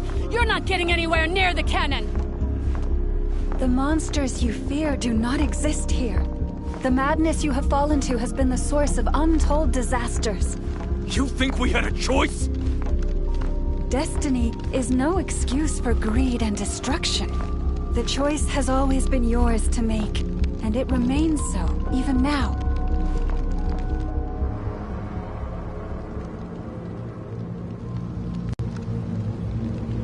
Thank you for bringing us here. We can quickly overcome the barrier by going upward from over there. The cannon is all yours now. Got it. Thanks, Lauma. Inefa, give her a crown kake. Orders received and immediately deferred. Departure takes Please, everyone, listen to me. I will not deny that we hold different beliefs, but in the face of the immense threat that hangs above us all, we must persist in trusting one another. Otherwise, rifts will surely form, prized open by those who harbor ulterior motive. If your fear is born of helplessness, if you flee because you know not how to fight, then follow me, you who are lost. I am no god, but so long as we hold our candles steady and unite beneath the same moonlight, no deception or rumors can be concealed from us. Let us resolve then to defend ourselves and to stand firm against the false illusions by which our foe seeks.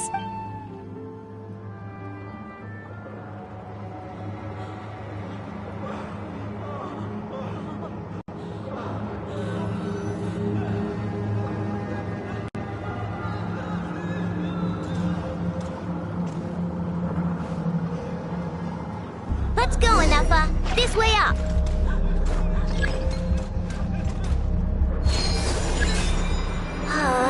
This is making me dizzier than I expected. Adjusting route. Make ready.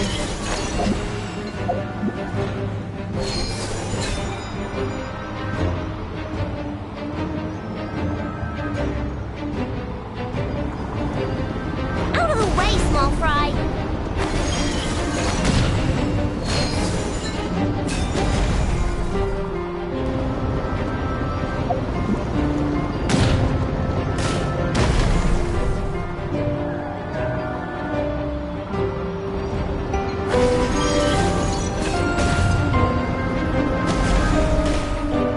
What happened to the path?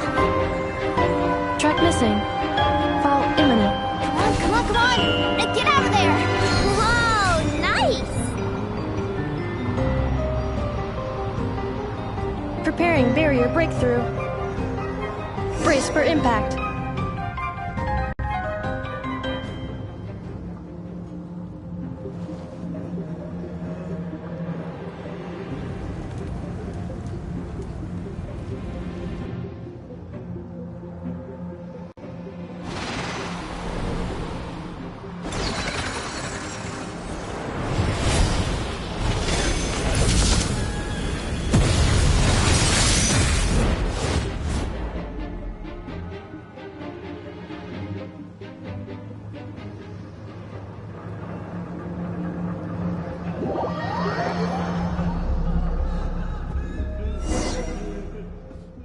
Knuckle Duckle, what are you doing here?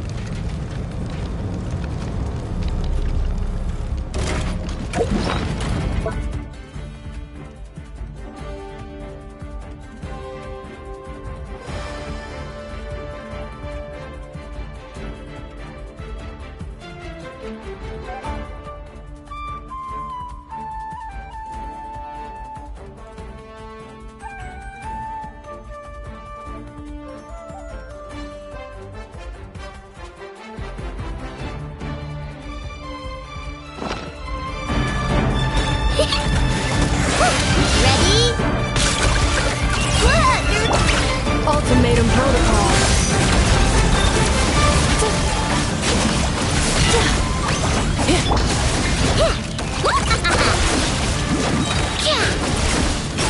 Wing done, weather bomb.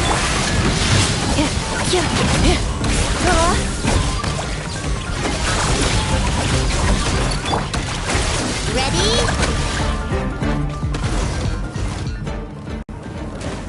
This isn't good enough, we gotta hurry! Scanning. Kuvaki ammunition fully loaded. Preheating complete. The cannon is going through its final pre-fire checks. Aw, alright, let's hit the emergency brake. Assessment. Not enough time. Emergency brake will cause internal explosion of stored Kuvaki. Damage assessment. Incalculable. Nasha Town likely to be blasted skyward.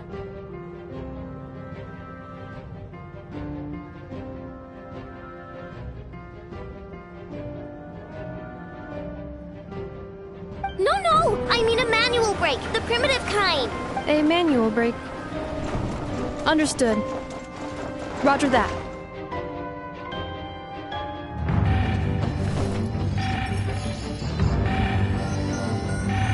We are out of time.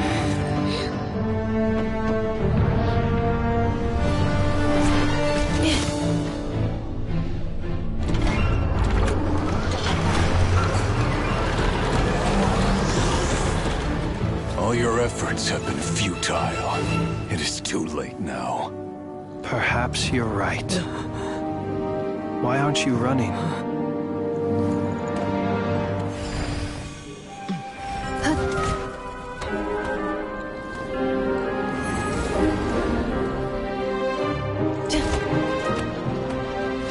sato pasas sax, intimi potuvitos.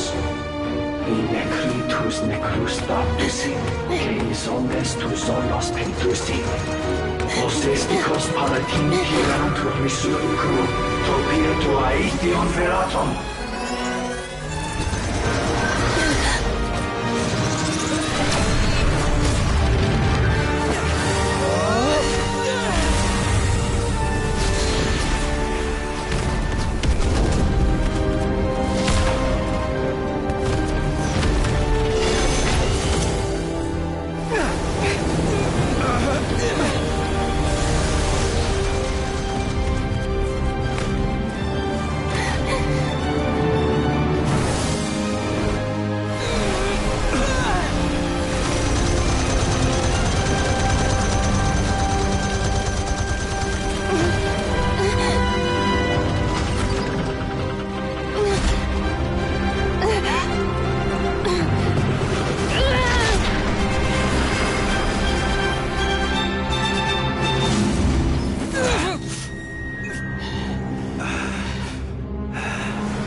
Well, that's not good. Sluggish. Torpid. This body is a disappointment.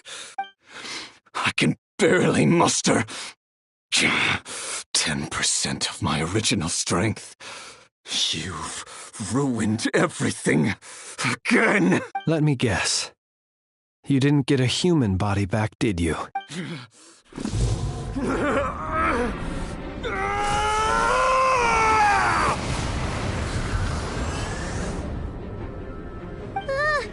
What's with him?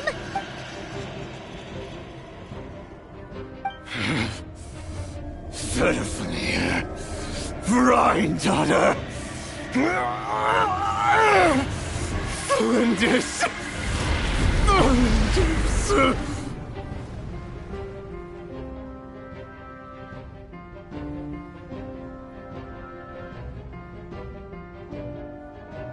Watch out! Whatever rationality he still had when he was searching for his body is gone. All that's left is the calamity you see before you. A monster fueled by nothing but his own obsession. Matters not. Having a heart. Being human. It's all irrelevant. Completely and utterly insignificant. You matter not. Does anything in this world. None of it matters to me!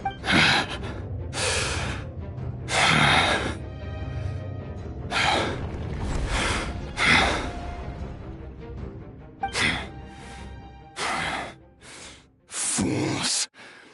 Time to die!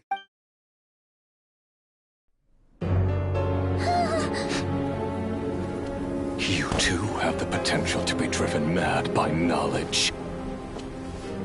But the truths you seek are so insipid, how laughable that you should die for their sake.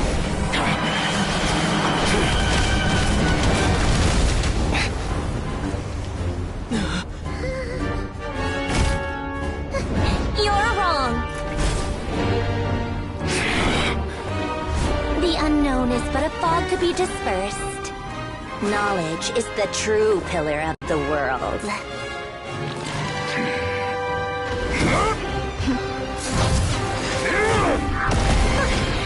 You're not the only one who got stronger. Polonia!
We're safe?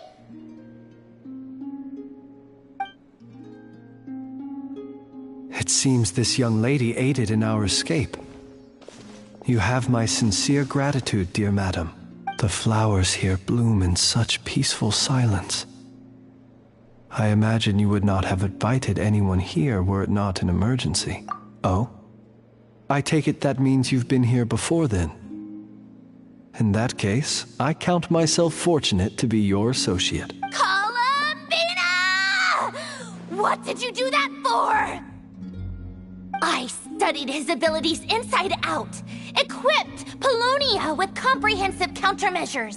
We were going to settle the score! But he still broke through, did he not?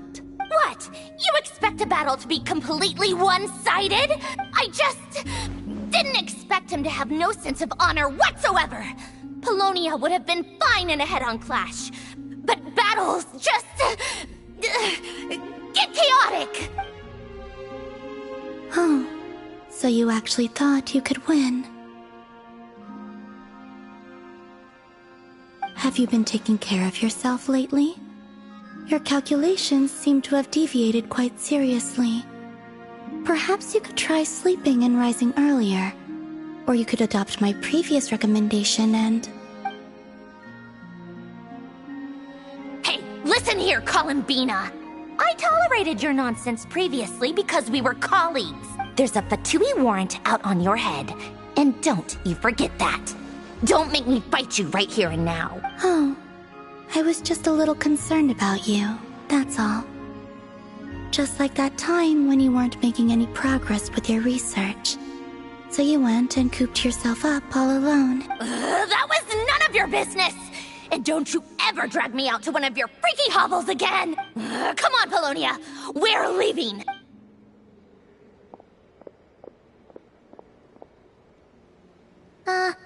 Well, anyway, thank you.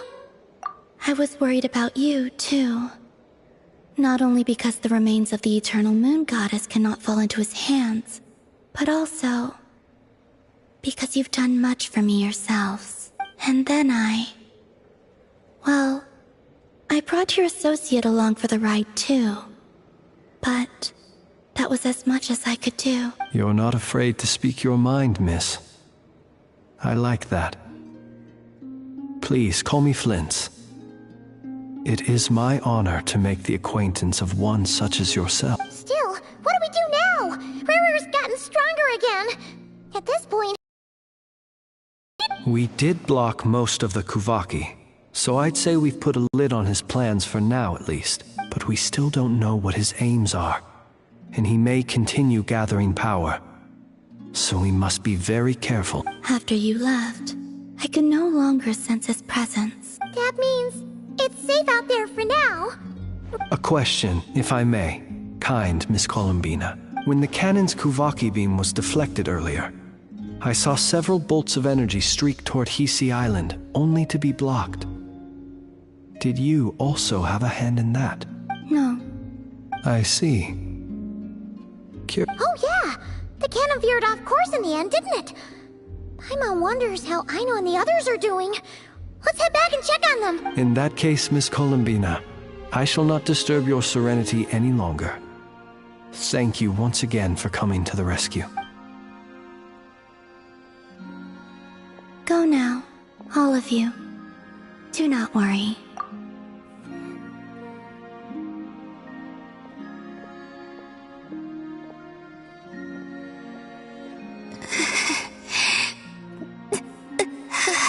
My strength still isn't returning. It seems my time is running out.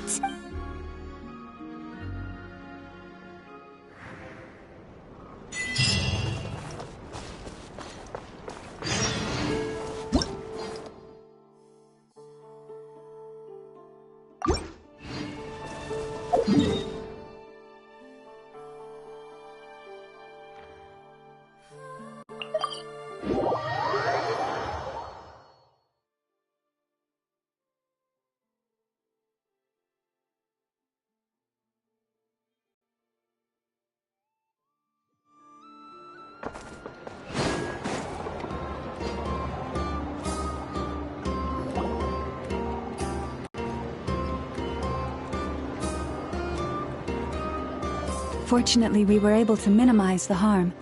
Only a few townspeople were hurt, but the Reikir of Solnari has now gained a complete form. While we still know nothing about his goals. It seems we have done something akin to releasing a vicious Kukusaur into the wild. I'm sorry. Is no one here familiar with Kukusaurs? Paimon knows what you mean, but that analogy seems more than slightly understated. He said that this world means nothing to him, so it is possible that he doesn't have a reason to fight us at the moment. If his objective had been revenge alone, we would likely have no recourse. Is there, still time for me to tender my resignation? Just kidding, just kidding. Don't worry, boss. I know there's no running now. So my cannon, my pride and joy was a hindrance rather than a help. You know what? That's right. And it still works on normal Wild Hunt anomalies.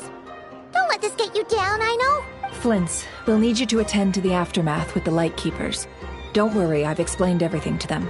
You're in the clear. My thanks. For that and for everything else I hear you did to help us arrive at the truth. Had you been willing to show yourself in public more often, you would not have been so easy to isolate, you know.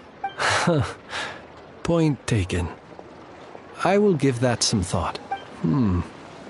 I suppose that's one way I'd benefit from replacing Sergeant Major Sosi. You mean you're being promoted? Was Paimon the only one who didn't get that? Well, if you've got a moment, would you like to come with me? There's a certain gentleman I'd like to send off on his final journey. Time to go.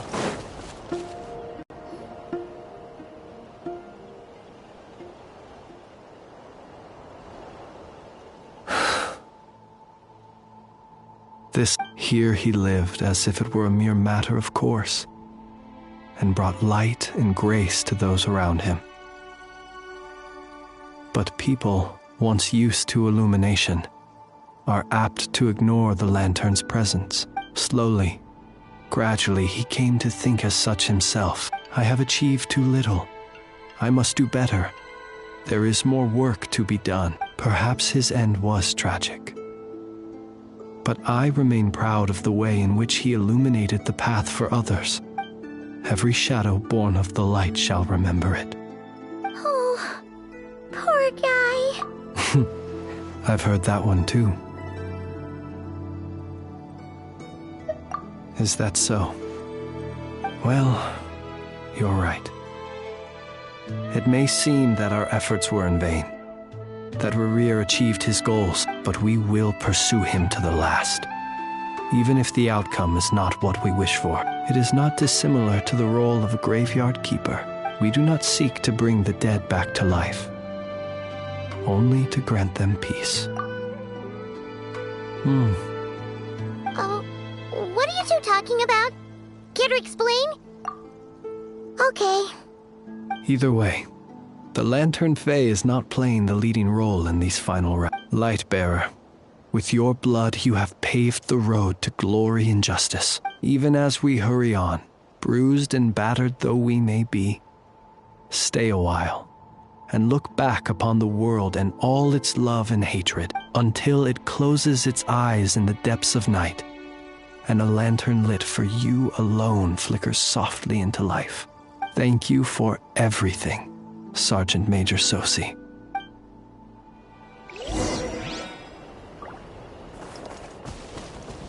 Time to go. Hey, it's the Wanatar! Should we go after her?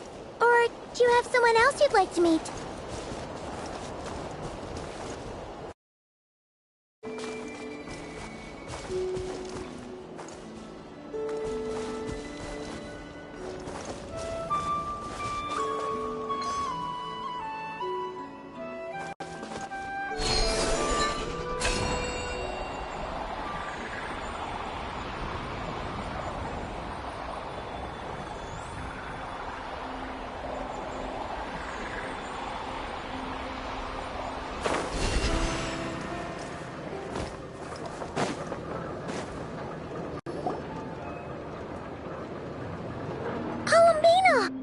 What are you doing here? Was it not you who recommended such walkabouts to me? Yeah, but aren't you afraid the Fatui will see you? Zandrone seems uninterested in my capture, and the others are unlikely to risk making contact at all. They have more troublesome affairs to deal with. Well, it's good to come out for a walk either way. So, how do you feel? Is Nasha Town to your liking? The flow of Kuvaki is somewhat turbulent, and the people are ill at ease. However... Is this where you purchased the dishes you treated me to? Are you serious? That's what she's concerned about? Berries and fried meat? Well, we can take you to grab a bite if you'd like to. There's all sorts of delicious stuff out here that you won't get to try at home. You've been quite subdued. Thorny questions on your mind, perhaps? I could not gain any insight into his schemes, I fear. Now that he has donned a shape and form, selling his power short would prove a fatal error. But that power of his plays host to an obsession that borders on mania. I cannot say if that fixation is directed at the moons or at something else. Perhaps understanding the subject of his fixation shall prove key to repelling him in the future. Well, Zandrone's daily routine is highly irregular, while the doctor often orders people around. As for Arlecchino... Was that not what you were curious about? Well then, have you been to that experimental design bureau of theirs? That weapon will play a key role in the Tsaritsa's plan. That's what I've heard, anyway. And what plan is that precisely? Well, I cannot say I care. I could look into the Eternal Moon's marrow for you if you wish it so. But after our previous attempt, I suspect your spaceship has been intentionally hidden away. Perhaps someone has certain truths they wish to hide from you, or from others.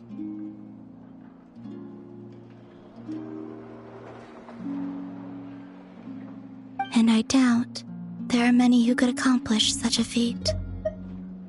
I still wish to return to the moon that belongs to me. That is where the answers lie buried. That is my true home.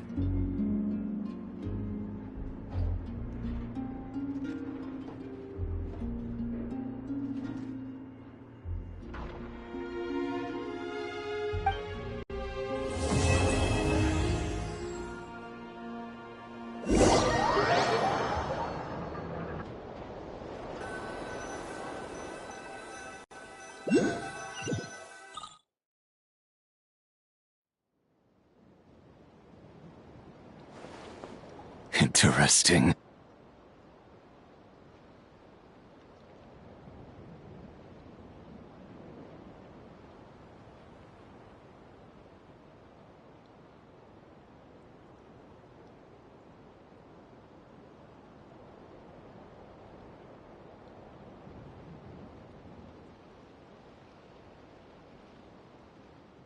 You followed me this far. Why not show your face? Haha! Right! Right you are. I forgot to introduce myself. The name's Varka, Knight of Boreas, and Grand Master of the Knights of Favonius.